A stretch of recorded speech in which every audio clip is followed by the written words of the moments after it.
Showtime in 60 seconds.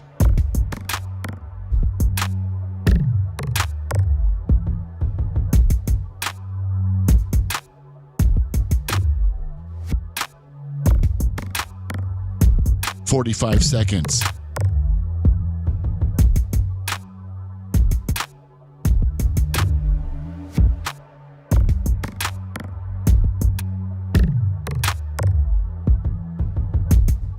"30 seconds.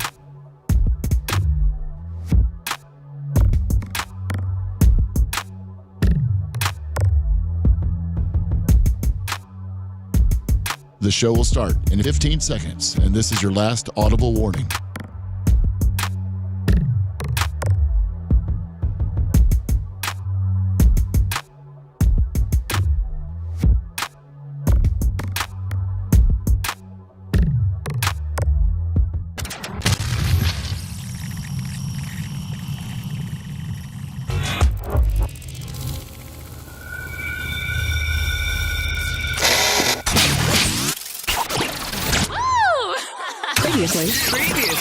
Previously on the Bubba the Love Sponge Show. C100 Morning Zoo Review. Hey, welcome to the Bubba the Love Sponge Show with Brian, the Morning Zoo Motroni. Hey, I just read an article that like 1 in 6 women and 1 in 9 men don't like chocolate. Lummy, what's your favorite kind of chocolate? Is it dark chocolate, milk chocolate, white chocolate? I remember the first time I tasted chocolate, she was from Alabama. Just do it in the morning. Just do it when you start your day. Anyone can do it. Just turn it up and do it. The C Morning Zoo on C100. You're listening to the Bubba the Love Sponge Show.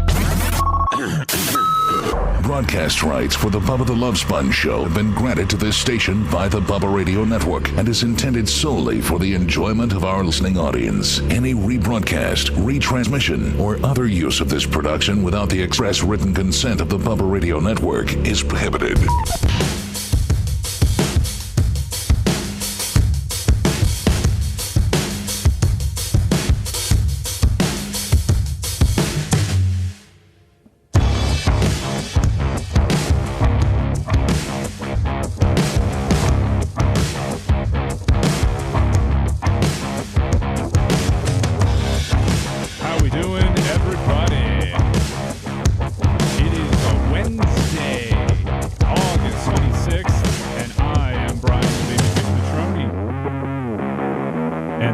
Is the Bubba the Love Sponge Show. This ain't normal Bubba the Love Sponge Show.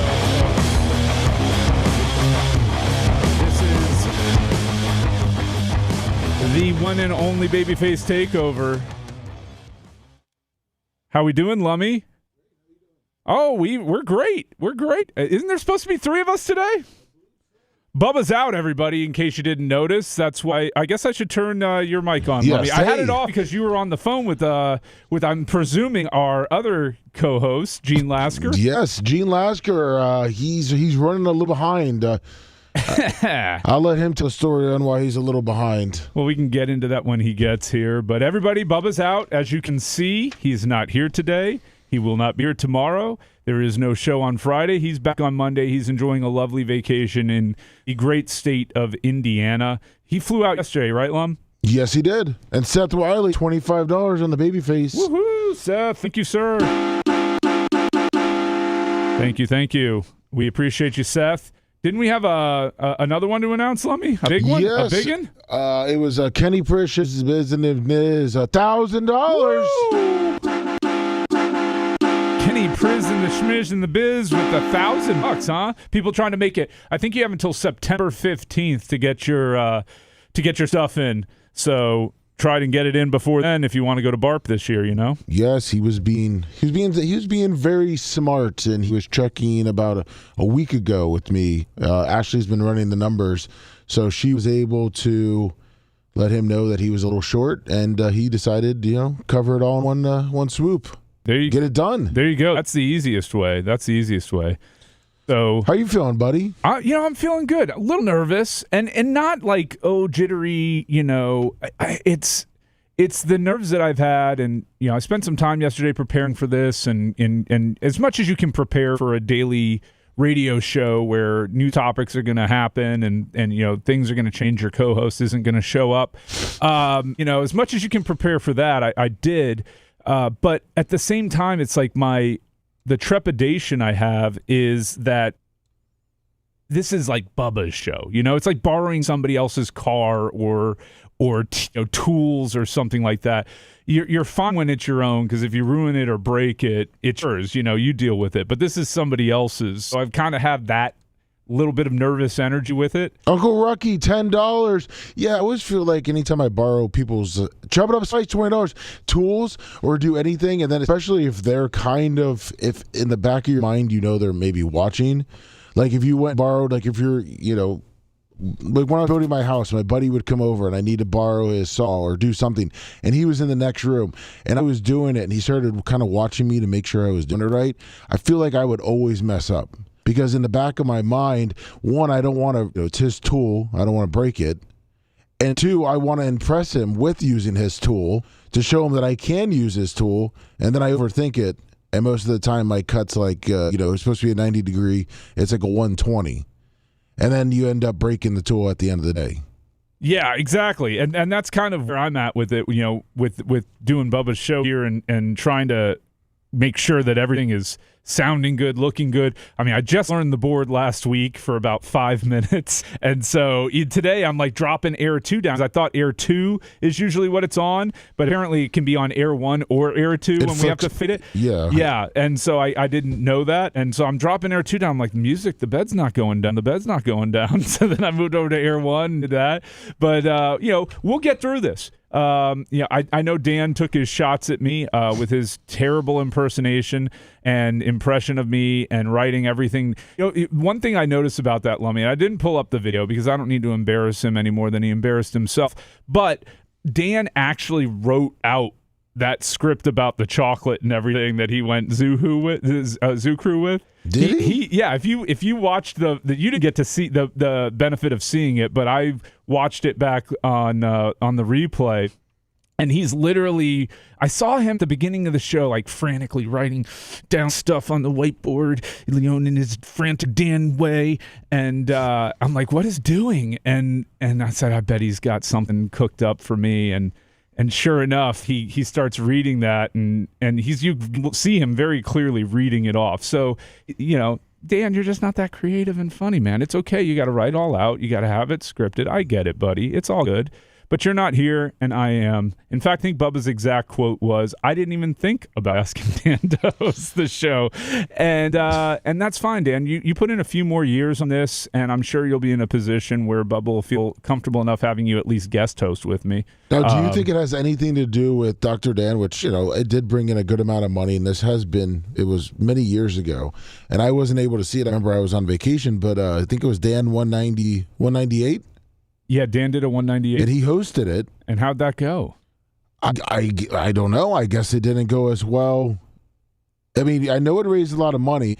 I don't remember hearing anything bad about it, but maybe it just didn't flow that well. No, I don't think. I think honestly, you know, without being a dick and you know, as I want to do with Dan all the time.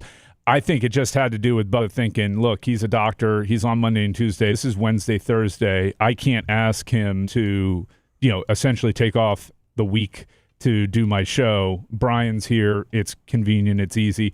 You know, he probably assumed Gene would be here, but that was a bad assumption on Bubba's part, even though Gene said he would be. Has Gene ever missed a show for Bubba?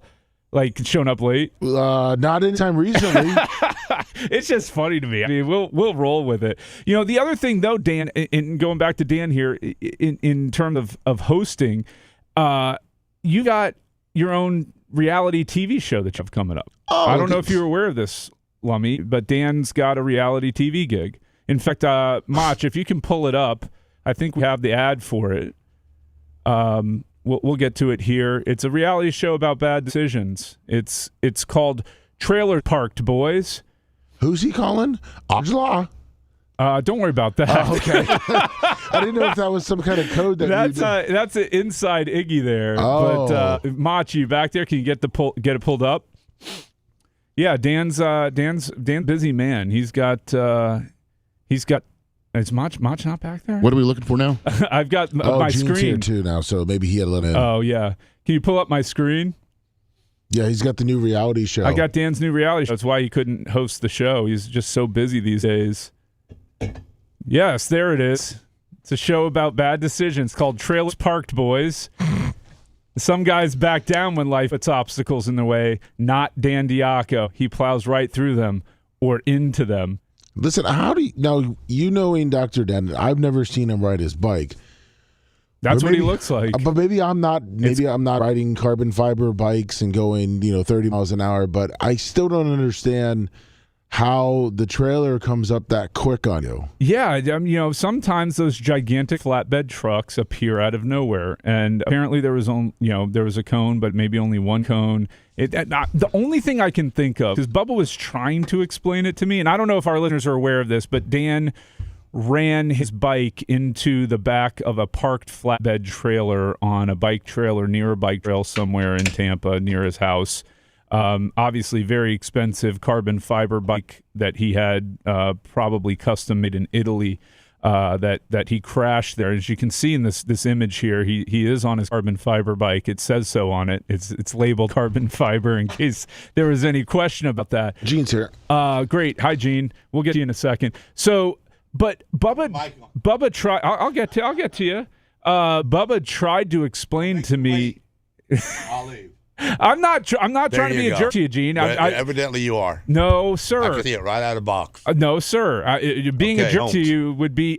Gene, I was trying to finish getting through explaining the image that's on the screen. I was going to get to you here, but I just wanted to get through this because this isn't something that needs to take up a bunch of our time in terms of Dan's Trailers Parked Boys. So Bubba was trying to explain it to me. I guess he came around and it wasn't supposed to be there and there was only one cone. I would love to hear Dan's further explanation of it on the air. Maybe we'll get it now that I taunted him with this. But good luck with your reality show, Trailers Parked Boys. All right. Now, without further ado, we're joined by the legendary Macho. There we go. We're joined by the legendary Gene Lasker. Gene Lasker, Good morning, guys. in. How you doing, buddy? Running late. Yeah, what happened? My dogs, man. My dogs are crazy. You let the dogs out? No. I got one boy and 3 girls. Yeah. They got in heat. He's going crazy. The girls are none of them are fixed. No. Are you planning on breeding them? No. Well, but maybe. they're not old enough to really fix them yet. Otherwise, you'll stunt their growth some. Okay. So we don't want to do that until they're, on their second period or third period or whatever. And so he's having a miserable time, moaning and groaning. So I stuck him out in the shop in his cage out there and then took him to work with me yesterday so he didn't have to intermingle with the girls. Because what we did is we took a pair of my boxers and stick them on him backwards and stick his tail through the front part of the boxers and then wrap him up so he can't get on the dogs picking it. That's smart. Yeah, So and it works. So it's like a dog condom. It's pretty much. And then so we get that on him, but fighting him this morning because after the night before last sleeping in the shop, I kind of like broke him a little bit. He's kind of scared that we'll get rid of him or something because he's all trying to love on us and mealy mouthing us but he was quiet last night and slept good all through the night and didn't moan and groan and try to get the dogs up. But this morning when he just wouldn't let me up off the bed. He kept whining and getting on me and hugging on me, thinking I'm going to get rid of him. So I felt bad for him. So I kind of like hugged on him a little bit this morning, longer than I got up a little late. So why do you think he thinks that you're going to get rid of him? I don't know, because he's never been kind of loved. He's never been moping before, other than the night that we took him and we put him out in the shop to sleep. Okay. And then the next day I took him to work, so he didn't even get to stay home with girls or like he normally does. So you went out and slept in the shop with him? No. Oh, okay. I thought you said you slept in the shop with him. No, I took the cage. I was sleeping in the bed with him this morning when he, after the night of last night, we were going to put him in there out there in the shop, but he was so quiet and nice and good. We said, well, maybe it's over. Maybe the heat part's over, and just leave him in the house. So we did. It worked out perfect. But this morning he got up moping and sad and scared. It seems like he's scared that I'm going to run him off. Okay, I'm not going to run him off. But so he took you putting him out into the shop as somehow you're going to be not getting only rid did I of put him. him out in the shop, but the next day, yesterday I took him to work. I don't ever take him to work. He's never been to work with you? Only when he was puppies. Okay. How old is he now? 9 months. Okay. That's it? Yeah. Dog's a monster. Yeah, 120 pounds. Oh, my God. Babyface, have you ever been by his house, Gene's house? No, I have not. I dropped it off last week. I thought the dog, I pulled the thought it was video done. on that, man. Did I thought it Conan was hit done. that fence wide open? Yes. Do you see the dogs just run full blast? They look like they're going about 110 miles an hour, and they leap. And Gene's fence is high. He added, added it, yeah. some protection. They look like they're all going to leap it, and I'm just standing there with this bag, ready to hand it off to Gene. Poor Lummy. Yeah, and I would go, I'm done. These dogs will get over it because all four of them. It was almost like they knew what they were doing. Babyface. One was using one's back to jump higher. Yeah. To Oh, my get up goodness. over the fence, and I'm like, I got to get my. So I kind of like Poor threw. Lummy. I threw the Lummy. bag down and I had the put it video behind the of it, and I gate and felt left. bad. Yeah, and I got was in my car. embarrassed that my dogs did you that way. And you have Cane Corsos there? Yeah, they're Gene? Cane Corsos. And how so he's 190 pounds at 9 months old? No, he's 120 pounds. Oh, 120 pounds. At 9 Sorry. months old. His dad was 160 and his mom was 140, so he's going to be right in there somewhere. Isn't that massive, though, for that breed? No. Oh, I'm looking here online, and Cane Corsos, like the males get up to like 110, like at the high end. No. That's not true. Oh, Google's wrong. They're No. Italian dogs? Yeah. Okay. You got a couple of Dr. Dans in there. Yeah. Well, but Dan has a Belgian dog, right? Yeah, A Malamute? so you can speak German to it. So, Gene, Dan was saying that his dog would destroy your dogs, like they're smarter and faster than yours. I don't know. I don't know if you ever heard that on the air. It looks like Babyface. It looks like for males they average between 145 to 165, and females are 100 to 115. Oh, wow. Okay. So that male is going to be 150 pounds, 160 pounds, His name's Havoc. and their heads are huge. So they're like the size of Great Danes, but built like pit bulls? Yeah. Oh, my God. Real wide, real thick, real big-headed, big head. Jesus. What were they graded for? Watching and hurting and protecting. And killing? Yeah, guard dogs and used to protect livestock, it says here. Yeah. That's insane. Like, yeah, that's pretty scary. It's not quite. I weigh a few more pounds than your Cane Corso, but not much. I don't know that I could have a dog that weighed more than me. My wife, 100-pounder. Yeah, how does she control them?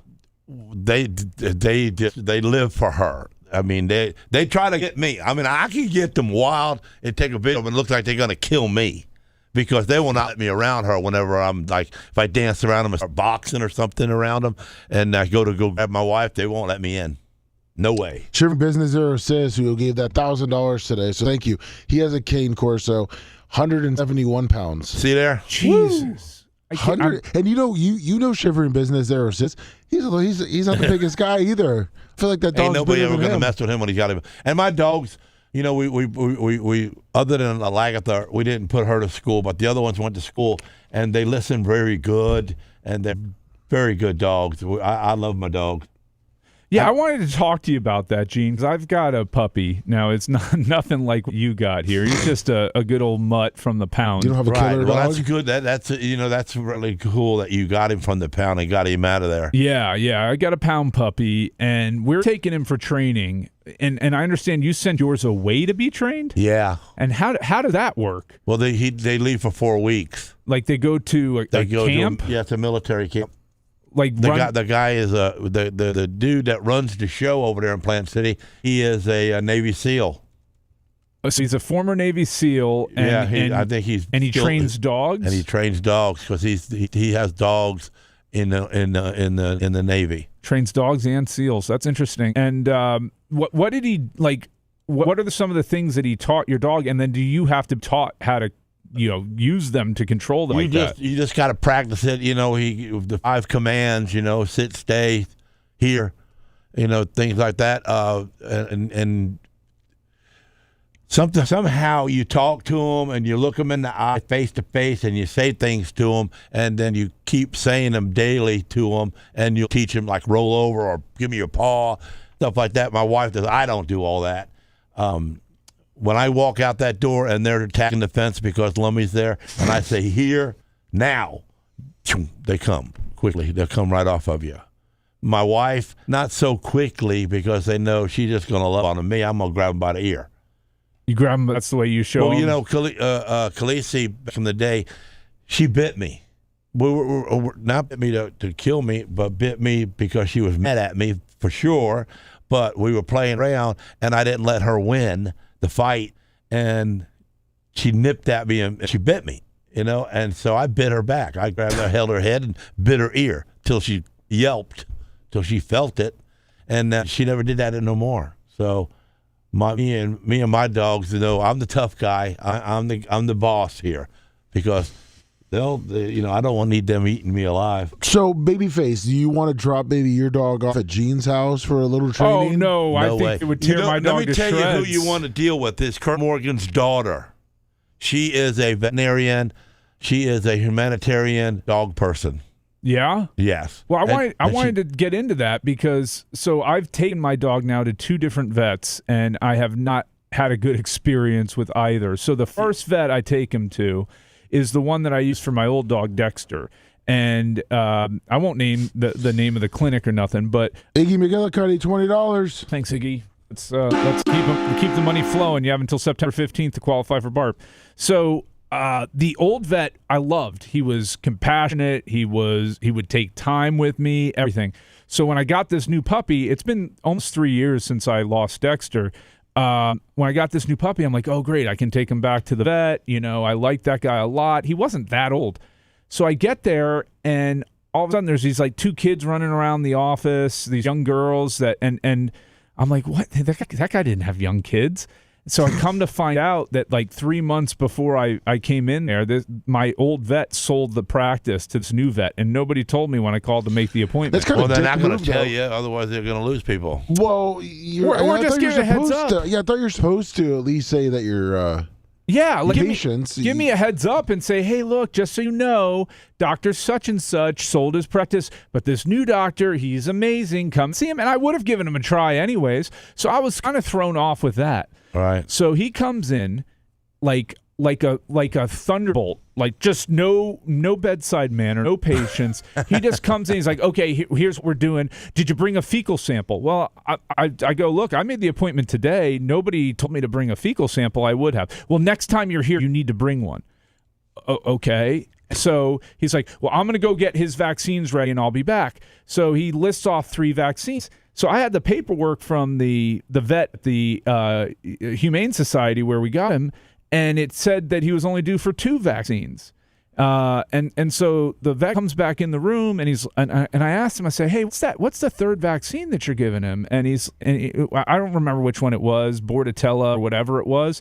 I said no, thank you. But he goes, he needs a booster. And I go, wait a minute. I was like, but they didn't list it at the Humane Society. I said, and they gave him, because while he was gone, I was researching it, and I said they gave him the nasal version of it, which says that you don't need a booster if you get the nasal version. If you get the injection version, you need to do the first one and then booster after 4 weeks. If you get the nasal version, it's one and done with the nasal.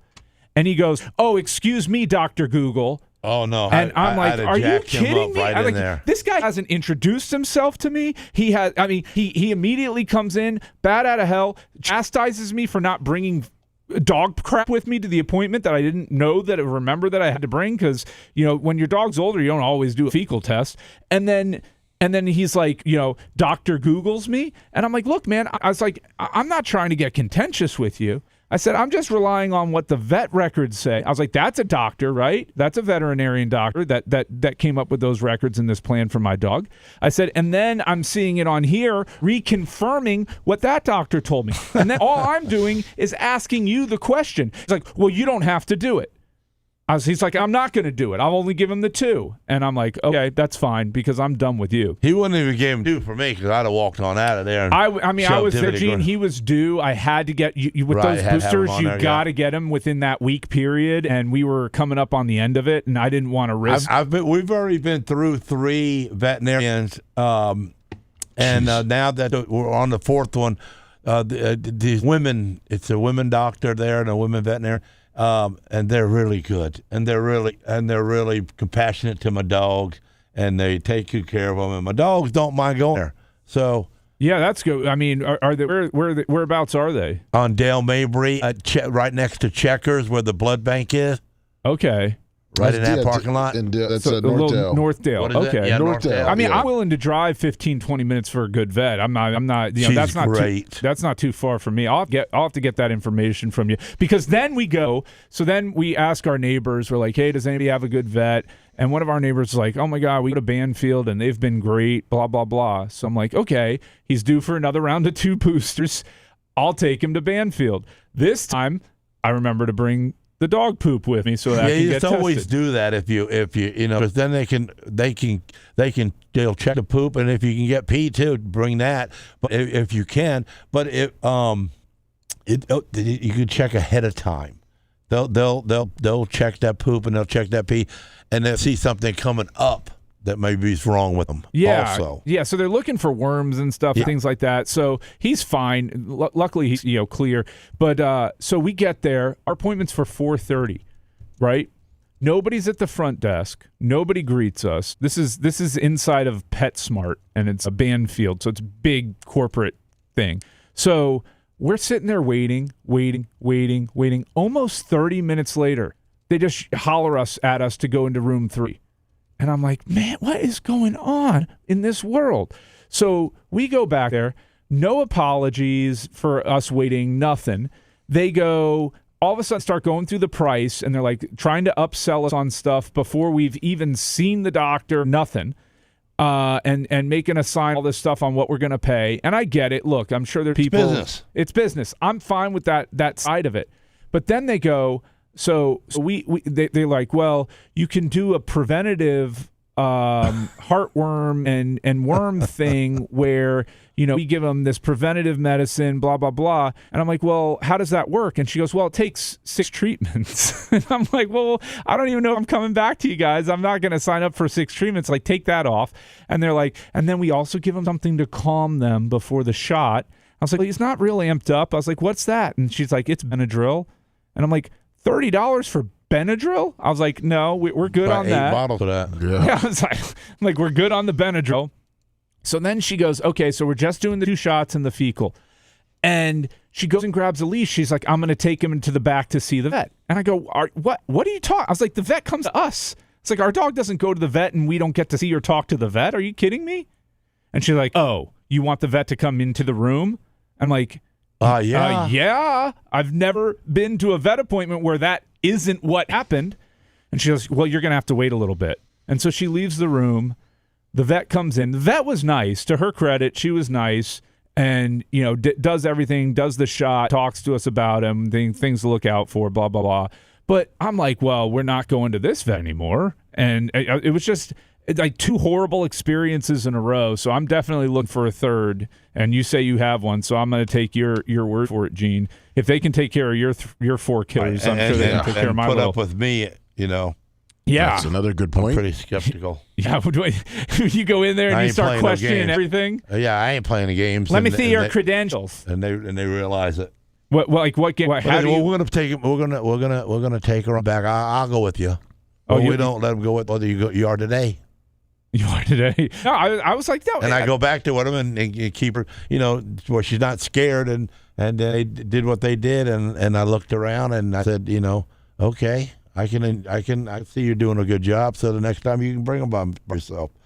Were they just taking her back to do the weed, or were they doing the injections? Doing an injection, give a couple needles, and I was going with them. Tough, it's like my kid. Yeah, I don't blame you. And this is a puppy. These are puppies. My babies were puppies too at that moment. Yeah, pretty crazy. Yeah, I've never been to a vet where they just took it in the back and Every vet that I went to for like 12, 13 years, you always sat in the room with the dog. And the vet came to you. Yeah, the ladies come in, they talk to you, and they get all the information. And then the vet comes in and sits with you, plays with the puppy, and pets him a little bit and gets to know him a little bit. And then they go back there and you get the needles on. And I get it, but this time, she had no problem. I followed her right in there. Yeah, no, absolutely. I mean, if you're going to give my dogs needles, you're going to give them to me in front of me. There's no way that I'm going to sit there and let you take the dog back away from me. Right. Anyways, that was my experience. I want to get the name of your vet from you for sure. I'm sure my wife's listening, so she'll text me the name and number and all, and I'll give you before I leave. That'd be greatly appreciated. We're going to take our first break of the show here. When we come back, probably the second biggest national treasure we have, Gene Lasker, has passed away on us there with good old Dolly Parton. I've got some inside scoop. They're trying to play it off as cancer, but I think I have the actual cause She was of death. 80-something years old. She just turned 80, man. She was rich and 80. That's not an age that necessarily women go dying on. But I've got the inside scoop on the potential cause of death, and yeah, inside scoop. Yeah, I don't think it's cancer. We're gonna get into it when we come back. Yep, just wait. Just you wait, Gene. Uh-oh. Well, at least he has his priorities in order. Great. What do we do with them now? The Bubba the Love Sponge Show returns after these words.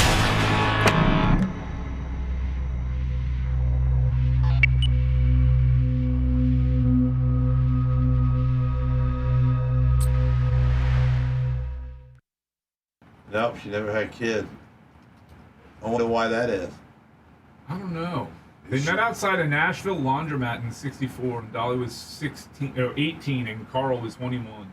Well, I mean, if you wanna go with it, I mean, you remember when Hulk Hogan married Dolly Parton? So, When he married her, he was on a show with her doing something. they got married in the music video Oh, did they? I didn't know that. at a wrestling match, Oh, he passed away last year. 1987. So she was out partying, huh? Single? Is that your inside scoop? No, you'll hear it. You'll hear it. Yeah, she had a broken heart because she was with that guy the whole time. And supposedly she's been sick a few times in her life. Yeah, Lummy, are we doing the Volkswagen ad first? What ad's playing during this break? Well, no. When we come back from Hot Mike, I'm trying to see what he put in there. Let's see what I think. What he has up is, if you followed it, spots cleaning, then Volkswagen if that's the chapel. So it's the cleaners first? Yeah, the cleaners are first. Okay. So that's just gonna like, you don't have to hear. Yeah, that'll play through the auto. Yes. Okay. Oh shucks, What? I didn't have Air 2 up. All right. Well, good. It was on Air 1 still. Whew. So what's lit up right now? Air 2. So okay, Air 1's gonna come back. Yep. I thought they do it automatically though. I didn't have to do that. Okay. Will Air 1 come back automatically? So it's gonna flip. Whatever's playing. Because I clicked Air 2. Yeah, whatever's the bed will be on whatever is on. Okay. So it's going to go back and forth on something. Okay, yeah, And that's to see right. where you are, this tells you one or two. Okay. Cool. That'll help you. I do, but whatever's on is what's playing. Whatever's off is not playing. Okay, gotcha. So I On didn't. those two bucks. Okay. It's just those 2 bucks. I'll leave that be.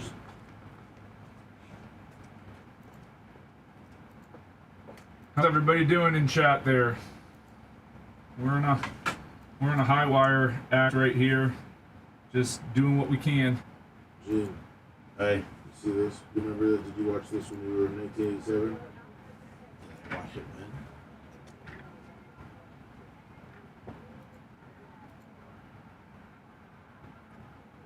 Can you get that to me, Lummy? I'll pull it up. Look how young she was, huh?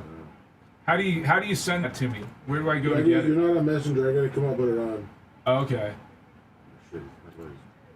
Yeah, I'll get Babyface. She got her face. She feels good. You can don't she? email it to me, B_Motroni. Well, I'll just pull up your Messenger just so it's easier to. Okay. Because it will pop up. It's just quicker. Because then once you click on it.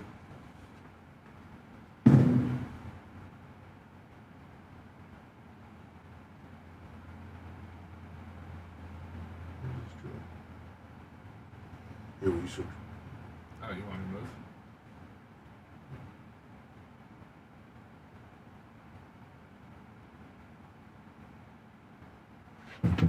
Here you go. No, I just. So is that the Bing one or? No, I haven't sent it to you yet. Oh, okay. Because you weren't signed in. Gotcha. He was so. Yeah, he had everything out. I was gonna go Good morning, people, man. Get us some thumbs up. Yeah, give us some thumbins. We need them. We need all the help we can get today. Give us thumbins. Jack give us Dillon, money. 22, morning. I sent it to you. Jeffrey Kendall, good morning. Good morning, good morning. Okay. I got it. Now, how? If I click on it, will it open up the link? Yeah, I see it. Okay, cool. And then make sure that your other tabs, your audio is Yeah, on. there's no audio playing. I got that. Yeah.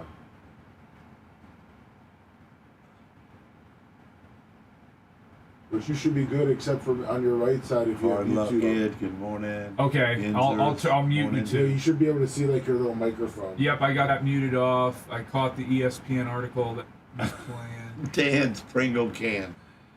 Leave that dude alone. Wait, that's a good thing. Haven't you seen how big Pringle can is? Yeah, he's saying he's got a massive Yeah, Hulk. he's Gene. saying it. Yeah, but he says, I can't stand Brian. His face is so punchable. Oh, I don't. That's because he's a Dan fan, though. I don't disagree with that. I mean, I do a punchable face. You saw how he attacked him over his catastrophic bike injury. Yeah.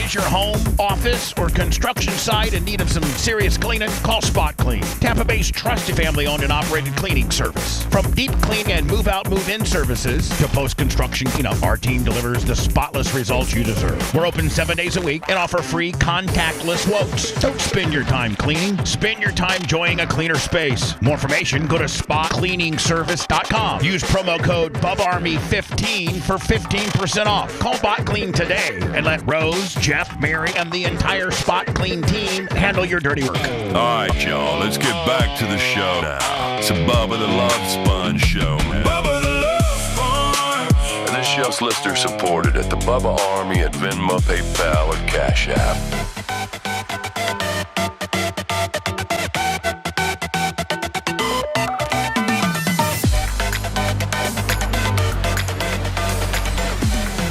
We're back on the Bubba the Love Sponge show.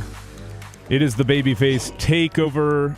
Bubba is out until Monday. I will be hosting again tomorrow with Gene and Lummy and Mach and everybody helping me get through this. Bubba will be back on, I'll be hosting tomorrow, Thursday. Bubba will be back on Monday. No show on Friday. So, as we said going into the break, I'm sure everybody is aware by now, Dolly Parton passed away tragically, sadly. National treasure, America's sweetheart. I have never encountered a single individual that had a bad thing to say about Dolly Parton. Did either one of you ever hear anything bad about her? No.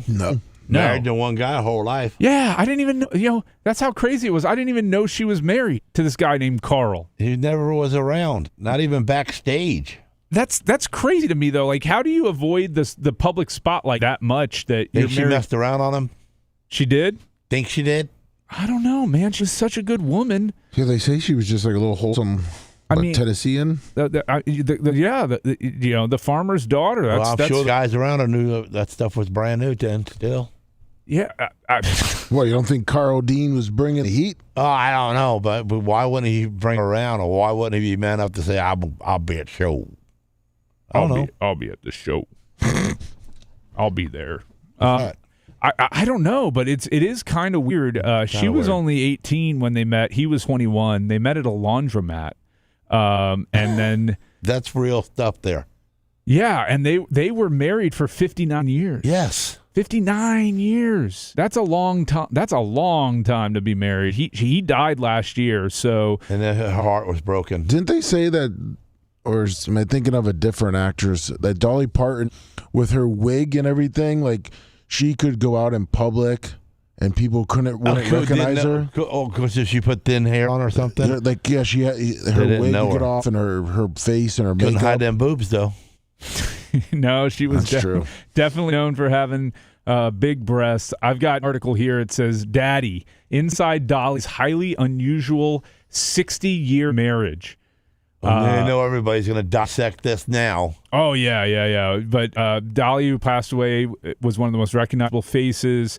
But her adult life, who she was married to, a yawning blank. There will be 1,001 obituaries for Dolly today, but one of the most intriguing and perplexing parts of her story was her highly unusual and unconventional marriage of more than 60 years to Carl Dean. After devoting several hours to the task of researching Carl, who died last year at the age of 82, I can confidently tell you that the man with hair who at some point worked for an asphalt paving business. There are Tinder bios that are more detailed. You can't find anything out about the guy. Yeah, there he is. Yeah, there he is. He might have spent 6 decades married to one of the world's most genuinely iconic stars, but the only thing I've learned are that he didn't like to hear his wife sing. Wow. He didn't? No. He only saw her perform a handful of times. He didn't like going to restaurants. And he was, according to Dolly, a loner and a real rednecky and that he's real stubborn. It's kind of like you, Gene. Yeah. And he refused to have anything to do with the hubbubaloo of her showbiz life. At home, would call his wife Mama, Little Kid, Angel Cakes, and Duddy, and she would call him Daddy. Very odd. Very odd. Very odd. I don't like the daddy gimmick. No, the daddy gimmick's very weird. To me. Do you think Bubba and Merch? She makes him call her. Yeah. She makes her call him Daddy, right? I can't imagine what he makes her call him.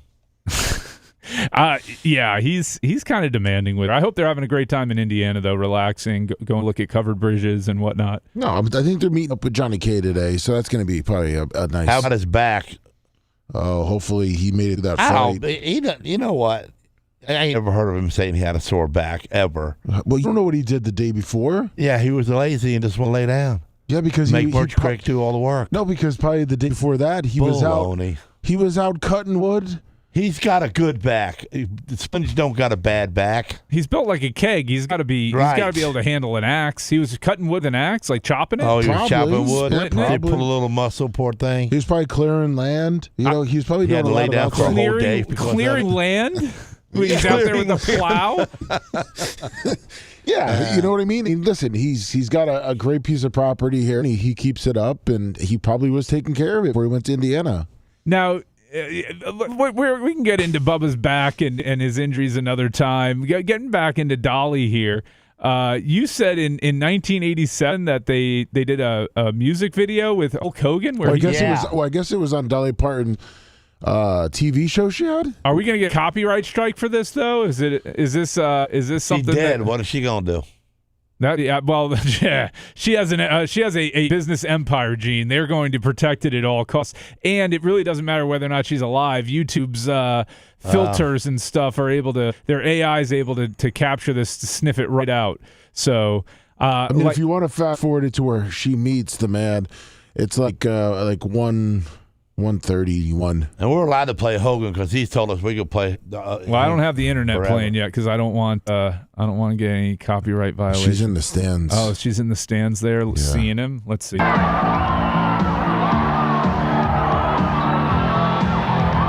yeah, he's doing his thing. First time that I saw him was in a wrestling magazine. Then I watched him on TV. Then I bought a ringside seat. His name was Starlight Starbright. Starlight the greatest Starbright. in the land. He sprinkled stardust in my eyes. I was his biggest fan. This is such a He's got a headlock on my heart, she says. That's about as good. Is this a number one hit for Dolly Parton? I don't know how high this one charted, but that's about as good as the Winona Judd Dan Diaco video that I saw. I don't know that this one's going to come up on YouTube to copyright strike because I don't know that she ever released this. This was on her variety show in 1987. So I think we might get away with this one. What do you think? Well, yeah, let's just try it out. All right. Tough to look at her, how skinny she was. She was skinny. I mean, this is 39 years ago. 300 pounds.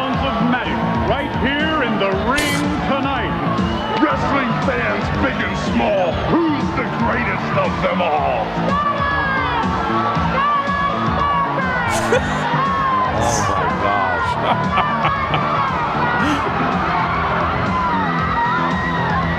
He dazzled them with brilliance. He outshined all the rest. And I loved the heart that beat beneath his massive golden chest.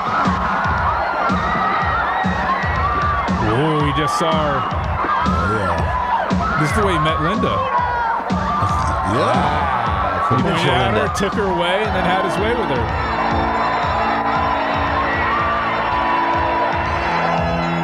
In the spring, ivy wing.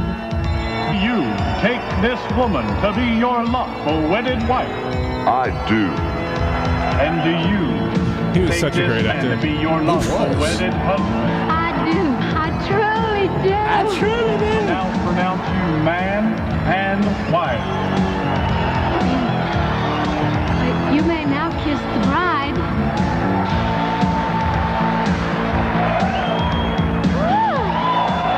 Wow, fake kiss.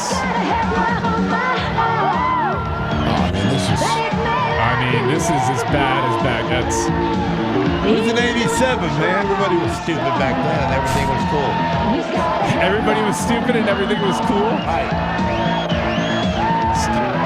She didn't marry Hulk Hogan. She married Starlight Starbright. Don't forget that. So it wasn't the Hulkster that she married. So I did tease before the break that I've got the inside scoop on Dolly's actual cause of death. I know they're reporting it was cancer related, and I happen to have it on good authority, Infowars.com, that she ate some of that tainted Argentinian beef that Donald Trump released into the country. So she was a big beef lady, and she ate some of that tainted Argentinian beef, and it immediately killed her.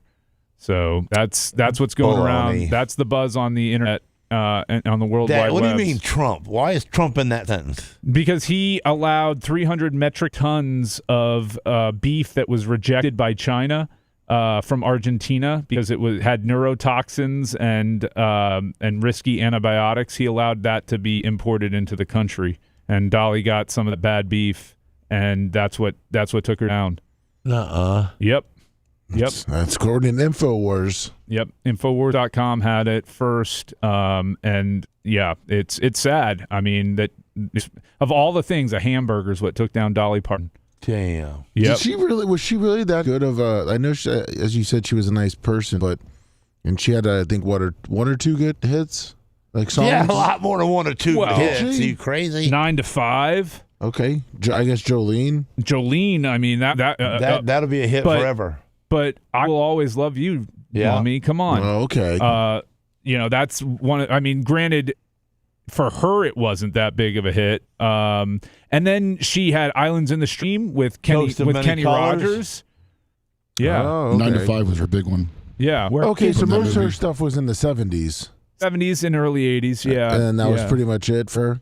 Yeah, but I'll tell you what, Islands in the Stream with Kenny Rogers is an amazing song. Islands in the Stream, that is what we are. No one in between. Sail away with me. I'd kill myself if I had to listen to that twice. We can rely on each other. Him singing? I'd eat that meat right now. Well, Gene, were you a big Dolly Parton fan? No, not really a big Dolly Parton fan, but her music was cool. You know, I'm a country guy, music listener. I liked the best time I've ever seen Dolly, and I listened to her song was her and what's her name? Miley Cyrus? Yes. What made you think of that? Because I figured you were going with Jolene and them singing it together. So that was a great couple. That was a great pair. That was a good music. Yeah, Miley Cyrus did it was called like Backyard Covers or something like that, Right. and did Jolene, and she did Jolene really well. Unbelievable. Really exceptionally well. And So it said she died to a net worth of $650 million. Yeah, and she was very philanthropic. She had a program where she got books to kids in the Appalachians that couldn't afford books, and that's tax write-off. Yeah, but at the same time, man, she didn't have to do all that. There's a lot of rich people that don't do good. You give it to the taxman or you give it to the kids. Yeah, she chose to give it to the kids, give it to the people. But yeah, I just That's don't. why you got a publicist. not a single person that I can recall having a bad word to say about her. She did a long-form interview about a year or two ago with Howard Stern. Maybe it was 3 years ago now. I don't know. But she described how she was, she was contacted for her song "I Will Always Love You" for Whitney Houston to perform it in the Bodyguard soundtrack, and she was driving in the car when it came on and played for the first time, and she actually like pulled over and cried listening to it. That's how impactful Whitney Houston's version of it was, because she just was like, it was more beautiful than I could even imagine. That's cool. Yeah, she actually wrote that for her business partner at the time, Porter Wagner. She was leaving his show to go on to other things, and that's where she had gotten her big break. And so that song, "I Will Always Love You," was written for him as like a kind of a goodbye, thanks for what you did for me type of ballad for him. She made $20 million alone off that song from Whitney Houston. Yeah, that's and that's probably I would say that's probably on the low end. I imagine with every time that song gets played, she gets paid. She's got all the publishing rights to it. That's crazy. Like constantly, all that mailbox money, right? The checks just keep coming in. Yeah, that's good stuff. But Gene, so you said you were a Dolly Parton fan. What's Coat of Many Colors? It's like a blanket of a family blanket. When you put the blanket together. Okay. And that's what it is. Okay, so that was the one. And then some old grannies will take that blanket and turn it into a coat for winter. Putting a blanket around you so you can walk around with it, be warm. But it's Coat of Many Colors is all life. Your grandbaby's shorts, and you sewed them into the blanket, and your first baseball game, and your mom sews that into the blanket. That shirt. Okay, I never had that, but do you have one? Does Sarah sew? Bitch, I never had no parents. No, not you. I'm saying, did your Who's gonna sew for me? I'm not saying that, Gene. I'm not trying to be a jerk. I mean, if you had one and I knew you, I'd steal yours. Then I'd have one. You'd steal my family's history. That's right. My gym short from when I was in Little League. No, I'm asking if she's making one for Coben and like. No. Okay. That's country. That's old people. That's back in the day stuff. Okay, you're new country, not old country. I don't know. I'm just right in the middle. You're smack dab in the middle. Smack dab in the middle. All right. Good deal. So, Gene, you didn't hear about the tainted beef from Argentina? No, not a bit. Not one bit. Not one bit. But I buy Muslim meat, so I'm not going to. Wait a minute. Oh, you buy halal? Yeah. Oh, halal. Halal. Okay, so you all your stuff's like blessed. I mean, what's the difference between Muslim meat and I don't know. But I get it down there at the Restaurant Depot, and it's all Muslims. It's all Muslim meat. That's what my wife says. And what makes it better, though? You have no idea? I don't know that it'd make anything better. It tastes damn good, but so halal beef is beef from cattle that have been raised, slaughtered, and processed according to Islamic dietary laws. That's right. Yeah. So you just think that's better beef? I'm not for sure. I get cheaper than I can get it at Publix. Okay. Well, I mean, you're buying in bulk too, so I'm buying in bulk too. And then as soon as I tasted it and tried it, it's delicious. It's great. Right before the butcher makes the cut, they say Allah, and then they cut the neck and drain the blood. It's kind of like kosher, you have kosher fish, kosher meat, Allah. I guess because those are the two best. I mean, have you ever tasted a difference, Gene? Yeah, on the hamburger meat, that's for sure. Okay. What's the difference? Just tastes fresher, better? Just like it don't. It's hard to say, but Publix meat's got a aftertaste on the hamburger. A little chemically. Maybe it's chemically, but the Muslim stuff don't have no aftertaste at all. It just tastes like meat. And you swallow it, it's gone out of your mouth. You don't have no aftertaste. Yeah, so I guess so here's the differences. I pulled it up of halal meat versus regular meat. There you go. So halal, the animal must be healthy at the time it's slaughtered, completely healthy, can't be sick. A trained Muslim performs the slaughter. Allah, God's name, is mentioned before the cut. blood is fully drained from the animal, and the process emphasizes cleanliness and humane treatment. Well, there you go. Non-halal meat is mechanically stunned or processed differently, retain more blood during the processing, and includes additives or preservatives depending on the supplier. So that's probably what you're talking about, the aftertaste of it. Yeah. So where do you get this halal meat? Restaurant Depot. Restaurant Depot. Okay, I'm changing vets because of Gene. I'm changing my meat provider because of Gene. I'm gonna become a whole new man after this. Well, you have to get a membership to come to Restaurant Depot.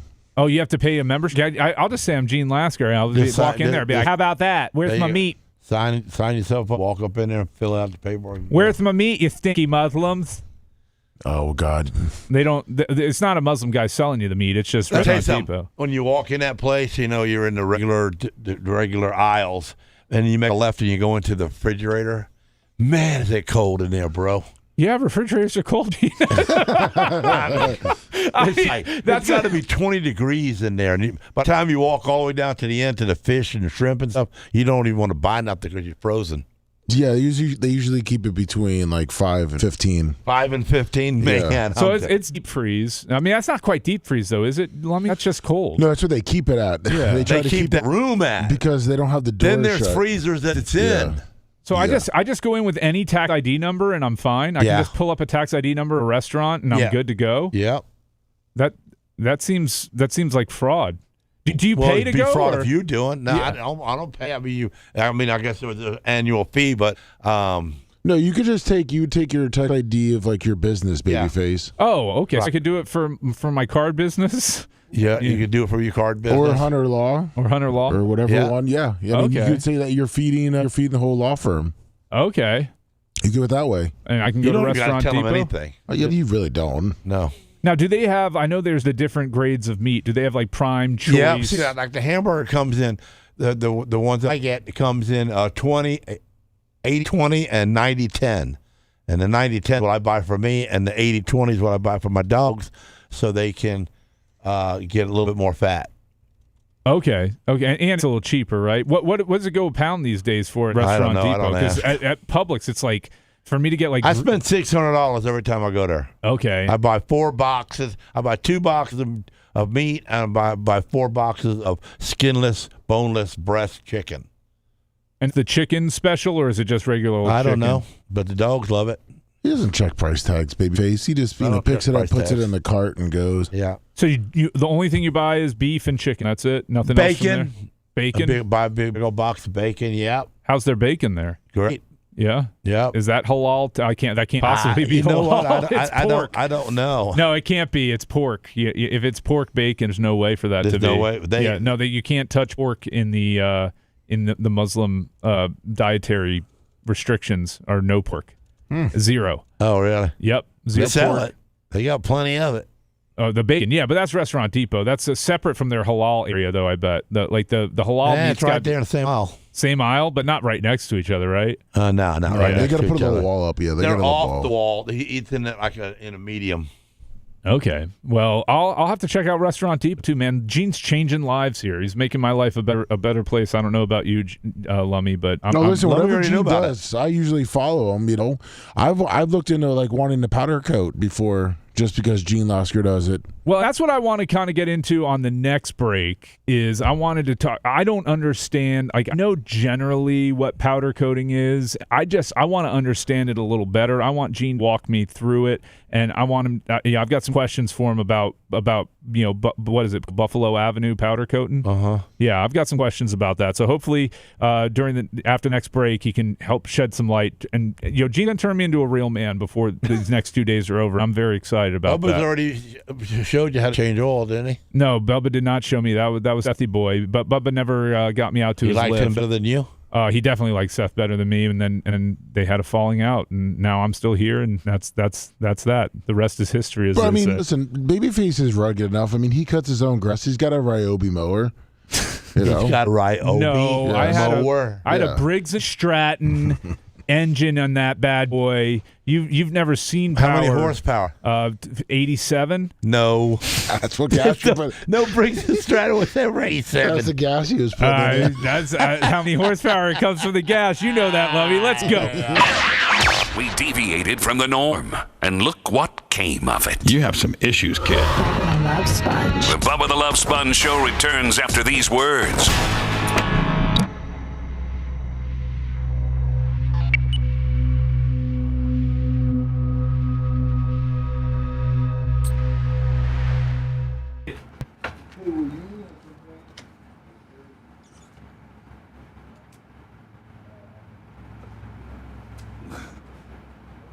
Semi-auto glass, Travis. Yeah, he's crazy, ain't he?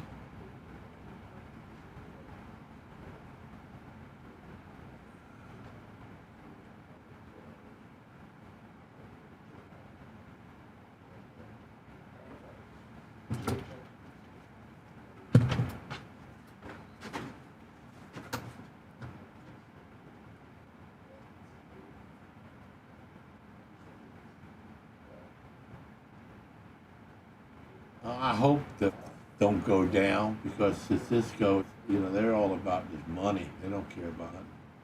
Who's that? There's someone who said that the restaurant diva got bought out by Cisco. Oh, no. I know, that's what I just said. Because all Cisco is about money. They don't care about nothing.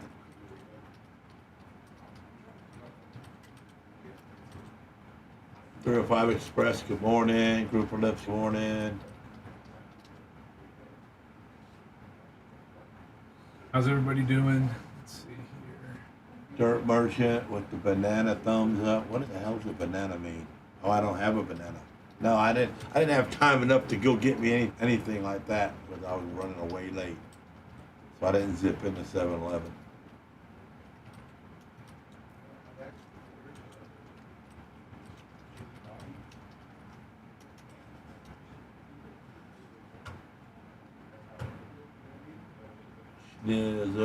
Slayer, what's up?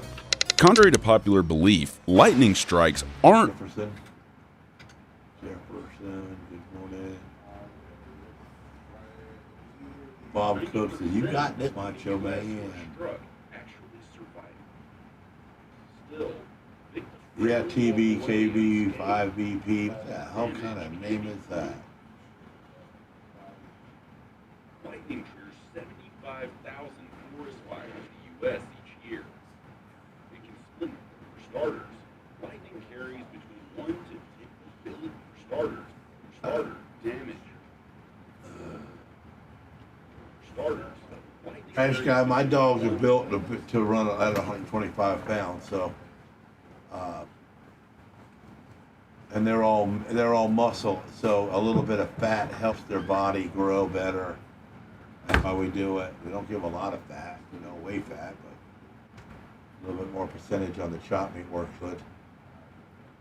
My dogs love hamburger meat, man. I can't even tell you. They can eat 15 pounds at one meal if I allow it.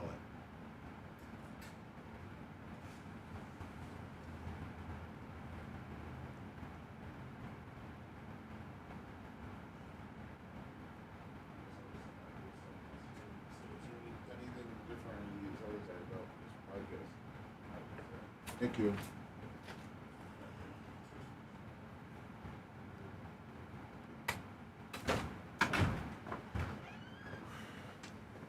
Gene, do you like to go? Yeah. Yeah, the mango ain't bad. I don't know about that green one. I think I drank the green one the other day. I don't remember. I like the lemon lime. Liked it? Yeah, I liked it, but that's just me.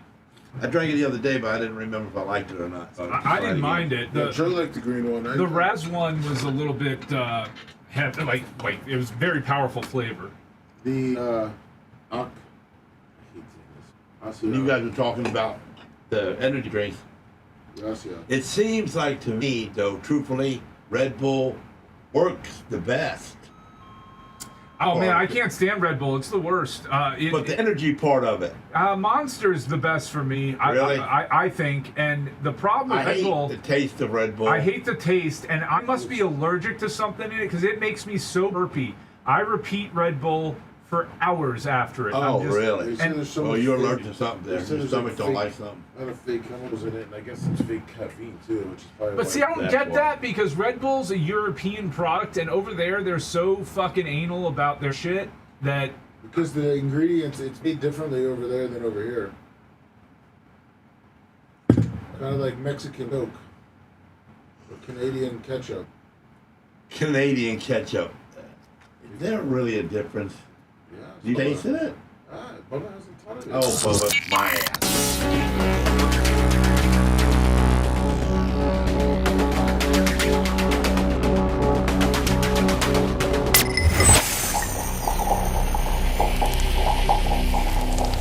It's Bubba, the Love Sponge. Listener supported at the Bubba Army on Venmo, PayPal, and Cash App. The Bubba the Love Sponge Show continues now.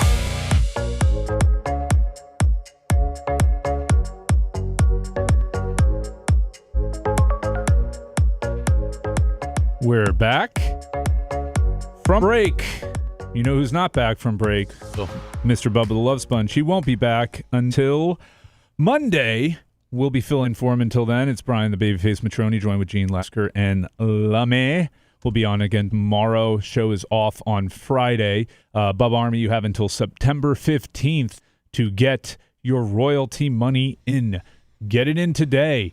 Get it in tomorrow. Let's take credit for those numbers that we are not earning with our show today, but we're going to take credit if you give us money today. Yeah, we're not going to take credit. That's 100%, Gene. We're taking credit for any money that we get during these two shows. Throw some coins this way, boys. Because of you and I. So, thumbs ups, too.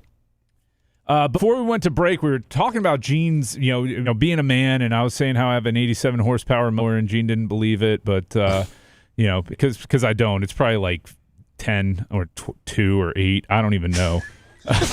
two horsepower, that mower. Woo. I mean, look, 2 horses can do a lot of work, That's true. So I imagine that that's enough to cut some grass. I mean, horses are strong. But Gene, you're a powder coater. And yeah. So you powder coating, you're spraying stuff on metal, make it last in the weather. Is that what you're doing? Well, you put a coating on it, so you want a color on the metal so it don't just stay steel-looking metal or rust. And it'll last longer that way, right? Well, the reason why powder coat lasts longer than paint is because paint is not durable enough in the heat for when the metal when it's hot out and your metal wants to get fatter, thicken up, it'll crack the paint. And then when it cracks the paint, it peels it, gets water underneath it, and it rusts. Powder coat is got plastic in it, like the paint that you would paint the plastic bumper on your car that moves. That's what it's got, a polyester in it. So the powder, it looks just like baby powder. It comes in a box looking like baby powder, and it feels like it. And you put a tube in it, you suck it out slowly through that tube, and it puts it out on the gun, and you adjust your gun to a different type of spray, whether you want a heavy, light, more air, less air, whatever. And you spray it on the product, and you bake it.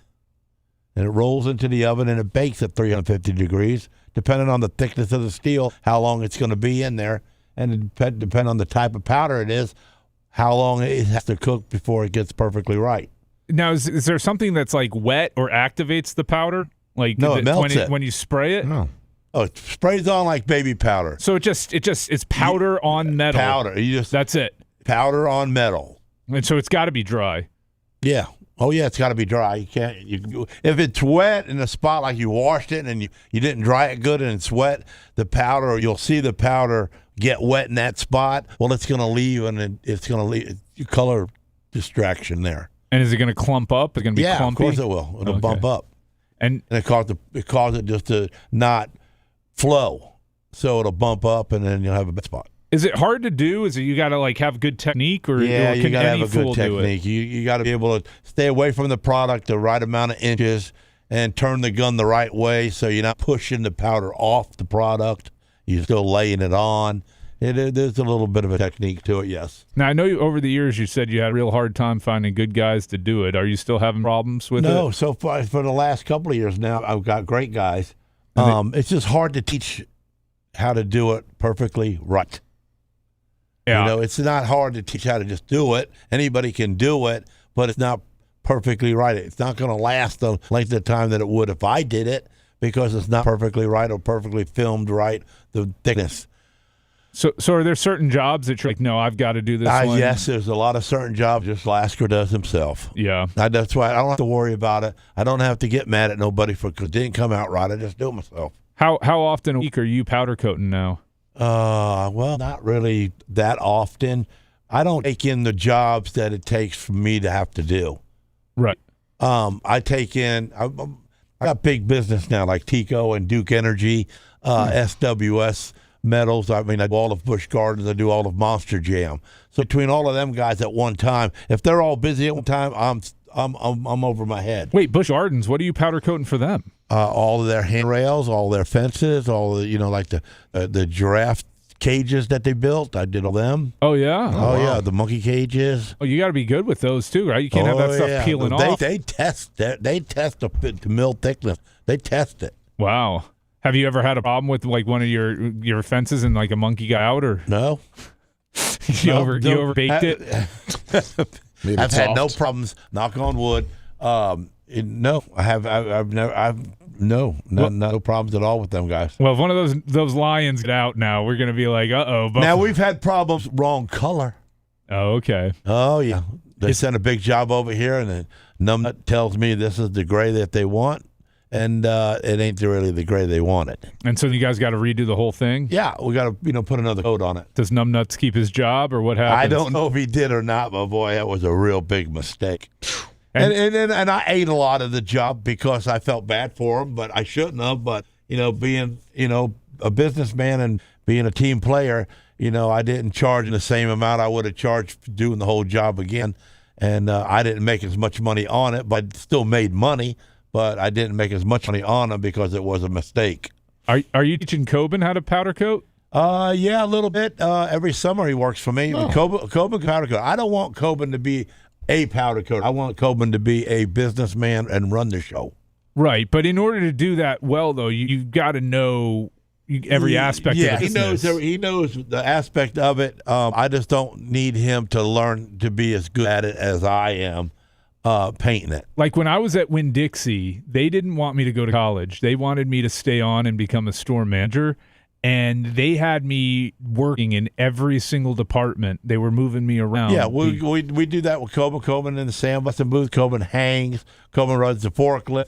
Coben writes the ticket, talks to the people. And he's very good at talking to the people because I even had a gentleman drop off a whole restoration on a 57 Chevy. And big job. And I come in, I go, who dropped that off? And he said, this is the gentleman's name, blah, blah, blah. I had him sign the board right there. So his signature's on the board. And this is the colors he wants. And I said, well, how much did you tell him?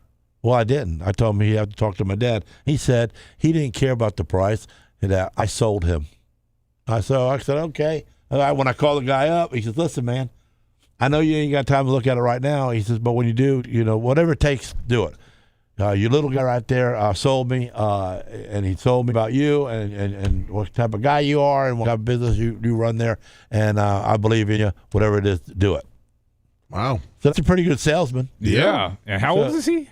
15. Wow. 15, and he's running heavy equipment and making sales. I walked out the door the other day. He had like a 800-pound beam hanging in the air on the forklift, teetering it where it could teeter on both sides of the forklift, and my guys are underneath it wiring it up, and I'm going like, I walked out the door and I said, man, if that beam falls, all my guys are dead except for Coben because he's inside on the forklift, unless it flips it forward and flies him out the front. I said, y'all know he's only 15. Y'all know that? Oh, and they look at me and they go, yeah? Like what? And I go, he's got the forklift at 800 pounds above your head, and you're standing there. Oh, he knows what he's doing, sir. He's good. He's good. Yeah, he's good. Oh, my goodness. You know that's a gigantic OSHA violation, like having a 15-year-old running heavy equipment. Why? Why? Because is he certified? Well, you don't have to be certified on a forklift. You don't? No. Oh. Are you sure? Yeah. No, only in like certain businesses, like a Lowe's, you have to have a certification. But I don't think Gene Lasker's running it like Lowe's. I've had 4 forklifts in a row, and I've never been certified. And I don't think there's anybody out there can drive me on a forklift. I don't doubt that for a second. I'm very good at it. I'm sure you're great. Or what's the weirdest thing that you've ever powder coated? Oh, I powder coated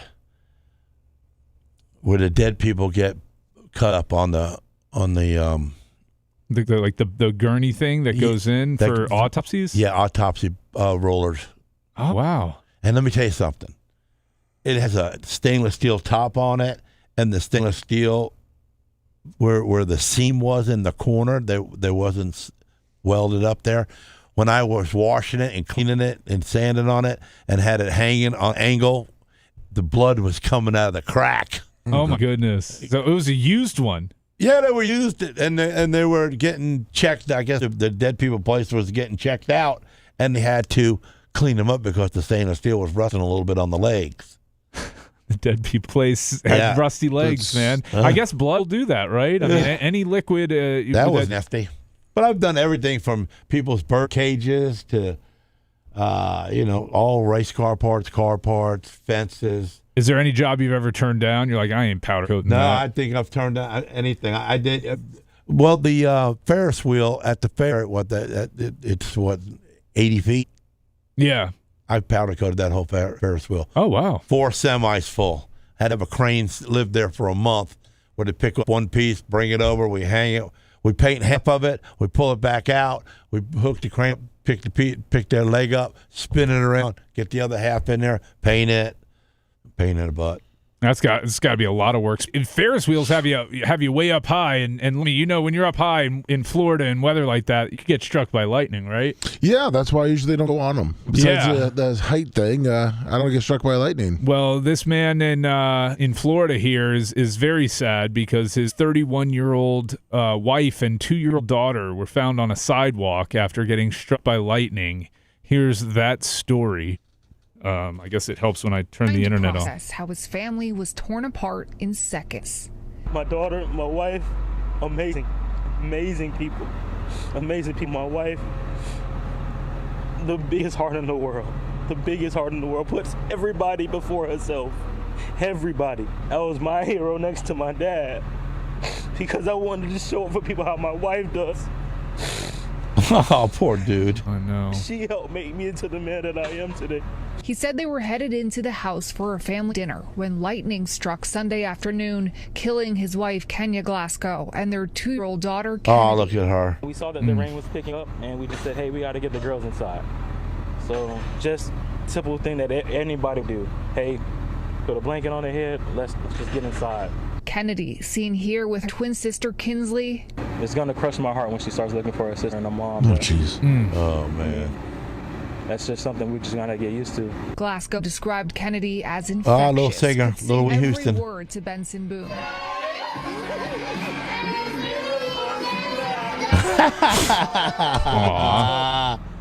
To lose somebody that I've been with for half my life. Oh, they were high school sweethearts. Yeah, she was skinny back in the day. Yeah. Tough, but I'll be okay because I have another beautiful daughter that's inside there. Well, you have to be okay for her, to but lose her twin sister. That's brutal. That's way brutal. That's brutal. Getting struck by lightning, probably not very fun, right? I mean, Florida's the lightning capital of the feel world. nothing. Well, you don't think so, Gene? No, let's see. Instantly I thought well, let's see. Not everyone dies. No, in fact, 90% of people that get struck by lightning survive, Lummy. Well, they didn't get struck by it, got hit by close by them, and they felt something electrocute. This is what happens when you get hit by lightning. 10 billion joules of energy, enough to power a 100-watt bulb for at least 3 months.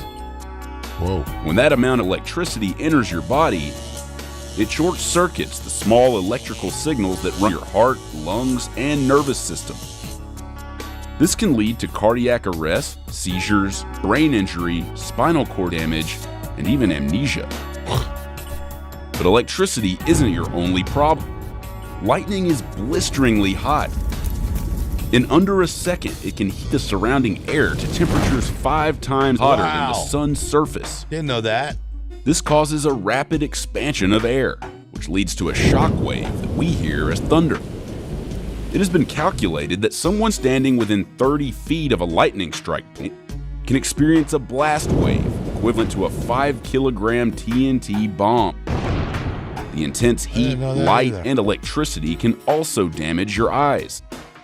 In fact, it can bore holes in your retina and cause cataracts within days or weeks. Other side effects of lightning can include impotence in men and overall decreased libido. That's the worst part. That's just what happens on the inside. As the lightning moves toward the surface, it can force red blood cells out of your capillaries into your epidermis, like a bruise. These intricate designs are called Lichtenberg figures. These intense temperatures can also heat up any metal you might be wearing, causing third-degree burns, and can also rapidly vaporize the rainwater or sweat on your skin. The resulting steam explosion may blow off your clothes and shoes, leaving you nearly naked. That's why people lose their shoes. On average, 47 people in the U.S. are killed by lightning each year. So you might be wondering, how do I make sure I'm not that guy? For starters, check weather forecasts. Well, we know how not to get struck by lightning. I don't think we need a lesson on that.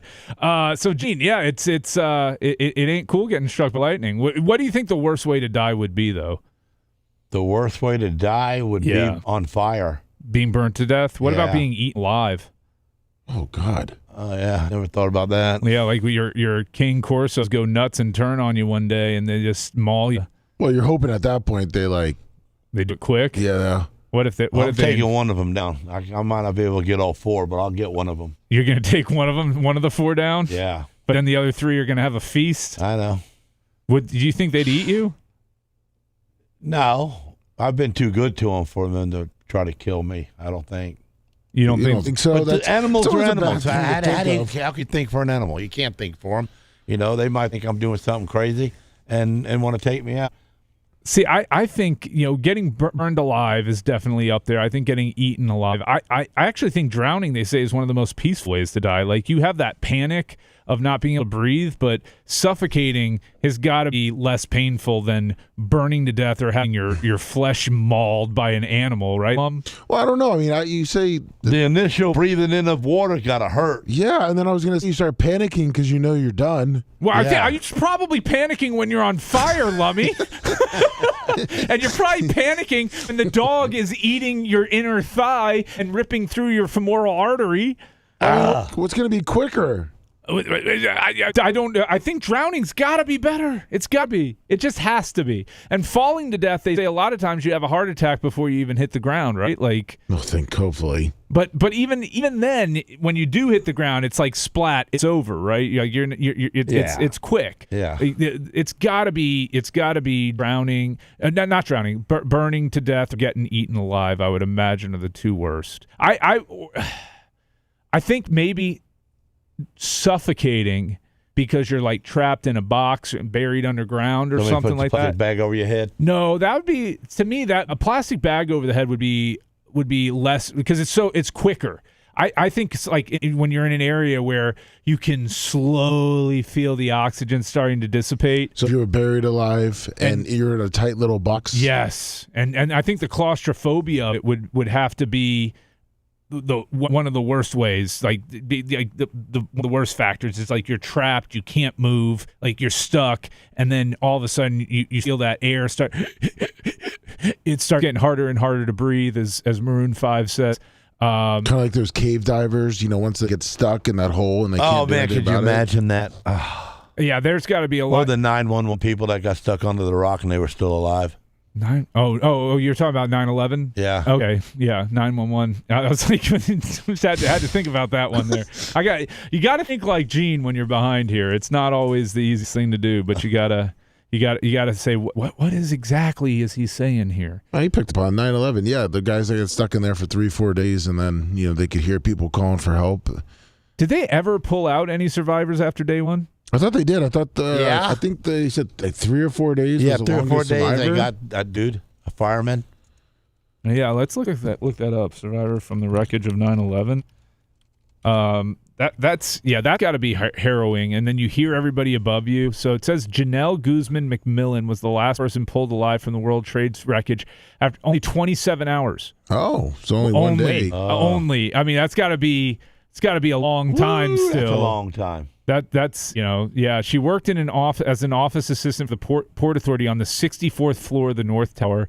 She tried to evacuate down the stairs when the tower fell, burying She came down 64 floors and stayed alive. Yep. On the stairs. She was buried under concrete and steel. She was rescued on the afternoon of September 12th and was the final living person found in the Twin Tower room. Oh, wow. And then she wrote a memoir about it. So trapped for 27 hours. That's pretty awful. I can't imagine that's a good time. That's not something you want to repeat. You're going to have PTSD too. I imagine you can't, like, going into office buildings or an elevator or anything. Staircases anymore, huh? Yeah, she's not going to like Mammoth Caves, I bet, or anything like that. Any tall buildings. Tall buildings or underground, I imagine, would freak me out too if I was to have survived 27 hours. What's the scariest thing that's ever happened to you in your life, Gene? Well, I caught on fire. Like full on? Yeah, well, it burnt my leg pretty good. I had to have that shell mesh put in my leg, so I got like little diamonds all in my leg. Wait, hold on. Diamonds in your leg? Yeah, well, the shell mesh is like the mesh looks like diamonds. So that's what they had to get, like the skin graft Yeah, roll the around? skin graft to wrap around they took the skin off the top of my thigh and the bottom of my butt, and they put it in the back of my leg. Do you have like the scars from it and everything? Well, hell yeah. Yeah. Is it like in an area where we can see it or no? Yeah, you can see it. All right. Maybe we'll take some photos during the break of your burns. Jeez. So anyway, how'd you catch fire? So I'm taking this part of street stock, and I'm in Gerard's shop, and I'm sitting on top of the counter, which is probably as high as this table, okay? Under it is a 55-gallon drum of nitro, and I'm sitting on top of it. Nitroglycerin? Nitro, methane, Okay. that you run in race cars. Okay, same thing. You catch it on, if you catch it on fire, it'll blow up, it'll blow the whole block up, you know? So I'm sitting up there. I had pulled the gas tank out of that 65, it was a 65 Galliant Dodge, and I snatched the gas tank out when I was pulling the hose and it was caught. It dumped down my right leg, and so I douched in gasoline and I had it all on the outside of the shop. So I took the gas tank way over there and put it out of the way. I'm waiting for it to evaporate out before I can start cleaning, and I'm sitting up on top of the counter, and I grab onto a striker, a weld. You ever seen a torch striker? It's round and you squeeze it together and it's got a little flint and it sparks. Yeah. So I got that Lummy, and the bottom of it's round. Then I got it around my finger, and I'm spinning it. How old are you? 17. Okay. So I'm spinning it. Boom, I'm spinning it around. And as I'm spinning it, I flipped it on my knee to stop it from spinning, and it sparked. Oh, they let it. Poof, I'm on fire. And when I got on fire, first thing on my mind was, oh, my God, I'm sitting on top of 55 gallons of nitro. Oh, my goodness. So I'm about 20 feet from the outside the door, so I run out to the outside the door, and I got to make a hard right, because if I make a left, I'm going to catch all the ground on fire where all the gasoline poured, and now the shop's going to catch on fire. So I had to make a hard right, then go around the car to make a left, get to the water to put myself out. Now you're thinking of all this as you're burning? Yes, sir. You're like, I got to turn right. I got to turn right because I set the shop on fire, and then I go around the car. So if I'd have made it left really quick, I probably wouldn't have got burned as bad. So I turned the water on, I was spraying it on me, and I'm doing good, and I think I'm out, but inside of my jeans was still burning from the gasoline being inside of it. So it didn't stop burning me. That's what got me so badly on the back part of my leg. What they teach you is drop and roll. Wouldn't have worked you well for you then.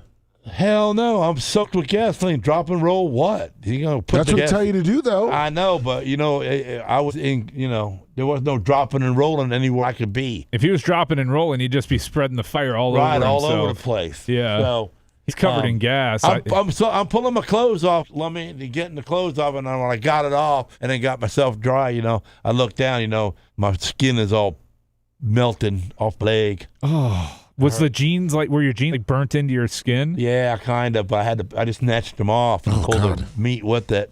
Oh, and then So what? I lived at St. Joseph's Hospital for about 3 months. What? Yes, sir. You were in for 3 months Yes, in I the burn was. unit? But the coolest thing about it is they used to take me down to the basement where all the tanks are, the tanks, and they put that stuff in, that red stuff into the water, Benadine.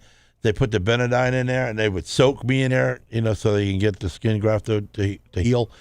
The dudes were young dudes that would bring me down there. The dudes that roll the wheelchairs taught me how to do wheelies on wheelchairs. Oh, nice. So I'm really, really good at that.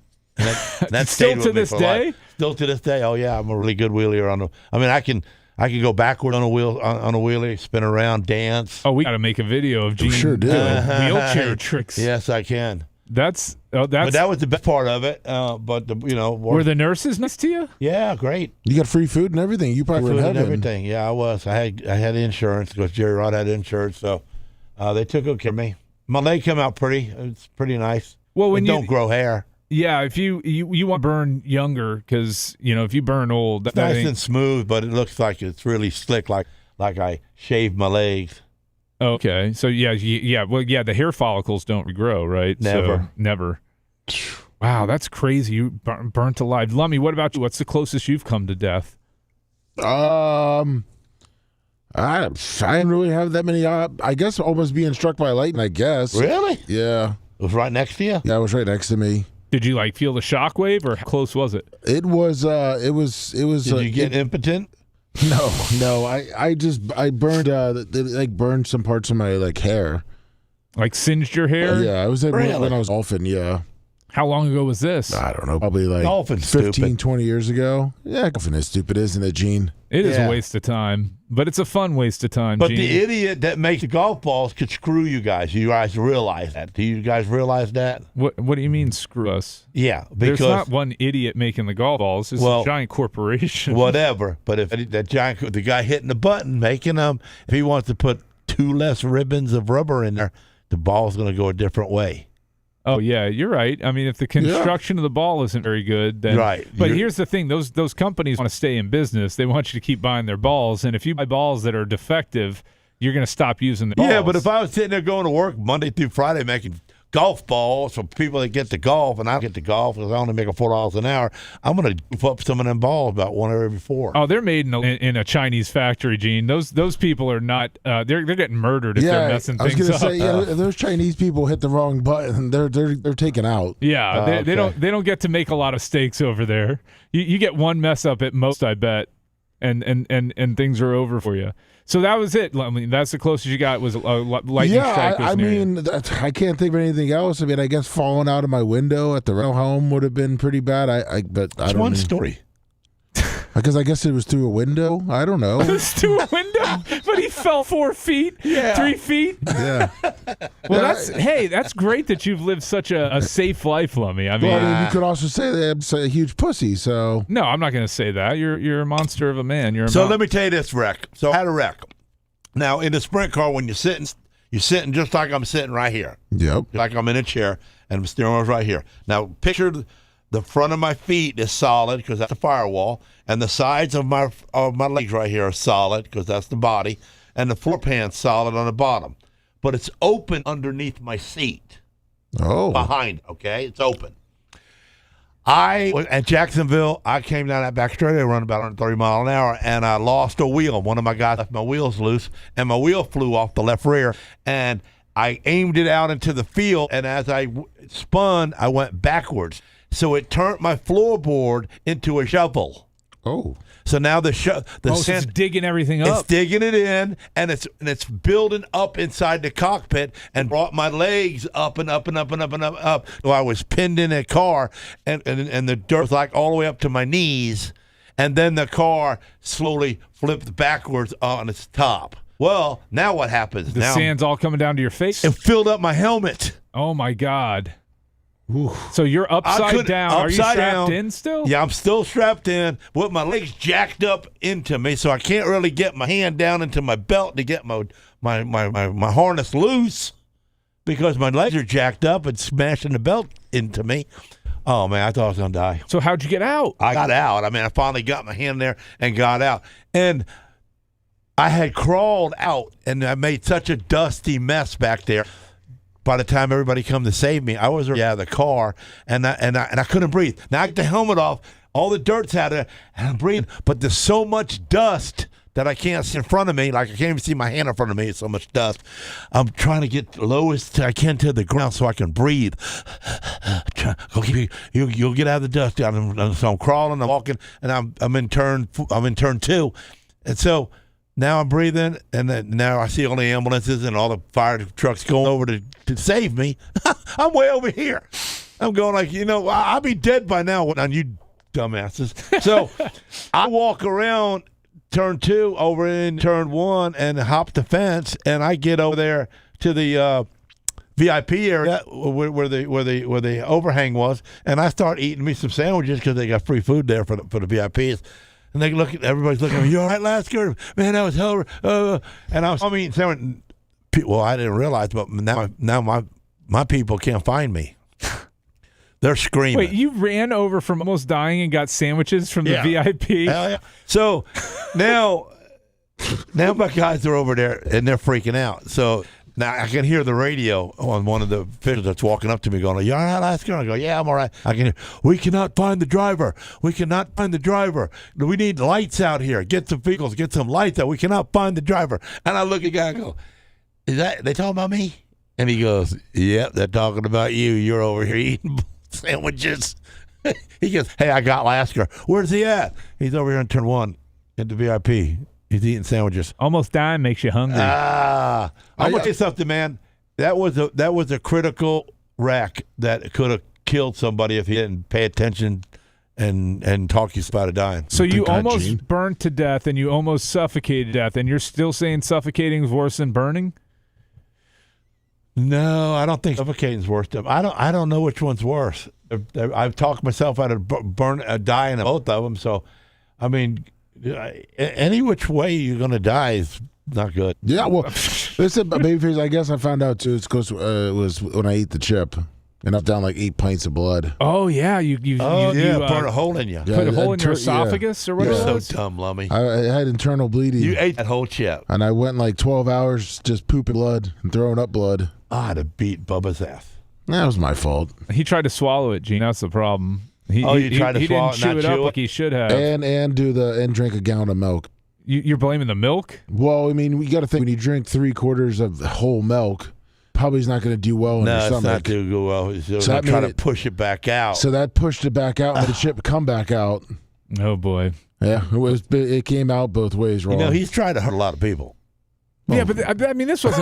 I mean, that's. Bubba pulled some stunts. Look, man, this was on me. You're not giving somebody a hot chip and they may bleed to death, Gene. Like that's unforeseen circumstances there. I don't think that's on Bubba's tab. You seen where people ate it, they couldn't breathe and they hyperventilate, and we knew something could happen. Yeah, I guess you're right. Sometimes you put honey on them guy's balls and stuck bees on him. Yeah, what about when the bear was mauling you, Lummy? That's pretty close to death. That too. Well, at the time, I thought they were trained professionals, so I didn't really think trained professional. He's a bear on the Bub Show. Well, it was the guy from. He was an idiot. It was the guy from the Jackass show. And now looking back at it, I realize those guys were complete Gene Lasker rednecks. That's all they were. With a bear. Yeah, exactly. And that probably was not a good idea. Or the gator or the bear. I mean, both of those things. What do you do with the gator? Oh, we just kind of tried to wrestle it and sit on top of it. Oh, yes. No, Lummy, these guys know what they're doing. They're trained professionals. They were on Jackass. You think I would put your life in danger? It's kind of what Hamill made it sound like. You're in the number 1 seat now, though, so you ain't got to do any of that anymore. If Lummy dies, he dies. We got to make good radio. He can't afford to put somebody else in that seat, so he cannot. Listen, Hamill had a way of being very calm when he would talk to you. Say, hey, buddy, let me tell you, these are trained professionals. We're a big time show. Nothing's gonna happen to you. Got you. We'll be right here. We're every step of the way. Do you think all these people die in movies? Come on, man. In movies, yeah. This is real life, man. Hamill was very unique. Yes. He was intriguing. Well, rest in peace, Hamill, and it's going to be rest in peace, Babyface, if I don't get this commercial in. So we'll catch you back on the other side of this break.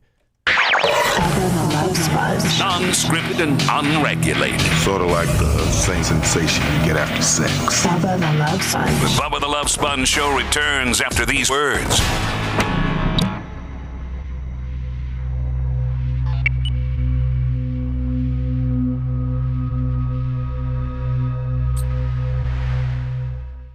This is the Wesley Chapel. Just to be on this show. This made him. You know, he was separate. He was. But Rollo's still GM there, right? Yeah. Okay. I'm pretty sure your cousin's husband still works there. Yeah, I saw him a month ago. Yeah. Oh, did you see him? Yeah. Tall, skinny, black guy? Yeah. Wasn't what I expected until, you know. Yeah, I wasn't sure. He's the nicest guy you will ever meet. That guy, Kelly, it was Hamill, not Hamilton. Hamill. He was a weirdo. And he was he was very fun. TV, KB, got your t-shirt. I got 5 shirts with me to drop off to send out whenever Merch Creek gets back for the people who bought 3 or more shirts. So let you know I got your shirt sitting here. How about that shirt? No. I got a Coop shirt for my Coop that I sell at the car shows. Oh, okay. And I told everybody, if you buy 3 or more shirts, I'll give you one of my Coop shirts. Oh, that's cool of you. So we had 5 different people do that. Yeah, Chattamungos, if somebody said, yeah, you real businessman, you know how to sell, Lasker. Yeah, I sure do. Hey, Gene, do you use the Blue Line self-driving in your truck? Do I use what? The Blue Line self-driving? I guess there's a self-driving option in your truck? It just parks you, right, or moves you. I guess. It don't drive. I thought does it not drive you? Oh, you got a Ford, right, Gene? Yeah. What's that? You got a Ford? Yeah. Yeah, they've got it's there's certain roads where you can activate where it'll self-drive on like the highway and stuff. Nuh-uh. Yeah. No, it's called Blue Cruise or something like Blue that. Line, yeah, that's what I was. Blue Line. I'll Blue, look it Blue up. Cruise, I think it's called. Average Joe wanted me to ask him. But have you seen the new Cadillac? Yeah, Ford Blue Cruise. Yeah. Do I got that in the 2026 Ford F-450? Should.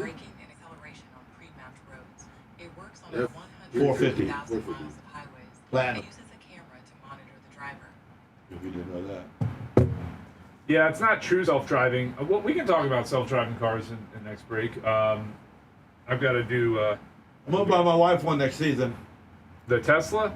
No, the Cadillac. Oh, okay. Because I gotta be able to put all my dogs in at one time. The Escalade? Yeah. Gene, do you have like a display? That's gonna cost me up the ass, ain't it? 115,000. I mean, if you get a used one, a little less. But do you ever see the hands-free steering wheel on your dashboard or? No. Yeah, it'll come up. It'll say Blue Cruise available. When you're on the highway. No, it ain't never did that. Your truck's so loaded. It absolutely has it. I absolutely have it. Yeah, you absolutely have. I'm gonna smack the shit out of the dude that sold me that truck, my salesman. He knows. He's probably listening right now for not telling me this. No. How long did he take with you with that truck? You mean? Like, did he go over everything with you and all the feeders and all that?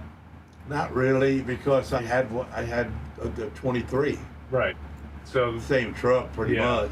Well, 23 would have had it too, Lum. Well, I don't know. I didn't know about it then. I didn't know about that. Let's see if the 450 has the Blue Cruise.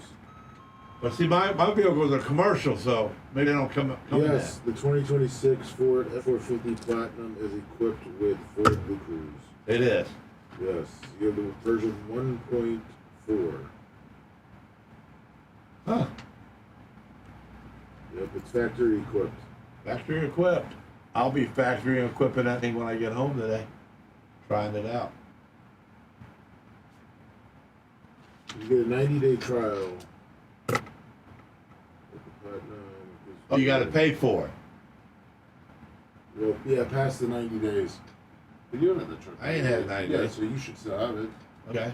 And you should buy, I would say on like 54 or something, probably that straight, it probably would. Try it.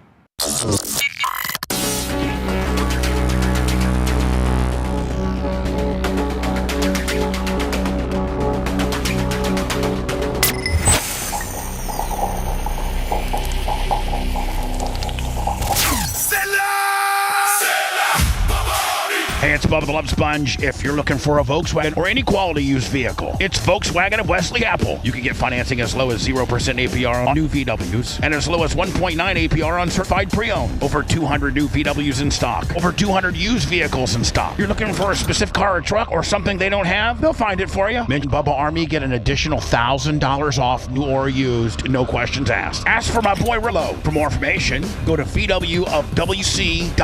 Volkswagen of Wesley Chapel. Morning's most dangerous conversation continues. We are back, you ready? It's Bubba the Love Sponge Show. The Bubba the Love Sponge Show.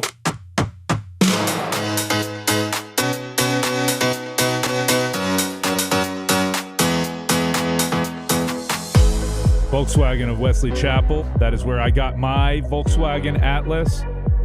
It's where my personal cousin Raymond Beasley works. Rolo and the boys will take care of you, but ask for my cousin Ray. He'll extra take care of you. Say Brian the Babyface Motroni sent me, and I'm sure he'll get you a free air freshener or something. But I love my Volkswagen. Once before? Was he Salesman of the Year once before? Did you ask, Gene? Yeah. I don't know. He's Rolo was 4 times, so you might want to go. Rolo's a GM now, man. He's a bit, but I know, but I'm saying Rolo was a salesman 4 times. Wow, that's impressive. Ray's on his way for sure. I love my VW. I love the Atlas. Probably the best value pound for pound a vehicle that you can get on the roadway in terms of size and features and all of that. So head out to Rolo and the boys. Ask for Ray Beasley. Tell him Bayface sent you. Get yourself a deal on a Volkswagen. Now, does your car, your VW, have self-driving? Yeah, so it's got the Blue Cruise. Well, not my VW. My wife's Lincoln does, which is a Ford subsidiary. It's got the Blue Cruise. Mine does not have self-driving. It's not that fancy. Oh. But my wife's Lincoln does. It's you should have it in your Ford, Gene, in your truck. You're just telling me about it right now. I will look it up, but I didn't know that. You didn't know that you? I didn't know that could self-drive itself. Oh yeah, no, absolutely, it can self-drive itself. So. I can't imagine you wanted something else to drive for you. As good of a driver you are, right? I wouldn't trust it, but I would maybe trust it. No, it only works on the highways with Ford Blue Cruise, and it'll come up with a message. It'll say Blue Cruise available, and then it's got a camera built into your your steering wheel area, so it's got to make sure that your hands are on the steering wheel and that your eyes are still on the road. And if it doesn't, the government is really watching us. Well, it's Ford, but yeah, it's not really the government. They don't tap into it, but it's just to make sure that you're looking at the road and paying attention. But so it's not true full-on self-driving, but there are stretches of the road where it is, and it'll adjust your speed. Like essentially, you set cruise control, and it'll go that speed. And then if the car in front of you starts to slow, it'll adjust. It uses cameras to do all that. But it's not as high-tech. My buddy's got a Tesla Y, I think it is. And I was in it the other day, and he's got, they call it FSD, full self-driving. And he literally just puts in where he wants to go, hits the button. That's my buddy Mike, man. He don't drive no more. He just gets into his truck and just. Yeah. He got the same thing as Dan. Oh, the Cybertruck? Yeah, he don't drive. He just tells it where it's going. Would you feel comfortable with that, Gene? I don't know. I mean, Mike is my buddy, and he's kind of like me, and I wonder why he's comfortable, but he says he is. He says, I don't. He's got the last 27,000 miles he has never drove, but he's been in the vehicle. Okay. The vehicle drove for him. Wow. Well, and he's still here, so it seems to be working. I'll tell you, as a personal injury lawyer, it's got me worried because once we go to all self-driving cars and stuff, I mean, who am I going to go after for my client's injuries? Do you think we're going to go to self-driving cars? I mean, in our lifetimes, yeah. I think in our lifetime we're getting there. Look, the city of Tampa has approved the Waymos and the I seen one of them the other day, man. Driverless cars. Now, I've only done it in like the Seminole Heights area, but they're mapping out like near the airport and all of that. Those things are annoying. I was down at the rental house, and they're all around there because they go so slow. Yeah, they go slow. Oh, my dude wasn't. Well, your there was Waymo? no dude in there, but he was going regular speed. Oh no! Wait, you were in one, Gene? No, I watched a car pull up next to me, nobody in it.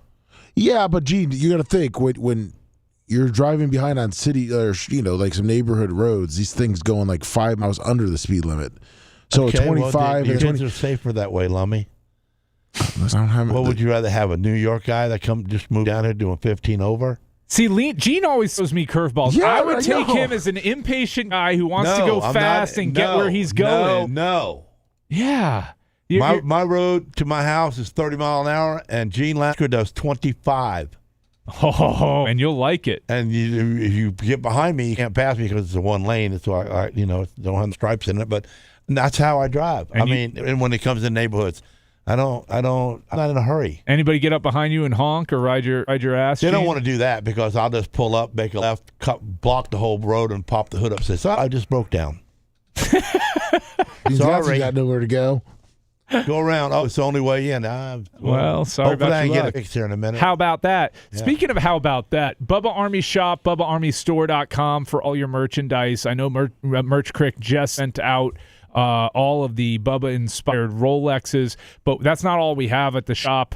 We've got the Lasker, how about that shirt, Macho, if you can pull it up. That's sold out already as well. Do you think they're going to order more, Gene? Have you talked to Bubba about that? What's your cut? I told him he had to. He has to order more. That's part of your contract. I had 30 people on my Facebook going like, I didn't get my shirt, man. I called in too late. Oh, man. Make more, Bubba. Yeah, what's the me? deal? I've been saying to Bubba for years he needs to go to pre-orders on these things, and that way he knows how many he has sold right out the gate, and he doesn't have to worry about having too many, having too few. Just order them. Sure, it takes an extra week or two for people to get them, but big deal. But Bubba said he's ordering some this week, so Mach, if you can pull up the screen right now, I'm highlighting the Bubba Army Shop, BubbaArmyStore.com. Right now, if you get your purchases in before September 15th, they will count towards your Bubba Army royalty total for the year so that you can make the BART party that's going to be at that fancy event space, right, Lummy? Yes, sir. Yeah. Oh, so he's going to work. Okay, there we go. Thanks, Mach. Are you going to feel more comfortable being you're in a nice, dress up, clean place versus parking lot of Bubba Army? I don't know. I think it was pretty chill and comfortable being at the place that I'm used to. I think I'll feel less comfortable being in a fancy, event like that. I think people will be behaving a little differently. What do you think? The behavior part was just regular, plain. There was never no kind of ridiculous things happening at BRP. So. Yeah. Well, we'll see how it goes. It's going to be in January. If you want to attend, get in your money before September 15th. Zelle, PayPal, Cash App, Venmo, check, money order, cashier's check, or buy on the Bubba Army Store, Bubba Army Shop. We've got the gray dad hats, the gray beanies, Lasker shirts. Got to get those back up. Your sleep at the wheel. We got the Bubba Army limited edition charcoal gray. It's the gray season here. I'm wearing that shirt right now. Looks great on you, Gene. Gray's a good color. It is. We got the tactical bag, the farmer's hat. One thing I'm very excited about, and with me hosting the show today, Bubba will be back on Monday. I'll be hosting today and tomorrow. One thing I'm very excited about is Bubba is finally coming through with one of my ideas, and he has allowed me to promote the newest items that are going to be on the Bubba Army Shop, Bubba Army Store, BubbaArmyMerch.com. The first one is one I've been bugging him for a while. It's the official Bubba Army mystery box, Lummy. It's only $49.99 plus shipping and handling. Oh, wow. Okay. And you don't know what you're going to get, and neither do we. You ain't going to get no damn watch at the same time as you're going to get a shirt and a hat for $49. Is that a broken watch? We said we've got dull knives, misprinted cards, broken watches, Bubba Army panties, old stickers, random merch, and other useless crap in the Bubba Army mystery box. Stupid thing. What? This is Babyface's idea. He's been pitching a mystery box trying for to take years. damn company down? No, but Gene, I've been saying, so when Bubba was moving out and he was complaining and pissing and moaning about all the stuff they have, I'm like, just sell it. Just throw it into a box And stuff that's left. Yeah, the leftover stuff, But not that the new box stuff. right there looks like gold, man. I'll pay $49 all day long for all that. And you couple throw of videos. That's the thing with the mystery boxes. You throw in, you have a chance of hitting a watch in one of them, but you also have a chance of getting a bunch of stickers and old stuff that Bubba doesn't want anymore. That's what makes mystery boxes fun. Okay, and look, this is going to happen eventually. I'm pushing for it. Bubba gave me the reins. The mystery boxes are coming. They're going to be $49.99 plus shipping and handling. There's going to be a limited quantity. Somebody's going to hit it rich. Somebody's going to get a bunch of crap. And as the box says, real fans don't ask questions. They just open the box. Do it. They Gene, just do it. With his little idea of mystery box, little idea. What would you do, Gene, if you pay $20 for this and you got like 7 stickers? I'd be pissed off. Exactly. You wouldn't just get 7 stickers, though, Lummy. You'd throw some other stuff in there. Every box would at least get a Bubba Army shirt or something. So we're not going to make no money. We can make money. It's the stuff that's lying around that we can't move. One of those old knives. So some playing cards. Not mystery box, garbage box. It's not a garbage box, though, because you could get a watch We in could there. sell it to nobody, so that's junk. It's not junk, though. One It's man's not? trash is another man's treasure, Gene. Okay. So, anyways, obviously, the Bubba Army-inspired Rolexes have sold out. He got a knife on the bottom there with the broken blade. You like that, Gene. It's good. And it says once they're gone, we'll probably make more, but worse. So that's coming soon to Bubba Army store, BubbaArmyShop.com. The other one that I'm very, very excited about, so you had the Bubba Army Rolex-inspired watch. We now have the Babyface Brigade Swatch-inspired watch that's going to be coming out. As you can see here, these are amazing. The best swatch impression watch you could get with the Babyface Brigade, and the new official logo of the Babyface Brigade is on there. I'm glad I don't wear watches. Yeah, I really wouldn't wear one of those. No, you don't think they look good with the camo and the? It says, Is that a rubber band? Like it's a Swatch band, Lummy. I don't know what Swatch band is. You don't know Swatch watches? No, I'm not a watch guy. Oh man, Swatch It was buy watches one, from the get 80s. one free watches. Swatches were one of the. You stuck in the 80s? Man, there's nothing wrong with the 80s. You don't know Nothing Swatch wrong with watch? it, but it's not here no more. Look, man, they made some Look at these ugly crazy watches. Oh, my watches. God. They made some cool stuff. Where? Go back to that Look at picture. that. You point out you'd wear that? Oh, these are the ones you bought at like TJ Maxx and Marshalls and Ross. They're high quality watches. So do you back up the QRABs? QRABs? Yeah, the people. Oh, the LGBT. Yeah, those. Oh man, speaking Gene is fun. I don't have a problem with anybody. I love everybody, Gene. But anyways, so you don't want one of these, Gene. I don't have to order you. No, I don't want one. Lummy, will you wear a Babyface Brigade I'll take watch? one for free just to say I have one, but I'm not wearing it. I'll give it to Walker. What do you think of the design, Lummy? Yeah, I'll give it to one of my grandbabies. I like the pacifier you have on there. Yeah. And the glasses went down. What picture? Who's in the glasses as far as the image? Oh, the image? That's the Kremlin. We're going to war with Russia in this. The Babyface Brigade doesn't play around, man. We go find our enemies and we hunt them out. Okay, so maybe the watch isn't for you, Gene, but I have very good intel that another pandemic is coming next year. It's going to be COVID-27, and so we're going to get ahead of it with the Babyface Brigade Bubba Army COVID-27 face mask that you can wear around everywhere. I can see 2 layers of protection, breathable fabric, adjustable ear loops, washable I thought and we reusable. figured out that it didn't even matter if we had a mask on at all. Well, COVID-27 is going to be different. It's in that it's going to be the same. We're going to get a lot of misinformation, and everybody's going to be scared, and we're going to need to wear these masks. So we're ahead of the game. Bubba Army Shop, BubbaArmyMerch.com. We'll have the Babyface Brigade COVID-27 masks. Nothing scares us. Don't order a lot of them because you ain't selling many. You don't think so? No, sir. I don't know, man. It's a pretty cool design, though. It's got that official Babyface Brigade logo, which is me, a young me. That's what I look like. You wished you looked as cool as that guy. I did when I was a little kid. I had the looked like that guy? aviators. Yeah, absolutely. Well, you should have Aviators kept that and attitude. a black passy. And then last but not least, with COVID-27 coming, we had to jump on the train. Oh, my God. We have Dr. Dan Diaco's Bubba Army Ivermectin suppositories. Very excited for these. Stick it to the narrative because common sense should have to go orally. It's for rectal use only for rugged alphas, made for real Americans. Freedom, not pharma, Lummy. So we've got the 12 suppositories because Freedom doesn't come in single doses. And it's got 0.2% ivermectin, which is Patriot strength.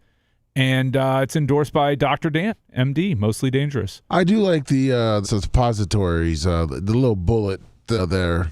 Yeah. Are you excited? Do you stay up late doing this? Do I stay up late? What are you talking? These are going to be in the store. Bubba gave me clearance to make these products. Bubba gave me clearance. Yes, he said you're taking over the show. I'm going to give you the reins to the store. Finally, do your mystery box. Do you realize that guy has not made perfectly good thoughts in his life? Yeah, no, I know Bubba has questionable decision making. He's put me in charge of the show for 2 days, and I'm pretty much a clown off the streets. But these ivermectin suppositories are going to stop COVID-27. So Dr. Dan Diaco endorses them. He's on the product, so clearly he wouldn't allow Has himself. Dan seen this yet? He's probably seeing it right now. I was going to say, I don't think Dr. Dan approved of his bike picture or his ivermectin suppositories, Gene. Well, I'm sure Dr. Dan's going to be coming back on Monday with probably some good. You realize that stuff. Dan owns his firm and he can make all of his people do this for him and help him a lot. We're shutting down the law practice and we're going after Babyface with AI. Don't challenge Dr. Dan. He'll figure AI out. No. Yeah, no, I look, Dr. Dan, I love Dr. Dan. This is, look, he saved people's lives during COVID, and he's going to, 19, and now he's going to save them during COVID-27. You're not even going to have to get that far. You're going to get it right to the source. You're going to boof the ivermectin, and it's going to be great. I'm going to stick a Bubba Army rubber balloon up my butt. Well, it's not a rubber balloon. It's a cream-filled suppository. It's filled of ivermectin, which will save you from COVID-27. Anyways, we're going to take a break. When we come back, we are going to have a very special guest on the phone. I'm going to make sure Lummy dials that person up. We got a guest interview. You're all going to be very excited to hear from this person.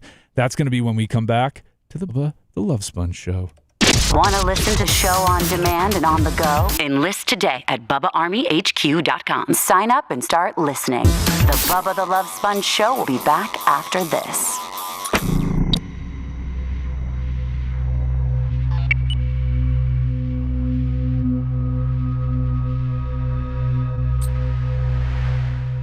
Everybody knew it. Gene wasn't here, but the opening to the show. Oh, I heard it. And I'm mad at Dan because this. And he wrote all. He erased all your shit. And I got important words on there. There's the number. Can you call him up, Lum, just to have him on standby? And I had it spelled a certain way. Now I don't remember how I did it. And Lum, you're gonna help me with this one, right? Oh yeah. Yeah. Okay. I'm sure you. I mean, a little bit. I'm gonna start it, and then Yeah. okay. Gene's a.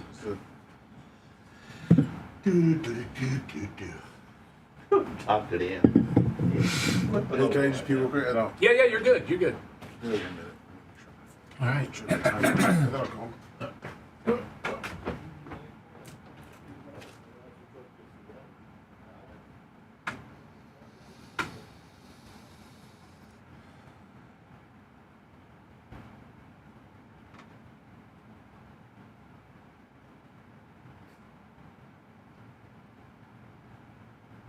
I'm usually good about picking when Bubba I have minutes go. Like I ran out of the truck to get water when you were trying to get that last thing. Oh, I'm sorry, man. That's good. I know, because we came out and then Gene, they started talking about the self-driving. I wanted to start with the store, but it's all good. It's no big deal. I can't go there in the bathroom break.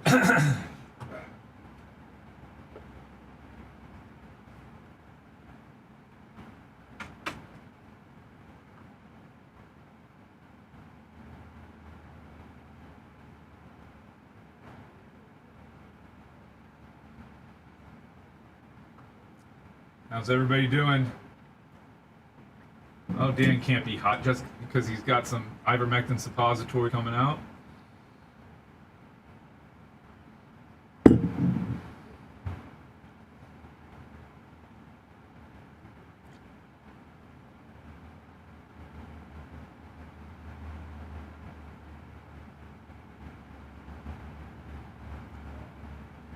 Be here to support whoever you are, Iggy, but indirectly you're supporting me, okay? Uh-oh, you're calling from jail, Nick the Gun Guy? That's not good. Thanks, Dirt Merchant. I think you're going to be very excited for our guest coming up here, so stay tuned for that. Hopefully we can get back in here before the end of the break to get him online.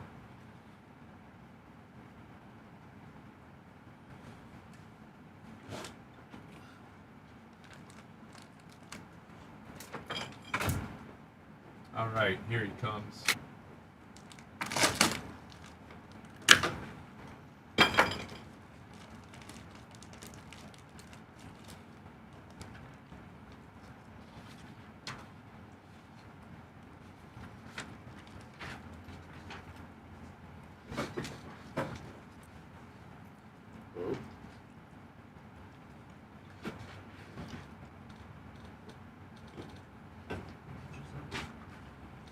What's wrong?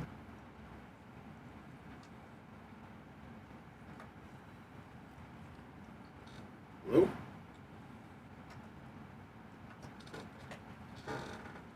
Oh. Our phone's not working? It dropped.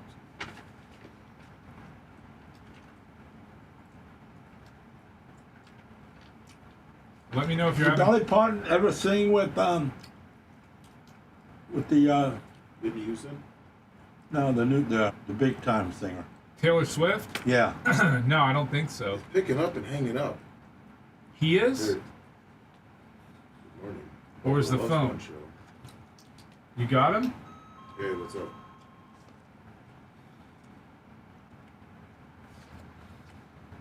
Lummy, are you calling him? Yeah, it's good. Yeah, I got him. Oh, okay. He's on He's on line one. Oh, okay, perfect. Yeah, this is Lummy. It was like picking up hello and then dropping it.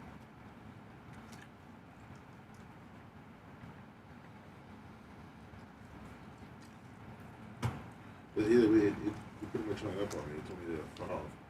Tucker on the line. I don't know who's on the Yeah, line. fuck off pretty much. It hung up on me when I called. So you're all good. We'll be back in like 15, 20 seconds. So I'll put you on hold, all right? I'm in. All right, bye.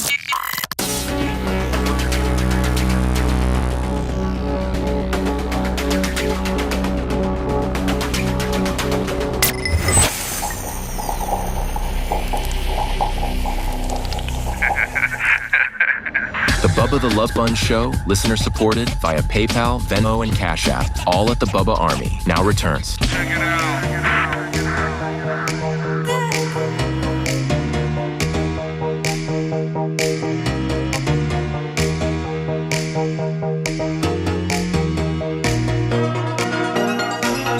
We're back on the Bubba the Love Sponge Show. It's the Babyface Takeover with Gene Lasker and Lummy. And we're filling in for Mr. the Sponge while he is enjoying a relaxing, peaceful vacation in Indiana. He's currently at Bob Evans somewhere, or about to go to a Bob Evans somewhere and see John Costica, the slinging steel man himself. So have a good breakfast together, boys. But in the Brent and I, $50. Whoa, there we go. And then we got Paper Towel Willie, 100. There you go. Thank you, fellas. Thank you so much. We appreciate it tremendously. Get your money in before September 15th to attend the BARP royalty party, which will be at the palatious and luxurious estate that we're going to be at. Covington Farms. On the phone line, we have our very special guest. Let me hit the phone button. Yes, you hit the line one, and there then we go. I hit the phone button there, and then do I hit something else? Yeah, you gotta hit the phone. How get it? What? The TJ Armstrong. Yeah, TJ Armstrong. This is oh, I hit that? Okay. All right. Are you there with us, caller? Yeah, what's up, bro? Hey. What's up, big face? It's none other than Mr. Broderick, Epps, Mr. 25 Cent himself. A blast from the past. 25 Cent, Gene? Nah. I know this guy. That guy's still alive? What's up, Lasker? He's still What's alive. up, Lasker? How about it? How about it? He's more than alive. I talked about you this morning, putting honey on your balls and letting the bees bite you. Yeah, that's something I'll never do again. You know, I became allergic to fire ants after that. Yeah, fire ants. That's Fire We were ants on talking the- about Bubba doing stupid things. I said, man, he did everything. Can you imagine doing it now? We'd be all. So what have Oh, you? yeah, you- Go ahead. 25. No, I was saying that, you know, if we did that stunt today, you'd definitely be on viral news on just different outlets. I know. was in a fire suit taking firecrackers and Roman candles to my chest and all. And then Bubba ran up behind me with lighter fluid and douched me with lighter fluid and set me on fire. Yeah. Remember the one time when you drove through his old TV? Yeah. You know, the big screen. Who was carrying that TV? I almost hit him. Was it, who was carrying it? Was it Craig the Bulldog, maybe? Yeah, man, Craig the Bulldog and somebody else. And they had to jump Craig in the the bushes. Bulldog and Coco. It was Coco and Craig the Bulldog. Yeah, because they were mad at me. After, hey, man, that wasn't right. I go, what do you mean? I told you I was taking that TV out. And he goes, yeah, but man, you almost hit me. I go, well, you know what? You should have let loose of it earlier. They tried to save that TV, but I didn't let him. Expect anything when Lasker's in his truck. Well, he's got a super fancy new truck. I don't think he'd be crashing through TVs now. Oh, yes, I will. Yeah, and he just found out that it has self-driving, so, you know, it's going to be better out there. It wasn't me. It was that blue The blue thing. line did it. The blue line. Blame it on Babyface for showing me. So 25, man, it's been a while. What are you up to these days? Everybody's, first of all, super excited in our chat on YouTube to hear your voice. Are you married with kids now? No, man, I'm not married with kids. You know, I'm dating stuff. I got me a girl. I got me a lady. So you know, I'm white? Well, of course, she likes the white whales. You know. Whoa, white whales! Why would you say that out loud? Let's be respectful, Lummy. I'm saying Yeah, I mean, what do you mean by white whales? I mean, they're harder to catch. That's what you'd always tell me. Like they're the biggest fish out there, you know? That's, you know what? Looking at it at that point of view, yeah, that's, man. you know. Gene, which way did you take it? That's a. How many people did I take it? How many people you see a white bringing girl with pimples and she's fat as hell? No, he was always saying they're the hardest ones to get, you know? Not for him. Well, no. I find that very offensive, Lummy. It hurt my feelings a little bit. You should be offended. I'm offended for you. I have secondhand offense right now. So you've got a girl. How long have you been dating her? We've been dating about 2 years now. Oh, that's pretty serious. Yeah, long date. You guys thinking about living together, or? Well, not at this moment. I'm still living over here in St. Pete. She actually, she's just like maybe two towns over, just a little north of me. So, you know, still in Ellis 2 County, towns though. over, that makes it legal. It makes it legal.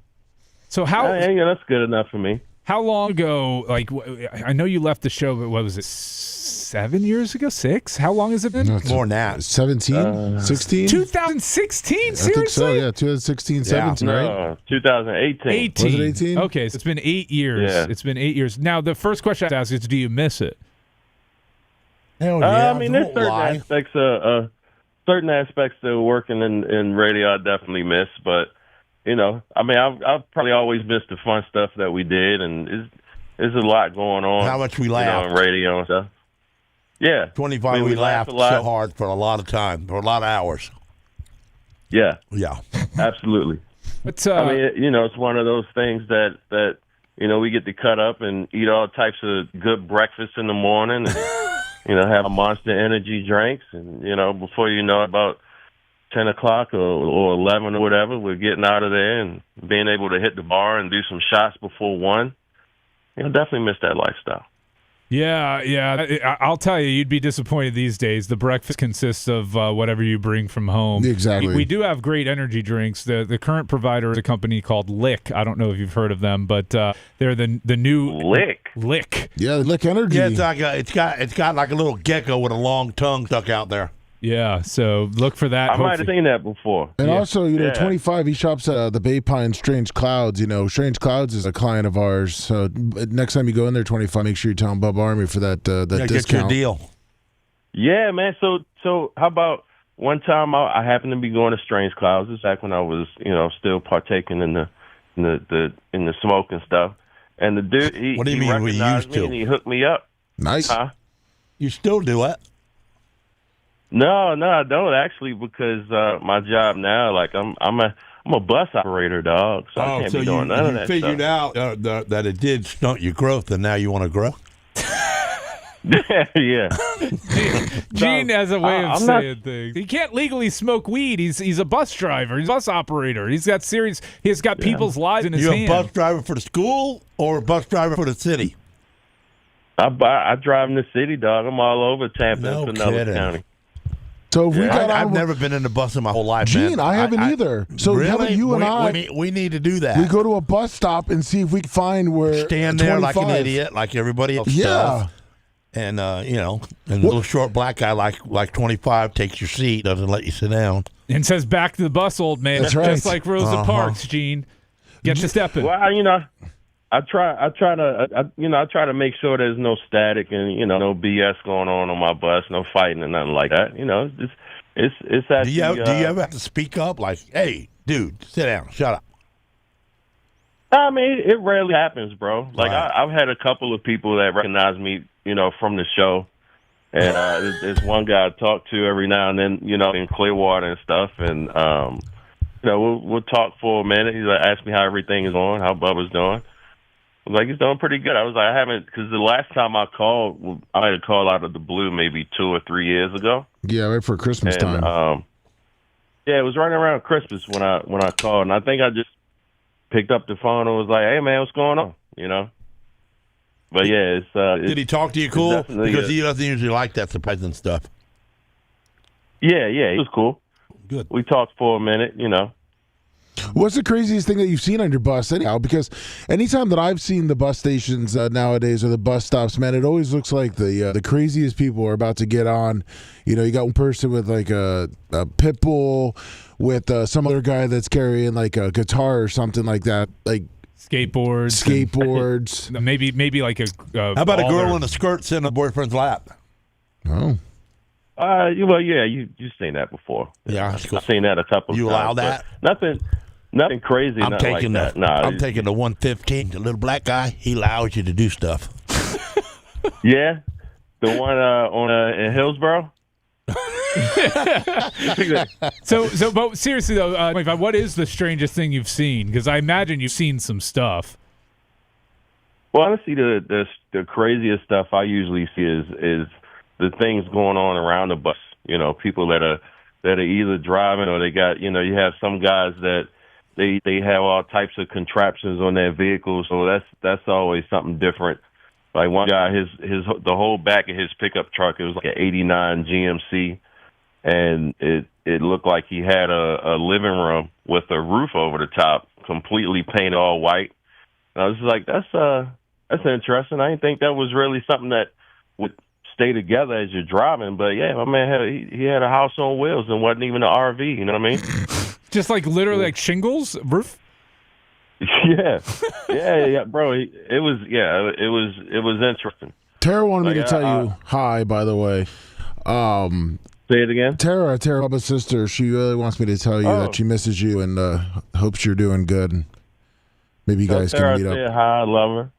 I think 25 might be one of the most loved people in Bubba Army history. I've never heard anybody have a bad word to say about 25. I thought he was a token. He was more than a token. Bubba treated him like a token at times, but he was more than a token. He was a very important part of this show and one of the coolest dudes to ever work here. 25, before you met your girlfriend, have you ever picked up a chick working on the bus? While working on the bus? No. No? Nah. Yeah, that's sort of, you don't want to open up that kind, especially with me, bro. Like I can't be meeting people on the bus. We end up hanging out and take them to the wrong situation. Things don't go right, and before you know it, they're trying to sabotage someone on the bus. I can't have that happening, dog. How about my job in these streets? You don't shiz where you eat. They throw any phone numbers at you when they're walking out? Yeah. Say it again. They throw any phone numbers at you when they're walking out the door? I got them 2 numbers, yeah. You get any fare jumpers? They'll try to jump, but you know what, man? I'll just tell them straight up. You know, I like to be cool with people, but at the same time not be mean. So I'm just like, hey, brother, you got to hit my fare box with something. You can't just walk by and just, hop on this bus for free. Come on, man. Have you ever gave anybody a free ride because they deserved it or they needed it and they begged for it? Yeah, now there are people out there that, sometimes you get the brothers and the young ladies and stuff, like they'll hop on and, Oh, you don't let like, white guys man, go for free, though, do you, huh? I see that you are. Nah. Good. I'll call the white guys brothers, too. What are you talking about? Oh, okay. Everybody's his brother. He doesn't see color, Gene. I know it. I don't either. Shoot. Everything's black or white. I mean, it just, we know, Gene. We know. 25 over all the years that you worked back in the day here. What was your most your top 3 most memorable moments? Bringing it back. Oh man, had to have been having sex with Akira, right? Top 3. Man, that's a hard one, bro. It's been over. That's some of that shower acting you were doing. Let's go with your number one. What's your favorite moment? Yeah. Oh, favorite. Let me think. Pick your favorite and your least favorite. We'll go with that. Well, the least favorite was probably the snakes. Ants on the nuts. Man, I forgot we did the snakes too, huh? yeah, you didn't like them. No, I didn't. Oh, no, I didn't like the snakes at all. The snakes I didn't like too much. I mean, I probably didn't like. Remember that one time when I ended up getting caught with that girl in the car, and then she came walking in the radio station because I couldn't get her awake in the car, and I left the window open for her. And wait a minute, the white girl with the boyfriend. You hooked up with a girl in your car, husband. and she passed out in your car, and you just left the window open and left her. Her husband gave her to him. Yeah, so I did an amateur night over at Deja Vu. We used to do, man. We used to do an amateur night on Wednesday nights, right? So I was hosting that amateur night, and we usually got to be to work at 3 a.m, 3:30. So ended up meeting this lady. We hung out, got a couple drinks and stuff, took a ride somewhere, and was doing our thing, and came back, and she was passed out in the car. Her husband was gone. I'm just sitting here I got to do something. I can't, I have this woman in my car. I got to go to work. We got to figure something out. I can't drive the woman back to Lakeland because if I do that, I'll be back to work late for sure. It's 2:30 in the morning.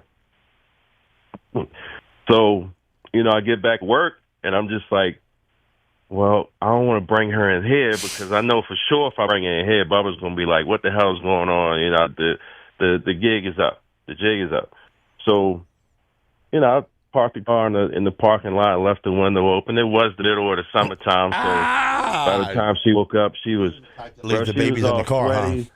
Huh? Yeah, I mean, it was crazy. So she ended up walking into the studio, and was she confused? Did she not know where she was? Of course not. She was confused. She was confused as far as waking up probably in 85, 90 degree weather in the car and just see this building. So when she walked in, and then the whole jig was up. I was just like, her husband's going to kill me because this dude was special forces. I'm in the military. It was all bad, bro. It was all bad. I would say that was embarrassing. You know what I mean? You can't be leaving people in your car, huh? That's uncivilized. That again, that'd be something that for sure would be, probably frowned upon in today's nature. Yeah, you guys certainly had some crazy times. I mean, you were at the Bubba Paloozas and everything, right? Yeah, Bubba Paloozas were fun. The Bubba Paloozas, we had a lot of fun. It was one of my first times doing ecstasy back in the day. Did you hook up with any listeners there? Yeah. No, I mean, come on, of course. Oh, you did too, Lummy? Yeah. No. Hey, what did we call that when we went to the damn bars and we put the shock collars on the girls' crotches? We call that snatching shocking the shocking the piz. Yeah. Yeah, shock the piz. Yeah. That was just always great, just to help them put it on and test it, see if it works on them, and watch them jump and flip off the chair and stuff. That was Great. So I'm confused. Yeah. I'm confused. Was the leaving the woman in your car the worst memory, the best memory? I don't know. I don't know if it was the worst or the best. Like at the time, it felt like the worst, but now talking about it, it's like, that was pretty funny. I guess I can name that as one of the best. Did you get in there on the air? Was she on the air? Yeah. Oh yeah, Bubba had on the air. You know when a girl stumbles in, Bubba's going to bring her in. Yeah. A delivery driver Bubba he'll had on trust the you. after show. Oh, he kept her around Bubba the whole had her on time? the after show. Yeah. Oh yeah. And Cleo came in. They did a little live show on the after show. It was. I guess you could say that was one of the best. Did you ever catch I heat looked from at it as one of the worst. the special ops husband? No, he was actually pretty cool. I thought the dude was gonna, tell him what he could have done. I mean, he was special unit in the military. He could do anything. He could catch me in the middle of the night or blow my house up. Who knows, man? You know how these things go. I personally don't. Luckily, nothing like that ever happened. Definitely the snakes is probably not one of my. Anytime in the torture rack, actually, that was probably one of my least favorite. I would imagine. Yeah. So we got 25 Cent on the phone. We're going down memory lane with him, and he's talking about now, his least favorite memories, the torture rack. So what were some of the things that, for everybody to refresh their recollection that you had done to you in the torture rack? Well, I remember the snakes in the torture rack. I wasn't in the torture rack too many times. 3 or 4. Yeah, it's like you got to admit that was the most amazing product built by hand for the BRN.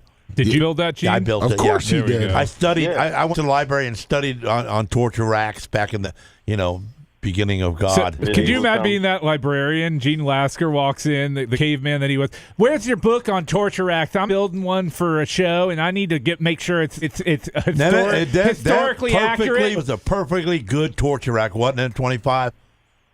Yeah, There was no way. You cranked that handle and brought them legs out, it'd make you cry. Yeah, it was something definitely something, Game of Thrones style.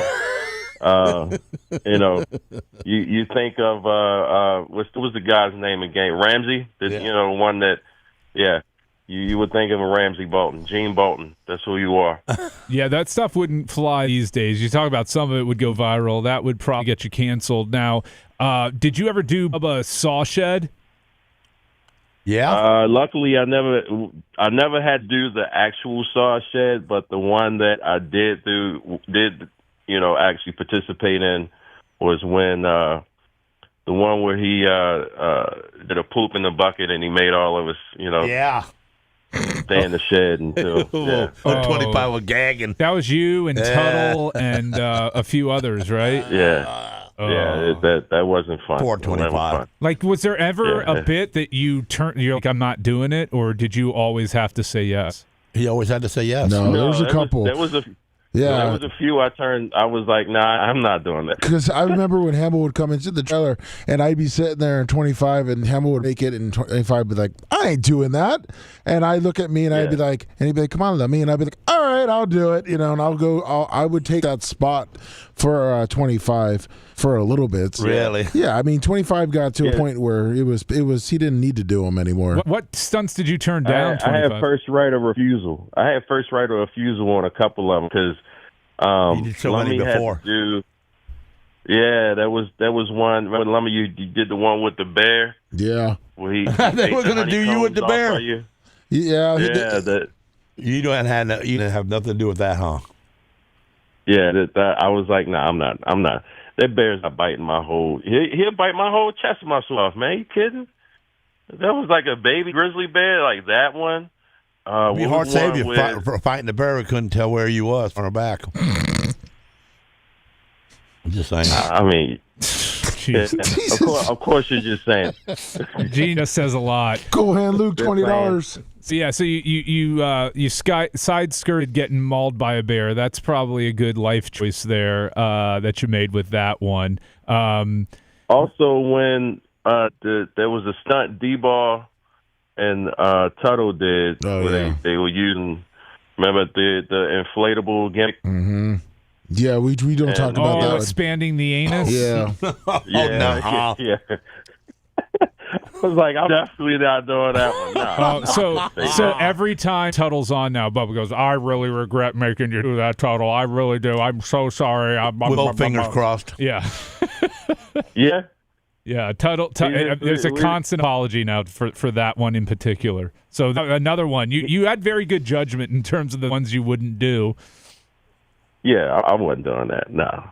No, hell. I ain't doing that. But they asked for somebody to go and shower with a stripper or a porn star, and you were down for that, right? Yeah, he dipped his balls in an impale. He did that. Yeah, that one wasn't fun either because I was on a 24-hour watch just to make sure I didn't go into any kind of shop. Oh, really? You know, yeah, because that was some funny stuff, bro. Remember Jughead, the camera guy? Yeah. Yep. We were roommates. Yeah, we were roommates at the time. And after that happened, so he had to tether your balls at night to make sure you were good. No, he didn't have to do that. But I just, they gave me a whole bunch of Benadryl, and it just come to make sure I don't wake up and it's just a lifeless body there. But I was good. How many days after that all hurt? over my body? A week. A week. Yeah, it took about a week. And did they all like pus up and everything? They didn't quite pus up, but I had lumps and everything over my body. I'm allergic to them now. Yeah. Like if I get bit by them now, ain't no telling what'll happen. Yeah, no. I mean, so what happens with the more exposure you get, the worse it gets too. So you got to be careful. You can't Yeah, believe man, they was tearing my ass the up. faces he was making while he was being bit, trying to couldn't smack them off your balls. You had to try to get them off, but they were running around biting him. They were biting. They were locked on so hard that I was plucking them off of my balls, and as I'm plucking them, I'm also plucking my ball. Like, bro, it was pain on top of pain. The pain of plucking my balls was. He tried to smack them off at one time. He held them tight and then tried to smack it. Smacked himself right in the nuts, bro. And he was it was so bad. You were really a star back then, bro. I was trying to bring up the positives that happened here, because I'm, there was a lot of positive things that. was positive. Yeah, it made him a household name. Absolutely. Even the Ku Klux Klan talked about him. What? What you talking to Ku Klux Klan? This is dude, Mr. Lasker. What are you talking about? I'm saying they even talked about you. I'm just saying when I'm at the meetings, we still bring you up every now and then when I go to the meetings. Everybody talked about that. Everybody in the world. Right. When I go to the meetings, they still talk about it. Yeah, they still. That's right. We Stern asked, was that true, Bubba, that you did that to that boy? I was good at making the torture rack because I've made so many crosses that we burn. And the crosses. What do you mean, Lasker? You still a part of these secret groups or something? What's going on here? Well, something might happen, and you better be hooked up with somebody. Gene's ready to go to prison, and he wants to have all sides of the fence covered. He's got the bikers, he's got the skinheads, he's got the Aryan Nation, he's got the Klan. He's ready to go in case he has to go Everybody in my pocket. Back to the clink. So well, my mother's got Black Panther ties, so I got people so on hooked up too. Different sides too, brother. That's right. That's right. When Gene comes on your butt, running this. Go ahead. Huh? Go ahead. Sorry. You said we're out here running this. Out here running this revolt. Yeah. There you go. When Gene comes on your bus, you charge him triple. No, I got you, Gene. Just make sure you don't start no trouble. Make a couple of friends. They'll love Gene. They will. Well, we gotta definitely find him. I gotta. If Gene, well, first of all, to know Gene is to love him. I mean, you sit down with the guy, you realize he's got a good heart, and he means well, even if he sometimes the words don't come out too good. We'll put it that way. Right. 25. We got to get you, even if you're my guest or whatever. We got to at least extend the invite for you to come to this year's Bubba Army royalty party. Maybe bring your girl, catch up. Would love to have you there. Yeah, why don't you do that? Yeah, when is it? It's Martin Luther King weekend typically, and it's going to be at this Covington Farm Estates, and it's going to be a nice shindig. But yeah, I'm extending the offer whether Bubba likes it or not, and I hope you and your girl can make it. I know the listeners absolutely love you. It's so good to hear from you. We appreciate your time coming on and taking some time out of your morning to catch up and cut up with us. And we hope nothing but the best for you, man. Yeah, thanks seriously for hitting me up the other day. When you hit me, you were talking about going on the show, and I'm like, yeah, man, I'd love to. I just again had to figure out, when I'm free. Babyface has to lean on that phone to be able to be a host. Yeah, I do, man. I was like, what am I going to do to kill 4 hours? And I'm like, 25's a full segment, They called him a week ahead of time. And people will be happy with it. There's so much news happening out here, bro. But me, like when I had my little show on Bubba Army Radio, man, I always had some kind of crazy news or news clips. You got all the different celebrities passing away. It's a crazy time out there, bro. Yeah, it is. You got the video games. But I think people would rather hear everything. from you than anything else, though. So it's great to have you on. I appreciate it. Thanks for coming on with us. I just want to let people. Yeah, I just want to let the Bubba Army know. I'm not calling in because I need a $5,000 loan or nothing like that. I ain't trying to start an OnlyFans page or. What's the difference between a pepperoni pizza and a Black American man? Oh boy, God. we got they're supposed to have cleared. Oh my God. We have the dump button ready. We know. Do you know the difference? Cook in the oven. No. We don't cook in the oven. No. Pepperoni pizza will feed a family of 4. Buddy, with this money I'm making nowadays, boy, I'm making thousands of dollars. Good for you. Money so tall, I make all the hoes fall. What are you talking about? I like that. He's got them on lock, man. He's turning them down. He's saying no more numbers. I'm taking ladies. So I'm sorry about that last racist outburst. No, nothing 25. racist about that. No, That's a good joke. There's nothing racist about that. Lasker knows you don't offend me. I ain't worried about Lasker. That's man, my dude. You're my friend for life. Well, we 25. We love you. 25. We were in the trenches together. I will reach out to you with the deets on the bar party. Hopefully, you can make it at the very least. If you want to bring your girl, then by all means. And thank you so much for being gracious with your time and coming on with us. I appreciate the invite, bro. Tell the Sponge I said what up. He's doing good, Lummy. I'll holler at you about that fish if you're still dealing in fish. I got some people out there I'm trying to go party for, dog. No, fish died. Fish died in COVID. It caught COVID and died. Damn! You killed the fish. He let too many people get their hand on his fish, and that's right. And, too many hands in pot during COVID. Yeah. Fresh, fast dirty seafood. Hands, man. Dirty hands. Everybody's got their hand out. That warehouse is still there, though. They're slinging fish out of it, though. Just go in there, act like you own the place. Be safe on that bus there, 25. Yeah, you be good, 25. We all love you. Thanks for your time, man. Y'all have a good one. God bless. See it. Well, that was a nice treat. Yes, that was great. When we come back, I'm going to go to the phone lines. I'm going to open them up. If anybody wants to call in, we will take your call during the next segment when we return to the Bubba the Love Sponge Show. The views and opinions made by Gene Lasker are not necessarily those of our advertisers or this radio station. He's a good guy, even though he's a... Bubba the Love Sponge. Bubba the Love Sponge Show returns after these words.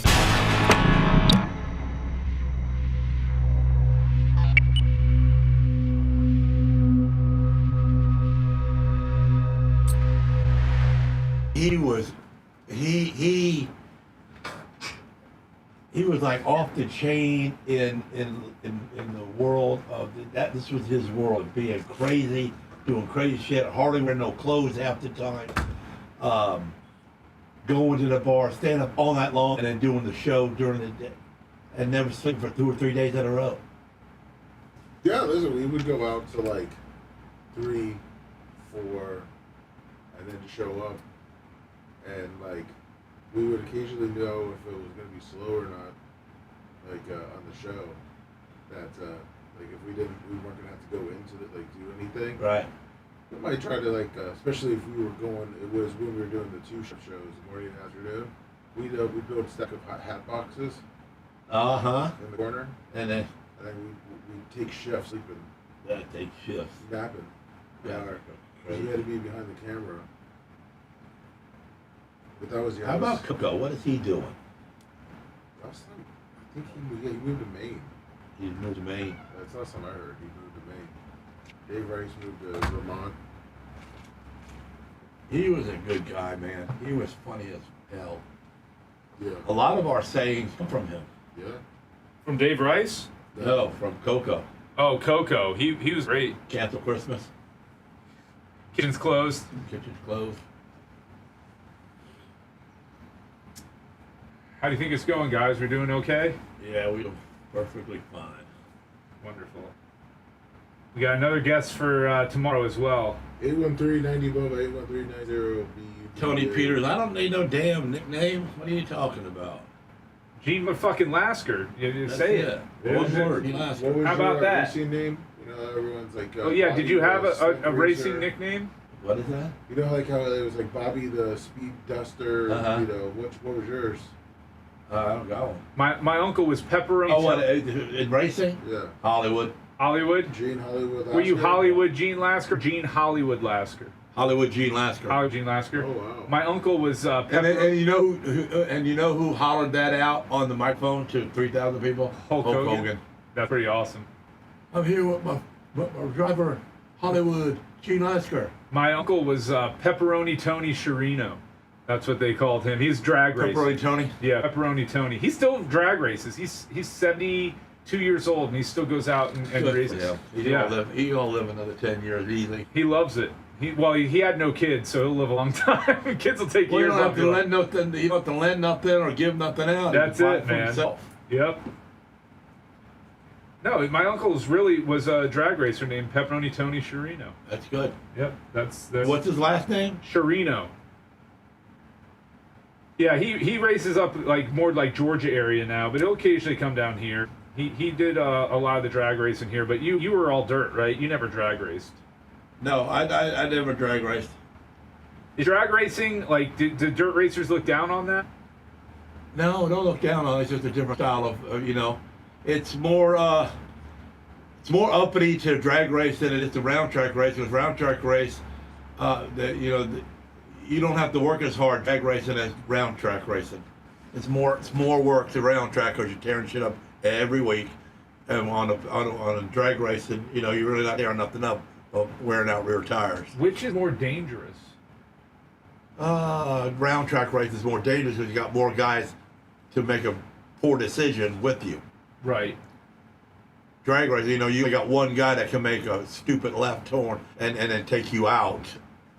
Or flip over. The fast guys go so fast that they can flip over and blow up and stuff like that. Those are more dangerous. But for like somebody running a 8-second quarter mile, 160 mile an hour, there ain't no danger in that.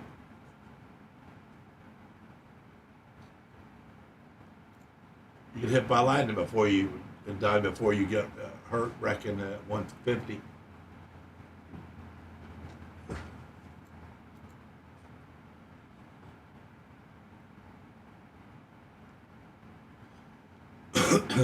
How about my thumbs, Lummy? Do I got any? Because I don't see none on the chattables. The chattamungos are lazy today. Let's see here. Let's see where Gene's at. We got Brian chattamungos. That's what the problem is. Yeah. Get thumbins in, Do guys. you think they would multiply? I mean, one would hope.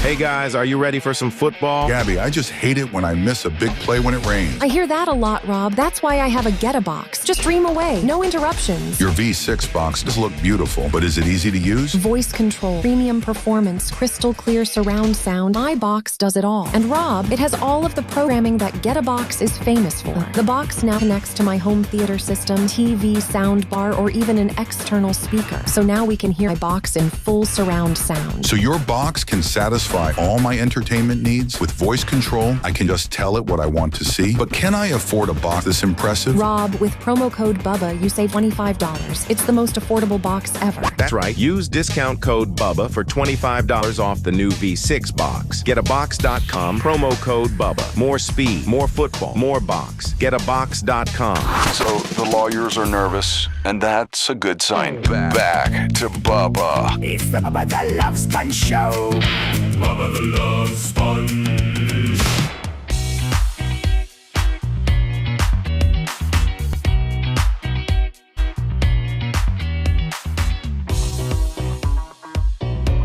And we're back to the Bubba the Love Sponge Show. It's Babyface Takeover with Gene Lasker and Lummy Lummox.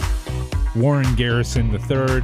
We are filling in for Mr. the Sponge for the next 2 days while he is out gallivanting through Indiana with his lovely fiancée, not his fiancée, Erica.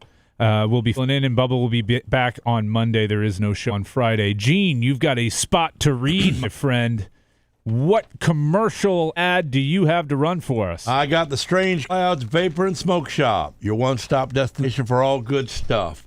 They got the premium vapes, delicious edibles, the THC products, the Cretin, the Carva, the Killer Glass pipe selection, and fresh incense to set the mood at all best prices.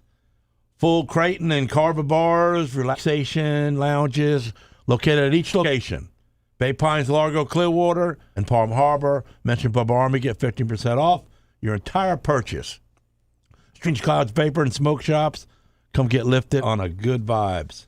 4 locations from Tampa Bay area, or shopstrangeclouds.com. Great read, Gene. Great read. Rob Green, $100. Woo! Get it, Rob. I promised we would open the phone lines. We've got a caller. So Lummy, I just hit the phone button there, and then I just hit the line? Yeah, just hit the one to your, you would be to your left. Other side. I think, did I hit it? The other side. Other button. I see the, yeah, there you go. I know the board. Don't worry. I'm sorry. I wasn't trained to the phones.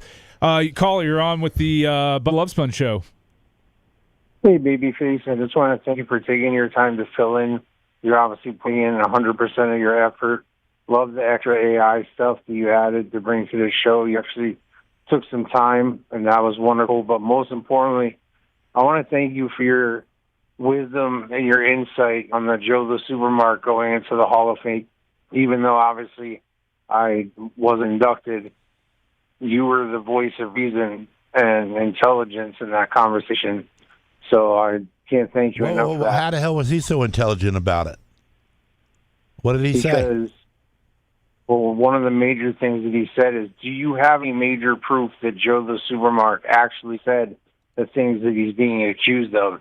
And nobody has any proof because I didn't say things that I was being accused of. Yeah, I don't know if you're familiar with it, Gene, but Joe's a very controversial figure in the Bubba Army with the Bubba Army Hall of Famers and the Ring of Honor and Circle of Trust.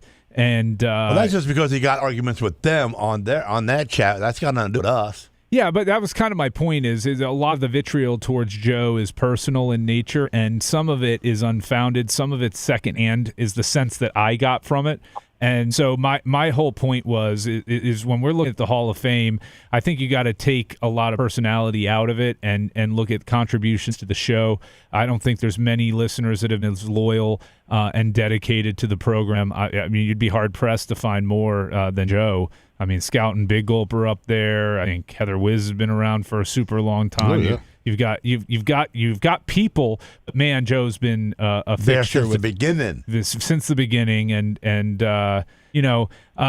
look, Joe, I would vote for you to go in. I think you deserve it, but Bubba came up with the way to come up with it. I understand his dilemma in not wanting to set off people, but I don't think that your inclusion would diminish anybody else's place in the hall in any way, shape, or form. So that's just my 2 cents on it. But it is what it is. Sorry you didn't get in. Your 2 cents is very, very valuable. No, it's very fine.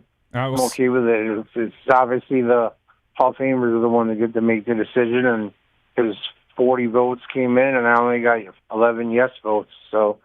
That's that. What makes you think that happened that way? Why 11 to 40? What do you think, Joe? Say it.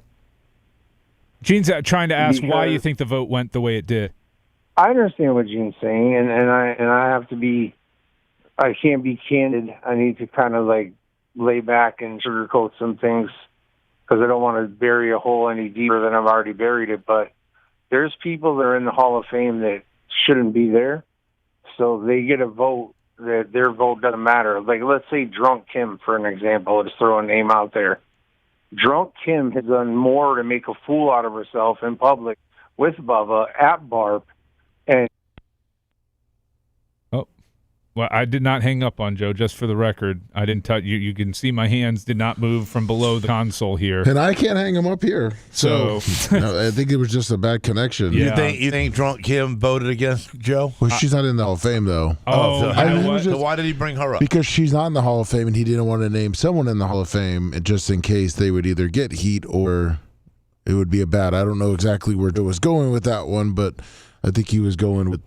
I know this. I know when we got kicked off the air and we were getting our own stuff all together so we can do this on our own and getting all our materials together, Joe the Supermark stepped up and he had taped everything we ever did. And he was giving us tapes. Yeah, no, he definitely is known for that. That right there, taping everything we did, makes you Hall of Famer. I that was kind of my argument too, Gene. You and I are on the same page, but he's rubbed a lot of people the wrong way. And so have I, and I'm still on radio. Well, you're Gene. And y'all still giving me money, and y'all still giving me thumbs up, and you're still lying and saying you love me, but you don't. I think they do, Gene. I Not think all of them. You're universally loved. Well, I'm going to tell you something. If I get into an argument with Bubba and I walk off the show, watch what chat does to me. Oh, you think they'll turn? I never knew why you had him anyway. I put Babyface on her 5 days a week. Hey, listen, they love you till they don't, and Right. you can't get caught up in what Can't. chat's saying. You really No. can't. Everybody's Chat got their own cancer. opinion, and I get that. But you know what? Sometimes their opinion's tainted on who they are, because some of these people ain't got nothing else to do but get on to that. Yeah, no, you're right. You're right. So if you want to call in, what's the number, Lummy? 813-90-BUBBA, 813-90. Still the same? Yes. Yeah, okay. 813-90-BUBBA. Call in if you'd like. The phone lines will be open through the next couple of segments. We'll take your calls if you'd like to chime in on anything, ask any questions, provide some feedback, whatever it may be. Getting into a topic that is really heating up right now, and I don't know that Gene maybe knows a lot about it, but I'm sure Lummy does, is these college players that went to the NFL. Some got drafted, some were unsigned free agents, and they're getting cut from their NFL teams and trying to return to school. Yeah, this is going to ruin college football. They're literally, they had a, Well, why can't they? well, because the whole idea is once you go professional football, then you're not supposed to go back.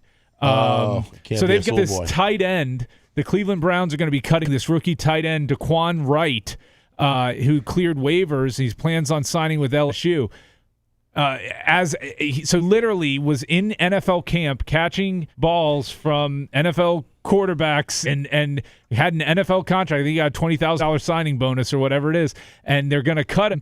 And he's going to $20,000. Well, I but mean, I know the water it's boy not a makes lot. more than that. But the point is that he got paid money to be a professional football player, Okay. and now he's leaving. A judge in Baton Rouge ruled that he can enter back into college after being in the NFL.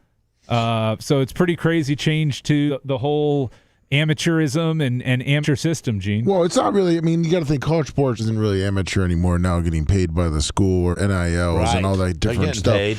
But the difference is that I wonder, and I haven't looked into it, so I'm not sure if you He looked didn't into play it. in the game, though. What, him? He just practiced. Yeah. Well, he played in a preseason game, I believe. Yeah. But he got paid professional, but he did play in college. But I'm wondering if that's going to be a way that these guys are going, unless they obviously changed the rule now, to get out of their contract, quote unquote, contracts they have with that school. So if they declare themselves eligible for the NFL, they get signed, let's say, to a practice squad early on, and then they get cut. Now they can they go to any school? Well, the SEC just voted today along with the Big Ten, and they were unanimous in saying they will not allow these players to play. Oh, okay. That if you previously declared for the NFL NBA, WNBA, and did not appropriately withdraw, signed a contract with an NFL, NBA, G League, or WNBA or affiliate team, or been listed on an NFL, NBA, or WNBA roster, you are no longer eligible to play with them. So it looks like the sport itself is going to handle this situation on its own. But yeah, it is a kind of a crazy situation that, I guess we all should have seen coming, but I don't think anybody saw guys getting cut by professional teams. But we have seen it to a lesser degree of guys, going into the Major League Baseball draft, going through the farm system, and then come back and playing quarterback at 25 when they don't cut it in the majors. So it's different, but it's kind of the same. Well, there had to be some kind of good to get an NFL job, right? Yeah. I mean, so why can't they go to a different team? They don't want to move? Yeah, no, because there's only so many spots. There's 53 spots, and so these guys, during preseason, they may have 80 guys on the roster, but only 53 make the team. Okay. So just because the conferences came out, that means that the NCAA has not ruled on that. Well, but when your big money guys are coming out saying we don't want you, that's why these guys were going to come back, because they could make $1 million in college versus getting paid nothing in the NFL. Yeah, but they still, if that guy was going to make 20, let's say, and he goes down to, let's say, USF, he still could get 60. He could get 60 or 100. Yeah, exactly. No, absolutely. So that means that, really the NCAA has to come out and say, yeah, no. We'll see. We'll wait for the ultimate ruling. We'll go to the phones. We have some callers. Oh, boy. You're on with the Bubba the Love Sponge Show and Babyface. How you doing? All right. How you doing? Good. Who do we have? This is Jason out of Lakeland. Jason out of Lakeland. What can we do for you today, sir? Hey, I got a legal question for you. All right, shoot. Back in the early 90s, I was convicted of a felony. I know convicted felons can't legally own a firearm, but is there any way to have that record expunged to make it to where I can legally own one? Depends on what you did. Yeah, that's a Kevin Hazlett question. I would call Kevin Hazlett with Carlson. What did you do? Yeah, what were you guilty of? Aggravated assault. Probably not going to get it. Darn. All right. You just I appreciate it. Just carry a gun anyway. Who cares? Well, I would not. I do. That is not my advice, sir. Yeah. He already told you. He already told you he's not going to give you no advice. So don't listen to him anyway. Well, I mean, I could give him The views and opinions made by Gene Lasker are not necessarily those of our advertisers or this radio station. Oh, I lost that bet. Or Hunter Law. I love the show. I'm not going to lie real quick. My butthole puckered because I thought I accidentally listened to break. I was like, what did I do? It was just Macho coming through with the sounder. Gene disclaimer. So, whew. Oh, man. I lost my breath. Probably a good one to play then. Yeah, well, no, it's true. Well, good luck to you, sir. I'd give Kevin Hazlett a call. If there's anybody who can get it done for you, it's him. So give him a call and see. How do I hang up, Lummy? I'll just go to the next guy. Just go and say, okay, Thank you, sir. Caller, you're on with the Bubba Love Sponge Show and Babyface. What can we do for you? Babyface, Lummy, Lasker, White Iced Tea. You don't need an introduction. Your voice is very distinct, sir. Who are you? White Iced Gene doesn't Tea. know. Thank you. I don't know. White Iced Tea? What's up, Lasker? It's White Iced Tea, buddy. Oh, yeah, now I remember you. Yeah, that guy. That Yankee voice. Whoever's idea it was to have 25 on the show today, that was fantastic. It was excellent hearing his voice. It's a voice we haven't heard in a while. It's always a pleasure to hear. He's such a great dude, and I really appreciated just hearing his voice. He sounds very happy. Yeah, he got a job. He's just. Go ahead. I'm driving to South Carolina right now. For what? And my son graduates the Marine Corps Friday. Oh, congratulations! That's awesome. Was you in the Marines too? No, I was not. He's a better dude than you. 1,000 times better. Well, that's what we strive for, to have our children better than us. Good for you. You know what I mean? Absolutely. That's what I'm striving for. And Babyface, real quick, I got a red light ticket camera. Do I have to pay it? Yeah. Yeah, the problem with those is they make them tougher to beat than and more expensive to beat than the cost of the ticket. You know, they found that sweet spot where hiring an attorney to beat it for you is just as expensive as paying the ticket. And You the go fine. to Ticketmaster or ticket Ticketmaster.com. The ticket clinic. The ticket clinic, and then no points. You pay You're not $125. going to get points anyways. So because they didn't identify you as the actual driver, so it's a non-moving civil infraction. And you ran it, and you did, so pay it.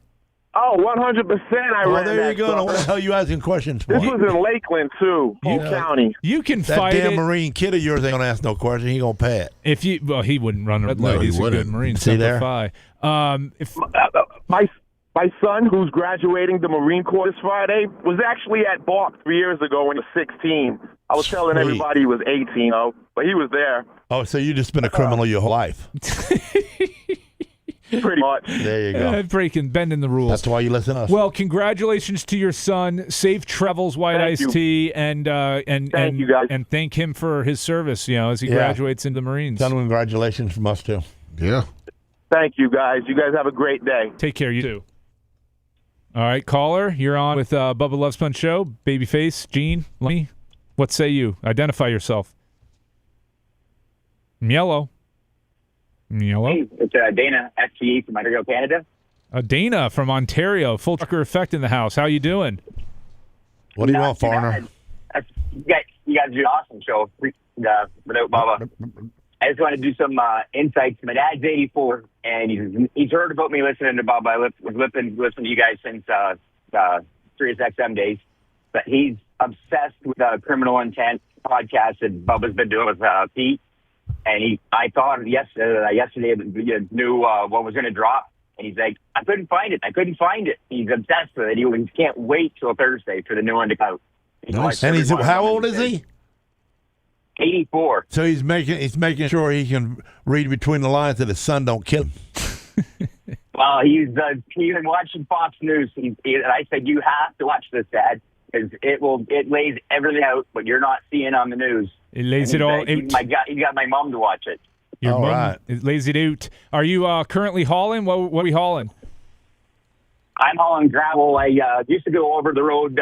You're the asshole. All over Michigan and states, but now I got a live bottom trailer, and I'm hauling gravel to a chicken barn right now. Or at 45 loads I've taken in there. So everybody hates you. Oh my God! He does. He breaks everybody's windshield. No, I should back my trailers. Oh, sure you do. I go down the road. Yeah. But I all excavators, dolers, both tile wheel machines. We work for an excavating company in a small town out of Inwood, and we do pretty much everything: tiling, foundations of houses, septic tanks. Quit doing it in Florida. We don't need no more people. Well, stay safe out there, Dana. Keep slinging those rocks, and thank you for turning your dad on to Deadly Intentions. The new one drops Thursday with Pete, and Bubba too. So, all right, stay safe out there. Yep, thanks, guys. Thanks. Caller, you're on with the Bubba the Love Sponge Show. Babyface, Lummy, Gene. Babyface, Lummy. Hey, hopefully one day, I was calling and asked for this. I would love to have your treble gimmick show or whatever, your credit, whatever. You know what I'm saying? We don't know what you're saying. So I know what he's saying. So I've got tips and tricks to save money when you travel to get the most out of your. How the hell you know anything your about points? Because I travel a lot, Gene. Okay. You know the angles. Yeah, you know all the angles, Did you know that you could get an Amazon gift card when you rent a card from Budget? And did you know that if you go to Costco to book your cruise, Costco Travel, that you get a Costco card for a percentage of your cruise fare?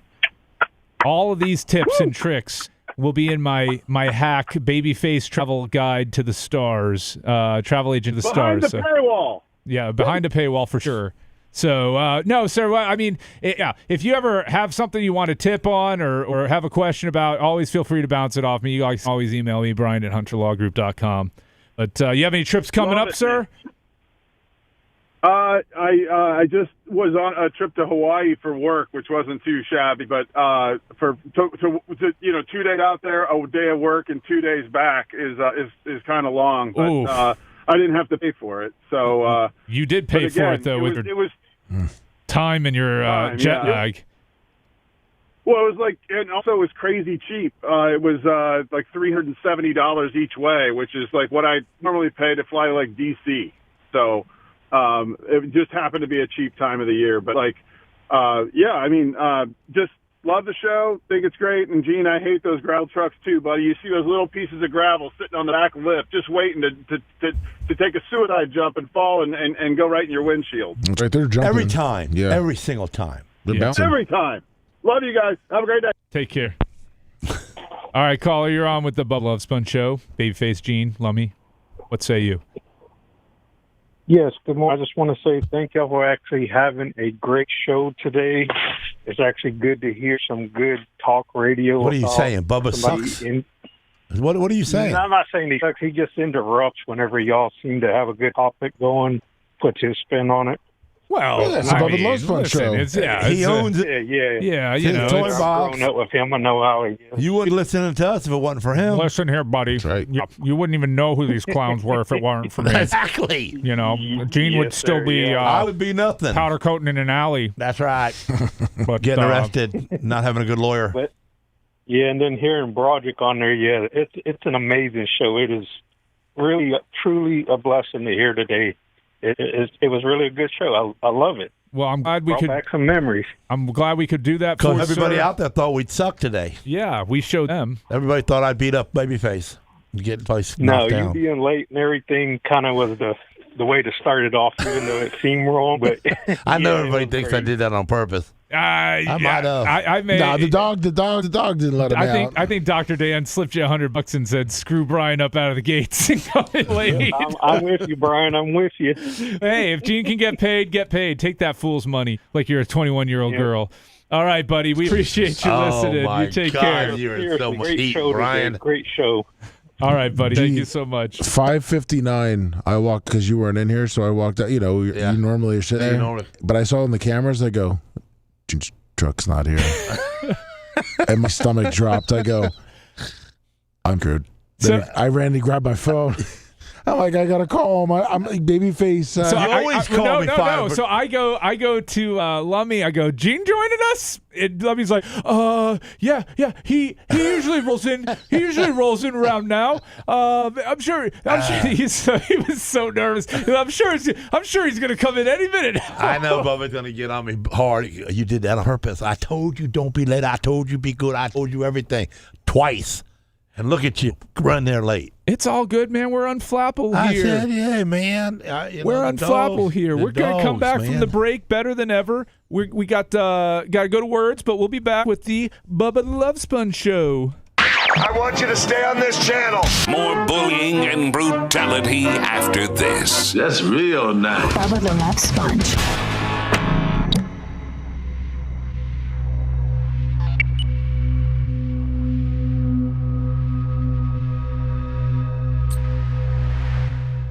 Any better than I'm doing without getting in trouble. I mean, we're talking about a third grader here. Yeah, that's right. We are over 1,000 thumbs, though, Gene. Yeah. And we had Rob Green with his $100. Supposed to have 1,310, so. Most of our laymen, 25. All right, there you go. Whoa. Woo.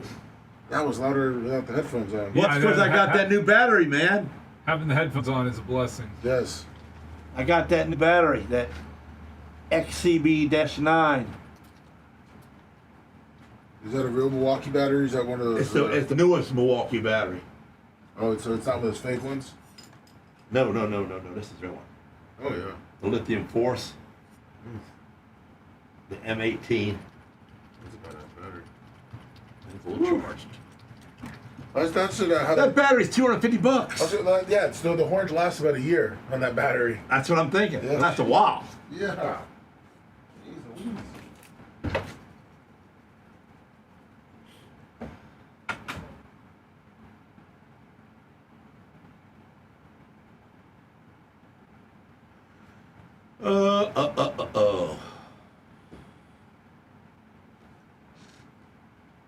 The Great Lake Golf, Great Lake. Dirt Merchant, thank you. We're doing good on that. We need 300 in an hour or so. Y'all gave me 160 seconds, remember? So don't even say you can't do You've it. got 100 likes in 60 seconds. 60 seconds. Damn. I got 100 likes in 60 seconds. Boom, boom, boom, boom, boom, boom, boom, boom, boom, boom. The real his Liz, his Riz, Cooper Lips.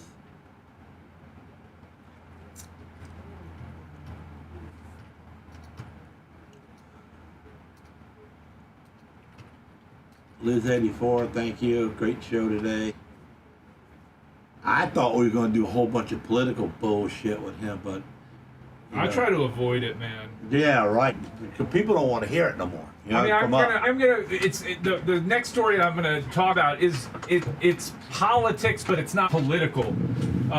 So yeah, but yeah, I mean. But we start talking about stuff that's intellectual, that you have to really know things to even know why they're doing that, and it's like, why? It's not Yeah. what- No, people don't want to think. They don't want to. we can't change it. We Laugh can't. and have fun. We don't even want to hear about it. Everybody else is reading it. Brandon Foster, good for you. Good morning. Organic Gene. Yeah, that's you, man. Dirt Merchant $2. Thank you.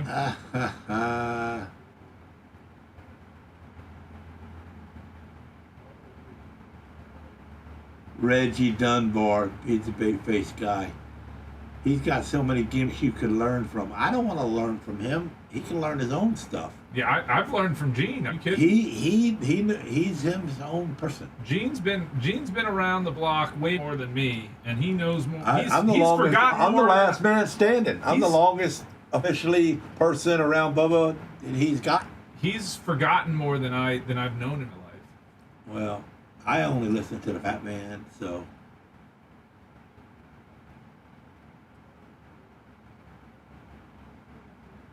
At least Babyface doesn't cut people off when they're talking. But you know what? But Bubba is the owner and the ruler, and he is the teacher and the guidance counselor and the principal all in one. Well, it's his livelihood too, you know. Right, and he you know what he thinks sells is what he thinks sells. He's gotten this far, okay? So he does what he does.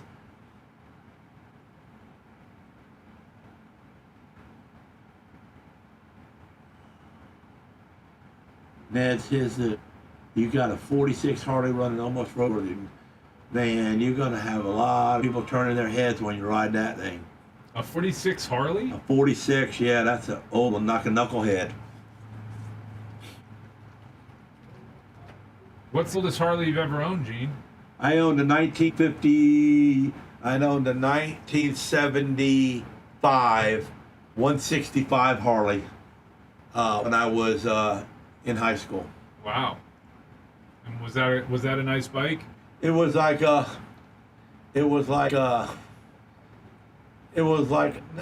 on an off-road bike, but it was like an enduro type of bike, Harley Davidson, because there was a small motor, 165, and it was it got me back and forth. I stole it, is how I got it, and then I took it to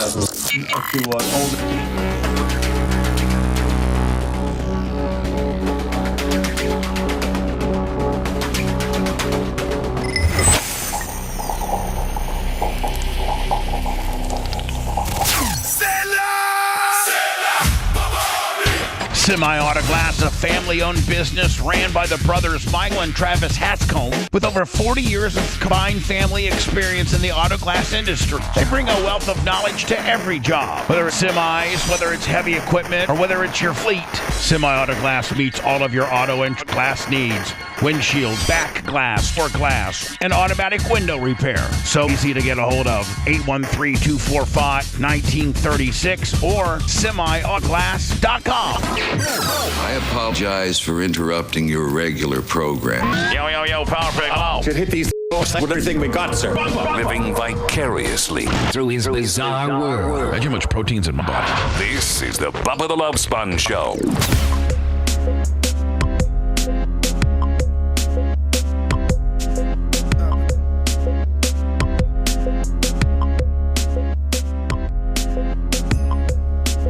And we're back to the Bubba the Love Sponge Show. It's the Babyface Takeover with Lummy and Gene. Thank you all for tuning in. Bubba's out today. He will be back on Monday. We'll be back tomorrow. We're all off on Friday. Friday's a vacation day for everybody here. Why? Bubba just decided not to have me do 3 days of radio, I think, which is probably going to ruin it in 2. Man, I'm already sitting here thinking. No, Chattables love you. We'll get through tomorrow. I've got a little bit planned already. We've got another special. Chattables say we're doing good. Well, good. I'm glad the chatters are being loyal and kind to us here as we just try to make our way through the day and not screw everything up. Lummy, what are you doing with your day off Friday? I don't know during the day. I know we're going to a concert in Ocala Friday night. So to see who? Brooks and Dunn.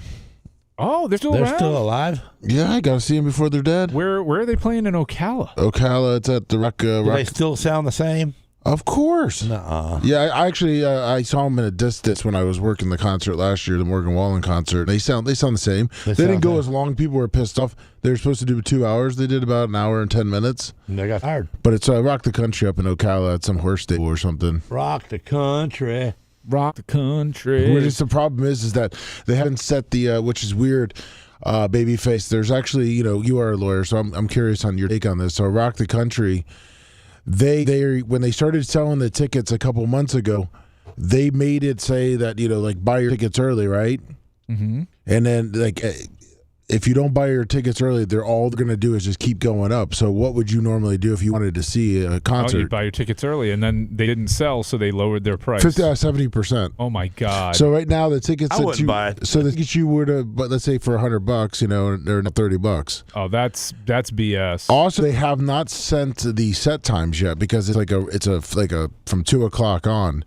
So and it's at a rodeo place? So you don't even know when people are performing. No, you're just assuming that Brooks and Dunn is probably going to be going on around 7 or 8 o'clock, but you don't know. Yeah, and you don't know the other times too. So, are you bringing Walker with you or no? Well, we don't know. We don't know what time anyone's going on. Okay. I mean, it's kind of difficult to kind of navigate through it. But I mean, how is that not illegal on the ticket situation with the prices? Yeah, it's a tough situation because they can say prices are going to go up, but then if they don't, I don't know that you have a ground to stand on. Maybe it's a lawsuit. Maybe there's an attorney. Why would you want to bring your kid to a concert? You can't get It's a drunk, festival, so and you can't grope your old lady. It's a country concert with Brooks and Dunn, who are about 95 years old. Yeah, I don't think it's going to get that crazy. Yeah, they're not going to be really boots. So you're not going to stare at the old wrinkly up guys. So you're going to play with your old lady at the same time, with the music going to your ears. Who else is there? So it's a 2-day festival. Yeah, we're not going to Blake Shelton? Ludacris? Yeah, well, Ludacris dropped out. Oh. Yeah, that was another thing we wanted to go see was Ludacris. Yeah. A couple of things that we wanted to see kind of on that country or adding the concert bucket list. Ludacris really didn't fit in with this crowd. No, he didn't. I mean, I'm looking at this list. You got Brooks and Dunn, and then somebody named Lauren Elena. Yeah, they had a couple dropouts. Yeah, it looks like it. And then Blake Shelton and John Party. Sorry, on Saturday. Is John Party any good? Yeah, he's a bigger guy. And then you got Mark Chestnut as an older Shenandoah. I mean, there's decent names. It's just one of those. We were going just for Brooks and Dunn and Ludacris. Do you know who's not going to be most likely doing country music festivals for a while? Do you know Dolly Parton. He actually was supposed to be doing this tour too. Who, Dolly was? No, Jelly Roll. Do you know Dolly Jelly Roll? Mr. Jelly Roll. He dropped out of it. Yeah, he was on last night. Looks like he was hosting for Jimmy Kimmel. Looks like. Yes. Really? And yeah, he had something interesting to say about the president. Let's see. Well, Mr. President, from one fat pig to another, take it from me that physical fitness is very important. And trust me, you'll be happy to see your penis again. I know that happened to me. I do speak from a little bit of experience here, y'all. The first time I seen mine recently, I was surprised at how cute it was. It kind of looked like a little Labubu doll. You did not laugh that hard at my penis. Well, look, they wrote him jokes, and That's all right. He did good. Wait, was that it? that was it. He just took a shot at the president, calling him a fat pig. But that's the Kimmel show, you know. So that's what Trump they is do. getting chubby, ain't he? A little bit. I think he's found his way to Chubbyville. Okay. You know, whether or not he stays chubby. You know, he's an 80-year-old man. I mean, He got a 40-year-old wife, so he's good. Yeah, he's definitely winning from that perspective. I know we had a call earlier. We couldn't get to it, but 813-90-BUBBA if anybody wants to chime in on anything. Well, enjoy your Friday, Lummy. That does give you the ability to enjoy bowling a little bit more, right? No bowling this week. I actually got my first practice as a coach on Thursday. So Man, I found my gonna be bowling interesting. balls and my bowling shoes from back when. Oh, I can't wait. I want to see found you. them. I want to see you bowl, Gene. I even got my little, my hand towel. So Lummy, you're coaching your son's baseball team? Yes, yeah, first time. Yeah, I'm gonna be coaching 6 under little league kids. I already did the draft. Had to go scout. How's that working for you? 4 to 6-year-olds. I have first practice Thursdays, Gene. So I have put together a practice, and we're gonna go from there. So what, you wrote yourself some notes so you. I found out that some of these parents are crazy enough that they already have their kids in hitting, and they have personal hitting instructors. Oh my God! Which I didn't think you usually do that till you get a little older, but I guess starting your 4 and 5-year-old at a hitting coach and pay my him. 4-year-old will whip your 4-year-old. Listen, if you're going to take a coach pitch that serious, good luck. Good luck, Come on on, the kid. Lummy, we take everything serious in competition. It doesn't make a damn what it is. If you want to race to the sure. But these are 4 and 5-year-olds, Gene. Yeah, I needed to dump that. I did. I don't know if I was. I got a dump button. Do I hit start after to the Lummy? pooper? If you want to race there, you want to do I push it hit down. start or I just leave it? I just hit dump and that's it. I got it. God, you don't know anything, do you? No. I wasn't trained for when you started cursing why'd on you the jump in? Why'd you jump into the seat? Well, they put me in here. They put me in here. Let's go to the phone. Caller, you're on with Babyface, Lummy, and Gene. Gene's out here cursing up a storm. No, I've slipped. How are you today, sir? Why is I'm every doing caller well. in slow motion day? What's your name, sir, and where are you calling from? That pig. I'm calling from Atlanta. Oh, boy, you're calling from inside the back of somebody's car. Do we need to call the police for you, sir? We can't hear you. The fat pig in Atlanta, Georgia. That's who said that? Yes. This guy is? Oh, what's the connection, man? You're fat, dude? Hello? Hello. Oh, yeah. We I'll can't. call back from Atlanta. Yeah, that's fine. There Thanks, you sir. go. I don't know how to dump a call, though. What is it calling back in a matter? Hit that The square way he's button at the slow bottom. getting to There you you. go. Man, Well, I hit that. Oh, the one below all the lines? Yeah. Okay, got it. Thank you, You sir. dumped the whole show. Yeah, I don't We're want to. completely up the air now. I don't want to do that. Although some people may be happy. You're just going to blame it on me. No, I'm not blaming it on you. Look. You know. Well, we just took a super dump on that one, so we're good. Okay, yeah, because he dumped it and then I dumped it because I didn't know if that he dumped it. So we lost about 16 seconds of show. Hopefully Macho nobody. Man, did you dump it too? Yes. Yeah, he's a 3 for 3. I got you a cover guys. for you, man. Thank you. Yes, thank you, Man's on Macho. my side. We already got proof of that. He's on your side? Oh, hell What's yeah. the proof of that? You didn't hear that last show when he helped me out? No, I missed that one. Oh, it was when I was trying to be a fourth grader. Oh. And then he gave me the answer. And boy, Bubba, he got mad. Bubba got mad about that? Woo! Mad? Yeah, that killed the chat thing. Yeah, killed the chat thing. Oh, okay. Okay. Well, there's no cheating on your test, man. Come on. No, we were going to let him have a No, there's lifeline. no cheating at all. Bubba's telling everybody they can help me, and I could read it, and I could say an answer, but he wanted chat to give me the wrong answer, so I'd say something wrong and stupid because I thought it was right. He's got to know that. And then Macho Man slipped up in there and gave me the right answer, and Bubba caught it, and he got mad. Was chat giving you the wrong answers, though? Hell yeah. Oh, okay. The majority were the right answers. Oh, but he had to sieve through Probably which one was right and 50-50. wrong. But I didn't have much time to do it either. Well, if you have a decent phone line, you can call us at 813-90. Otherwise, don't bother calling. Talk about phone lines.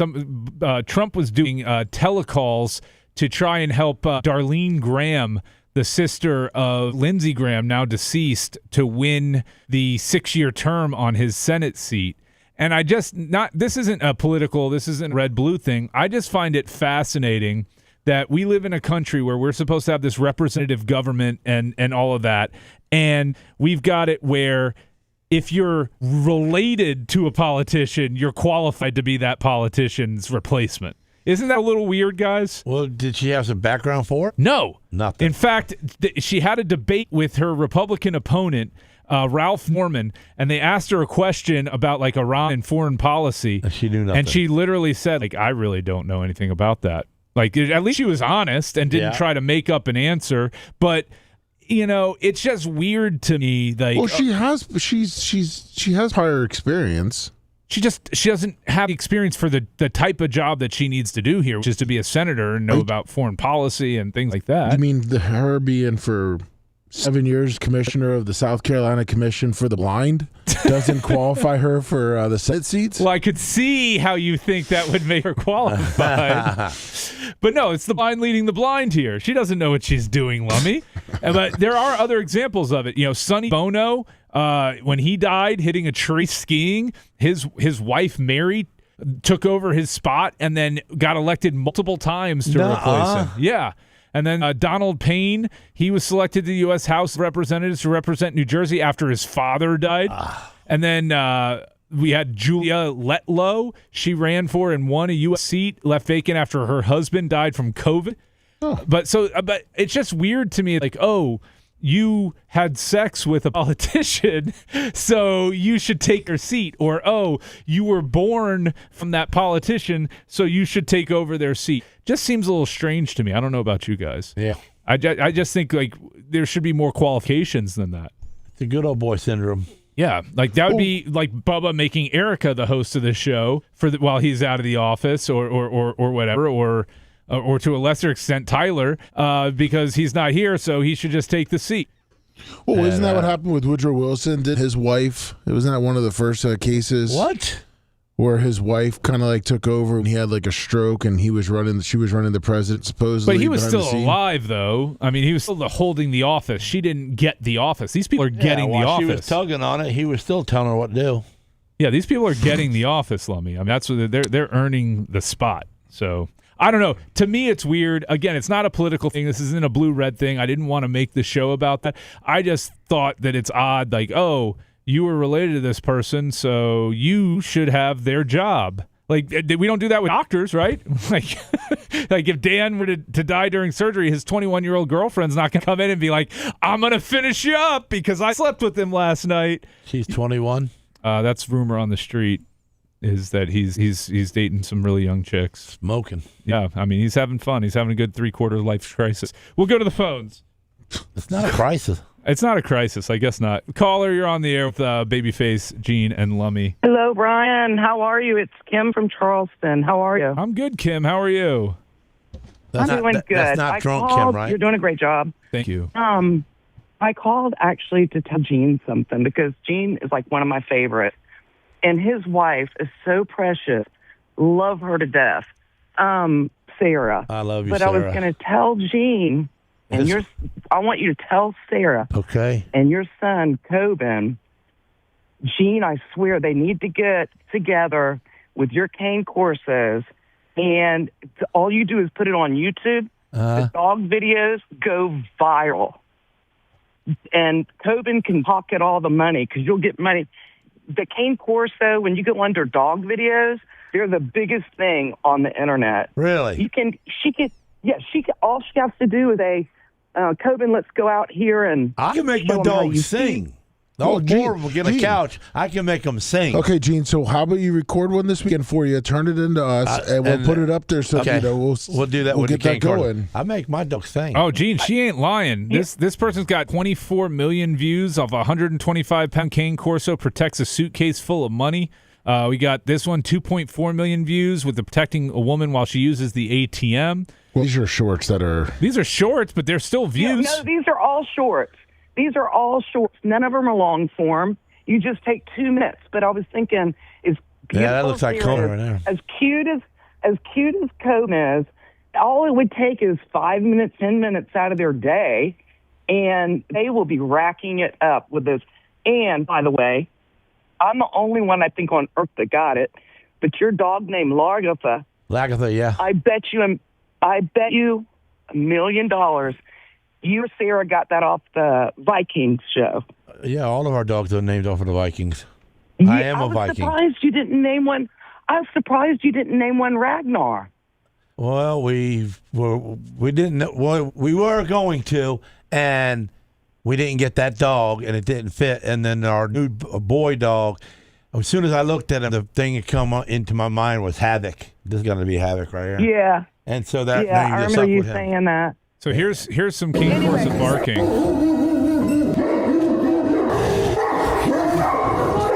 Is that what yours sound like, Gene? Oh yeah. That's a scary bark. There's also one that comes up on my feed, and it's a black lady, and she has a black Cane Corso, and it's living with Bane, B-A-N-E. I got one that I'll send. I'll put it up there.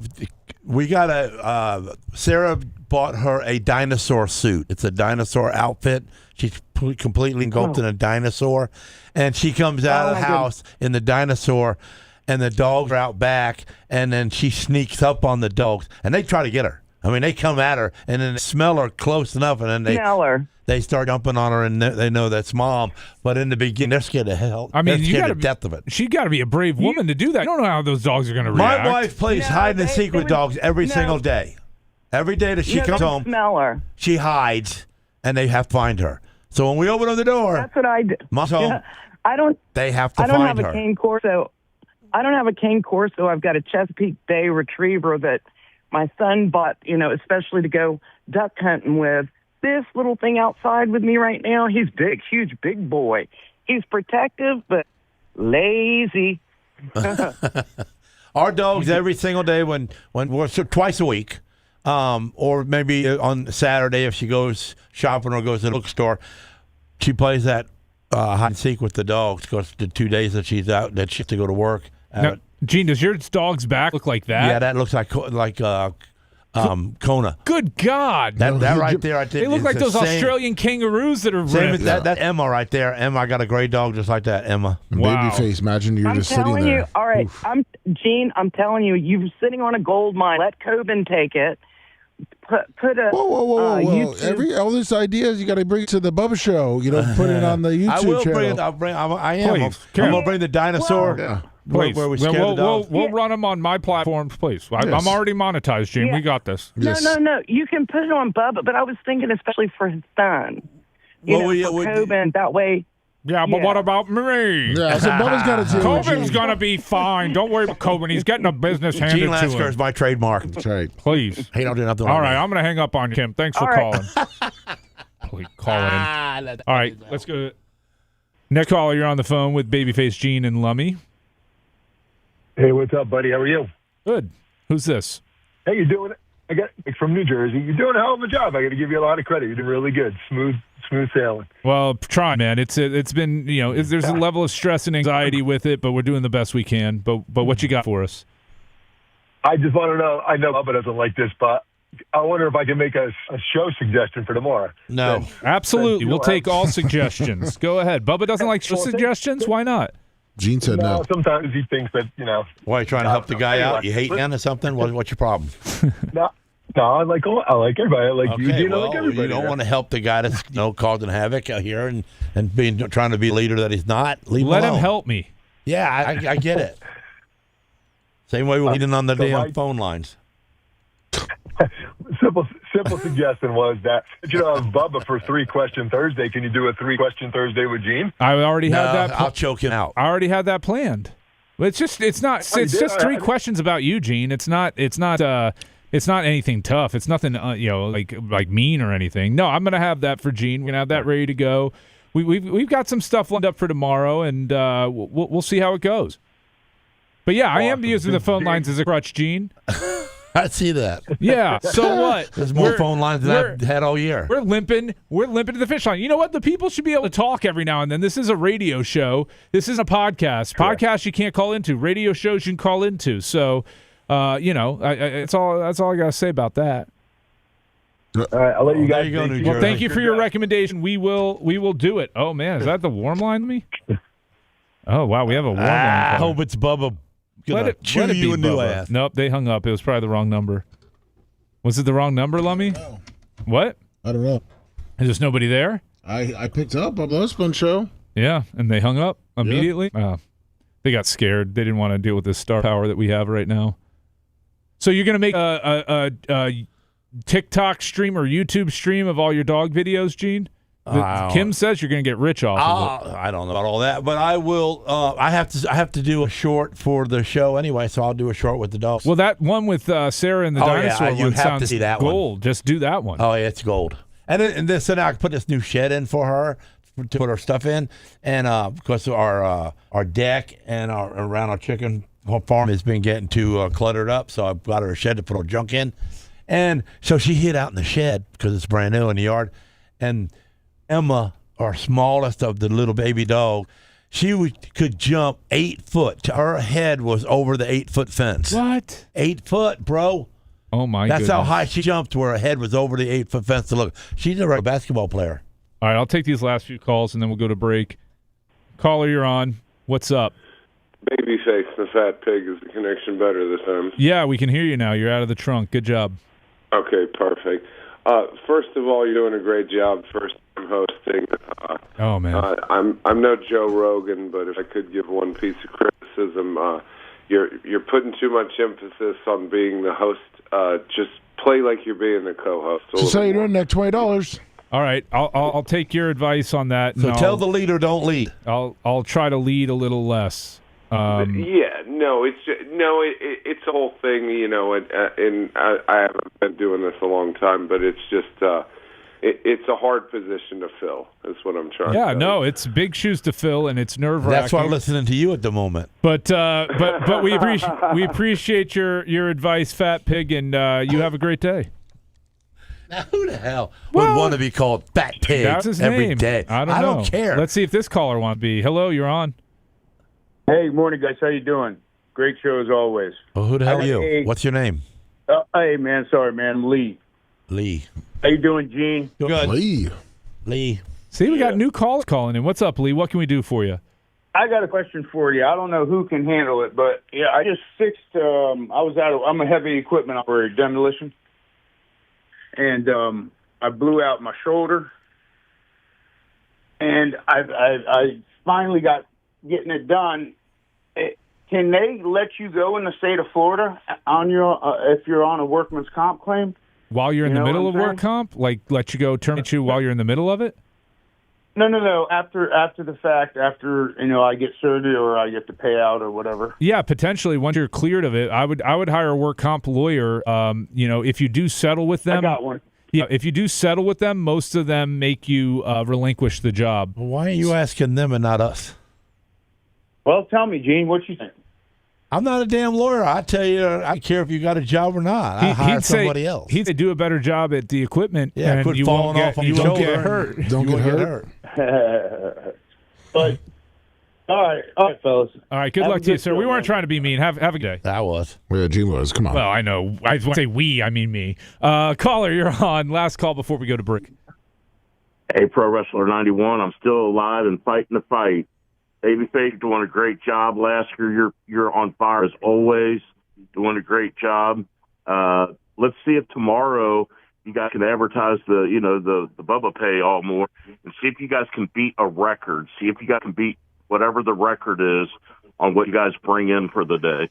We don't have that. I don't know who's got that together, I written think you down. can do it. We don't have that written down. We don't have that written down. We got it thumbs up written down. 2001 day. It's in Lummy's Trapper Keeper that got thrown out by Mach. So. Yeah, that's when we stopped keeping I think it. the two of you together on the same day could bring in like a record amount. Well, we didn't today, so Well, we maybe didn't. maybe the next show it will be. Right. We did have that 1,000 out of the gate, and a few other 100 here, 20 there, but it's all good. Well, keep up the good job, guys. Both of you guys did great today. Bubba should be proud. Well, thank you so much. Feel free to send us money too, sir. Take care, and we will be back in a few moments on Bubba Army Radio. The voice of reason has spoken. More Bubba the Love Sponge after this.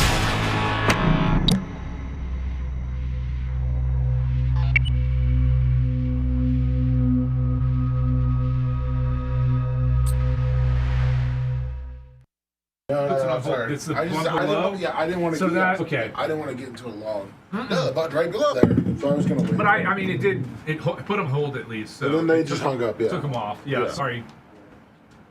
When you said the square, the other one that looked like the square. The other one looked like a dot.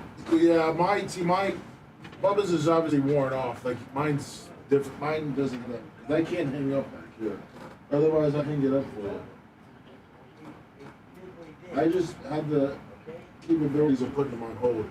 Fat Pig, I was just trying to get through the 3 calls we had so we could get to breaks so that we can, keep things moving here. Sorry, we had to get to our last break of the show, and we're right on schedule, right on time as we come back. Bubba marking with me. Lummy, you got a read? Yeah, I did the EPZ. Yep. I want you to do a read. I want to compare your read to Gene's read. I think Gene did real well. Gene nailed it. Gene fucking nailed it, man. I thought he was gonna flap up and you can't flap him up. You can. He's a professional, man. Gene did great with the read. Strange Clouds loved it too.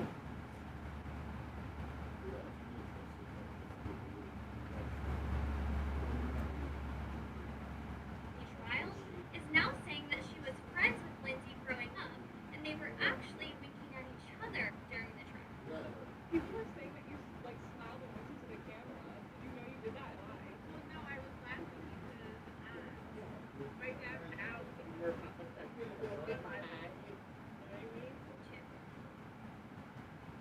You want to get to say that you're friends with? Never mind the fact that she's actually a murderer who is on trial for killing her own 3 children. This is absolutely demonic. Once again, if feminists want to support killing babies inside the womb, I guess that we really shouldn't be surprised that they want to support and make fun of and smile at killing babies outside of the womb too.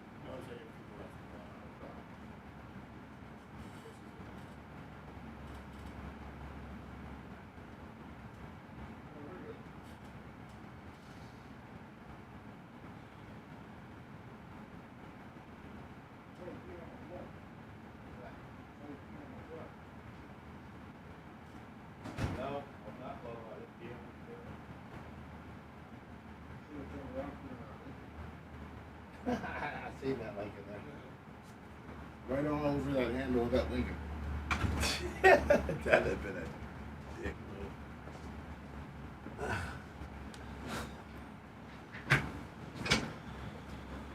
Thank you, Cecilia Redneck in the 20. Rob Green.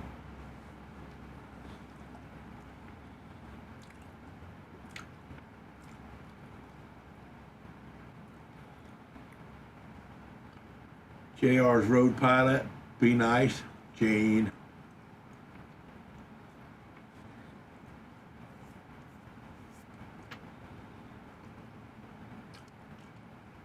Ripset,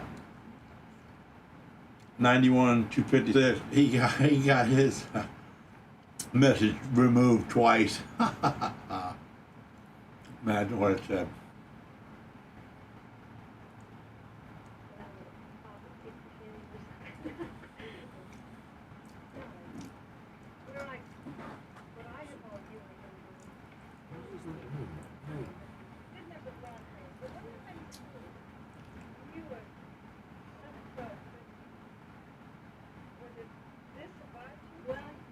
What's up, Biggie?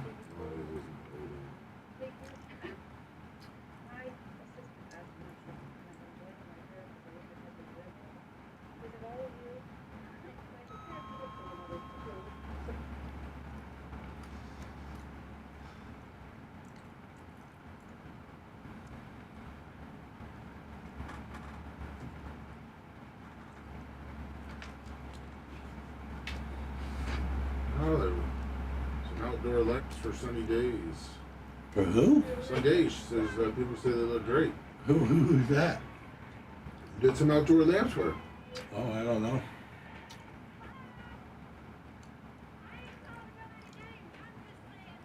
But thank you. We'll try to do a good job every time.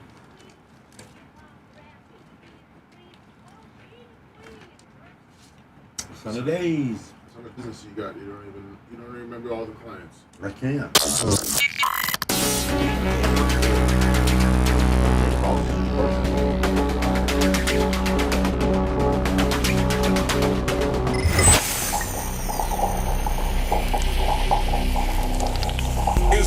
the Love Sponge Show. It's the Bubba the Love Sponge Show. Listeners ordered on Venmo, PayPal, and Cash App for all people.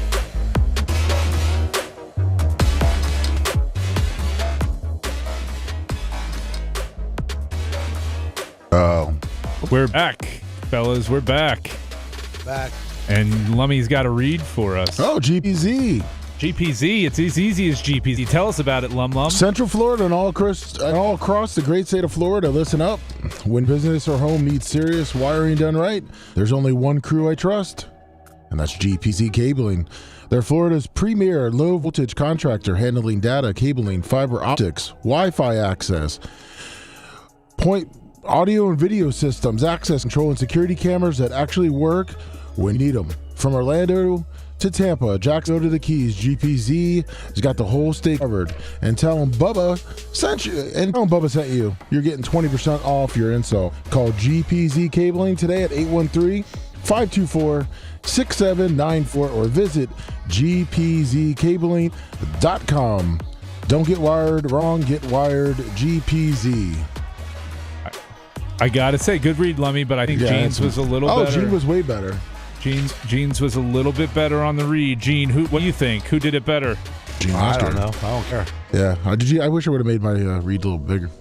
But hey, call GPZ, 20% off. Gene, you need those he cable. did that on purpose. You should get with the executive producer and make sure he prints that up bigger for you next time, Lummy. He tried to make it losers by doing it real small. I didn't try to make anybody losers. Well, what'd you do? Why didn't you make it a little bit bigger so we can read it? That was Lummy that made it that size. Yeah, I made my I had smaller. nothing to do with it. I just yours printed not mine big enough, right. Gene?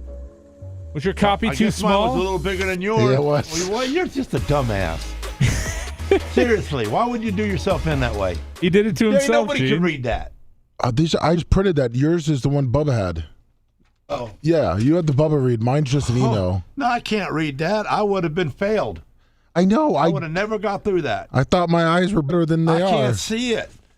This would be me. Yee, buddy, Central Florida, across the great state of Florida.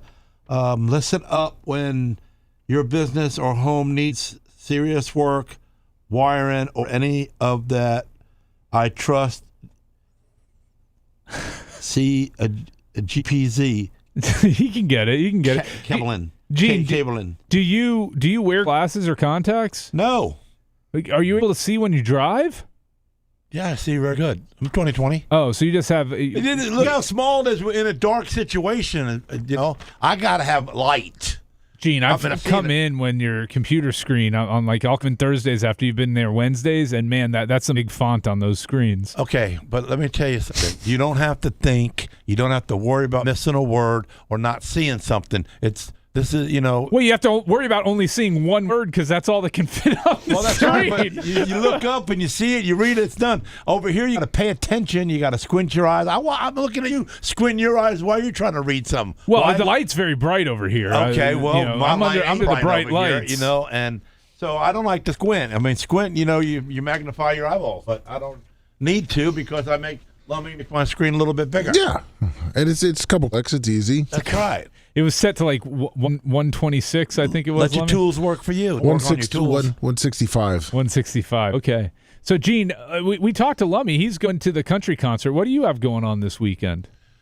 Well, we're not racing this weekend, so I'm probably going to finish doing my skirt around the she shed and then getting that knocked out, and then probably putting the rear end in that 34 coupe of Gobins, putting that in. And try to do some swimming. Yeah? In this pool. Yeah. In Bubba's pool or in your own pool? No, my own pool. Oh, okay. I had a pool before he did. Oh, yeah? Yeah. He's copying.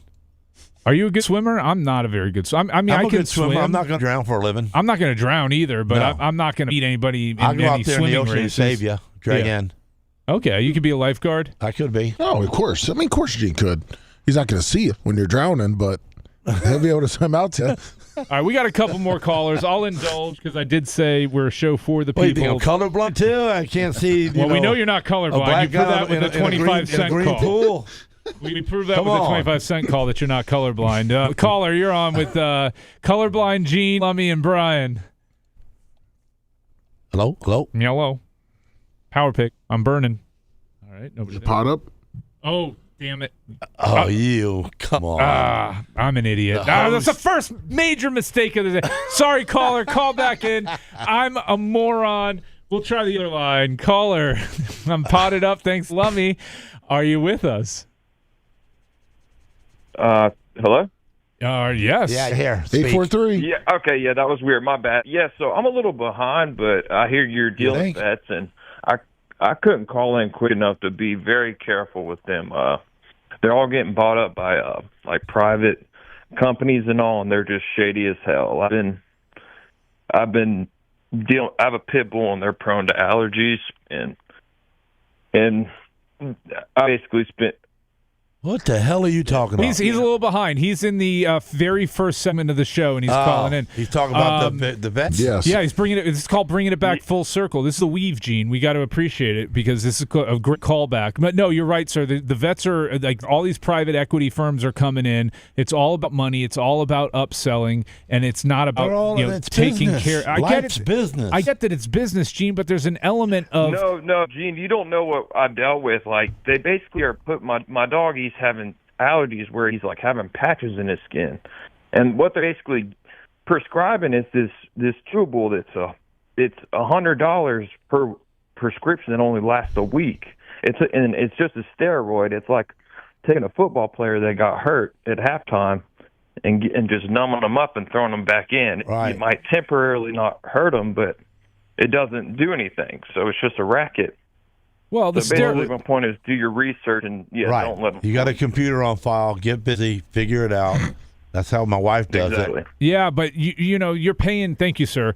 You're paying somebody, Gene, as a professional to help you with this stuff. Well, you think they are. Well, they better be. I mean, they're supposed to be. They're practicing medicine on your family member. You know, we can say he can't talk back, so they got you. I know that's part of the problem. That's why you got to be even more careful and more diligent. That's why I walked back to mine.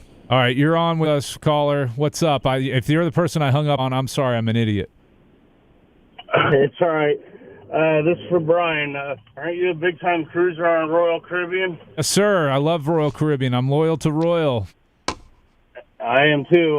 Is it the best way to get the best deals for through Royal Casino Royale? Yeah, if you gamble in their casino, they'll give you free room offers for you and somebody else, or on other cruises, you'll get a credit. But yeah, the if you book through the casino, you've got to go onto your casino offers and then book through the actual Casino Royale, and that's the only place they can honor those offers.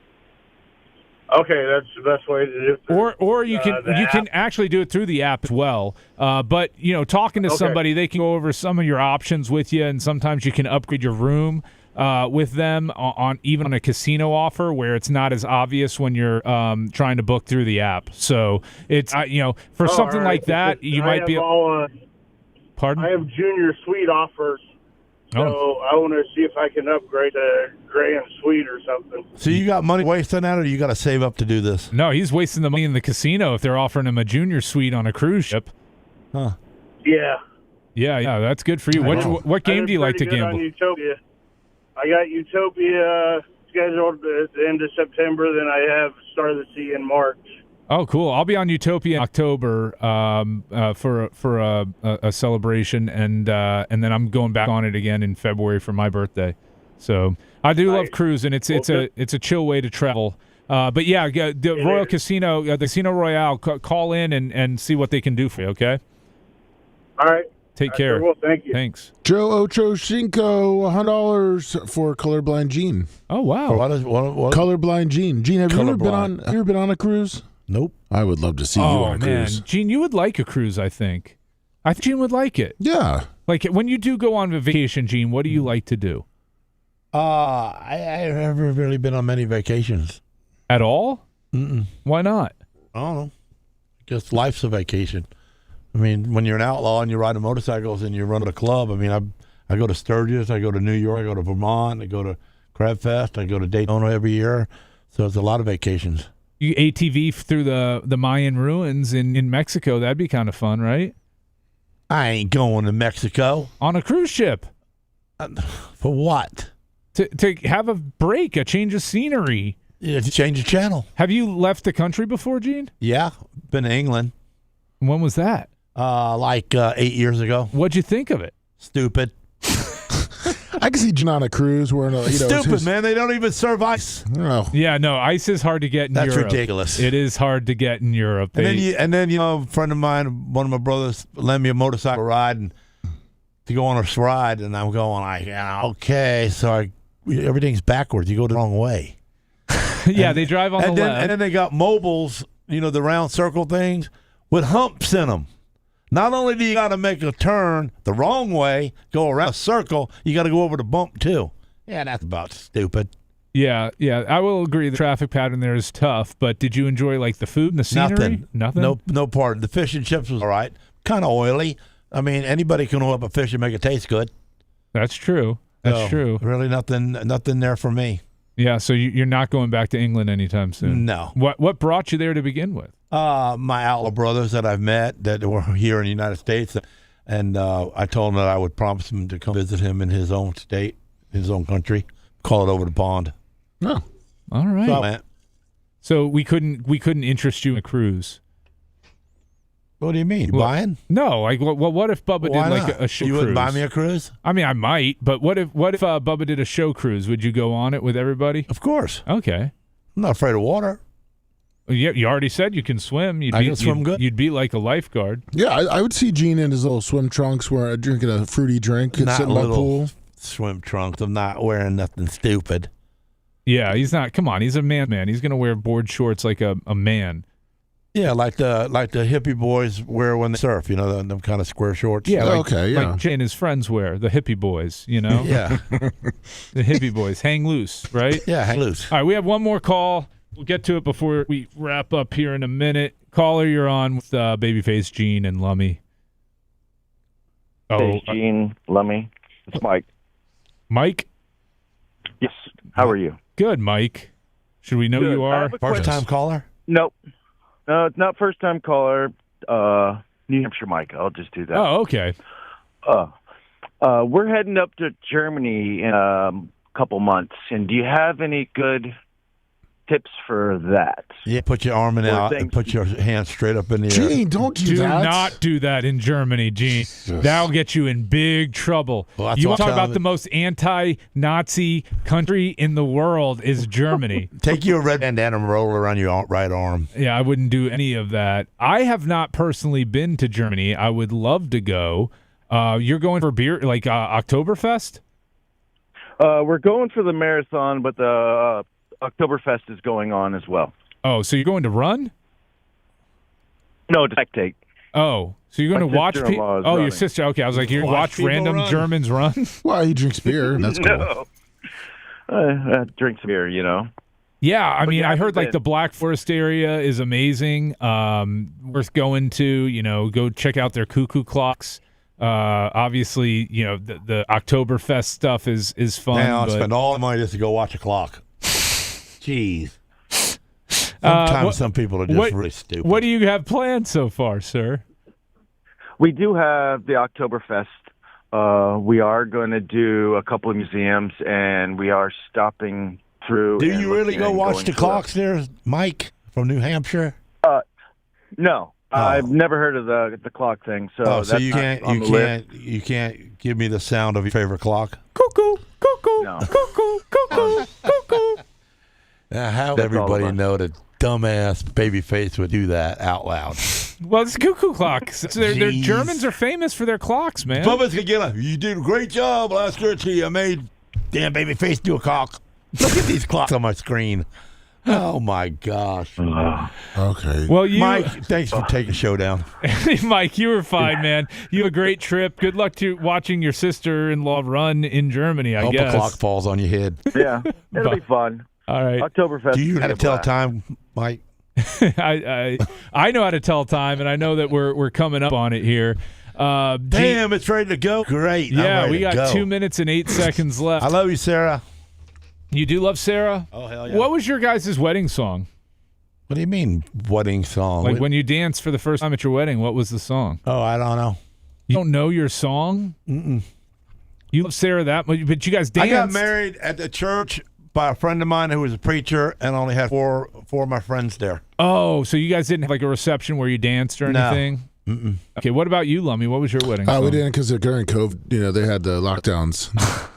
You didn't pick out like a song though, like Man, what your it would old be? lady is going to smack you upside your head for not even lying and saying something. Well, you had cool. to have had a song. What's your song? No, because it was COVID. But you don't have like a special song as a couple? You married her because you were on COVID?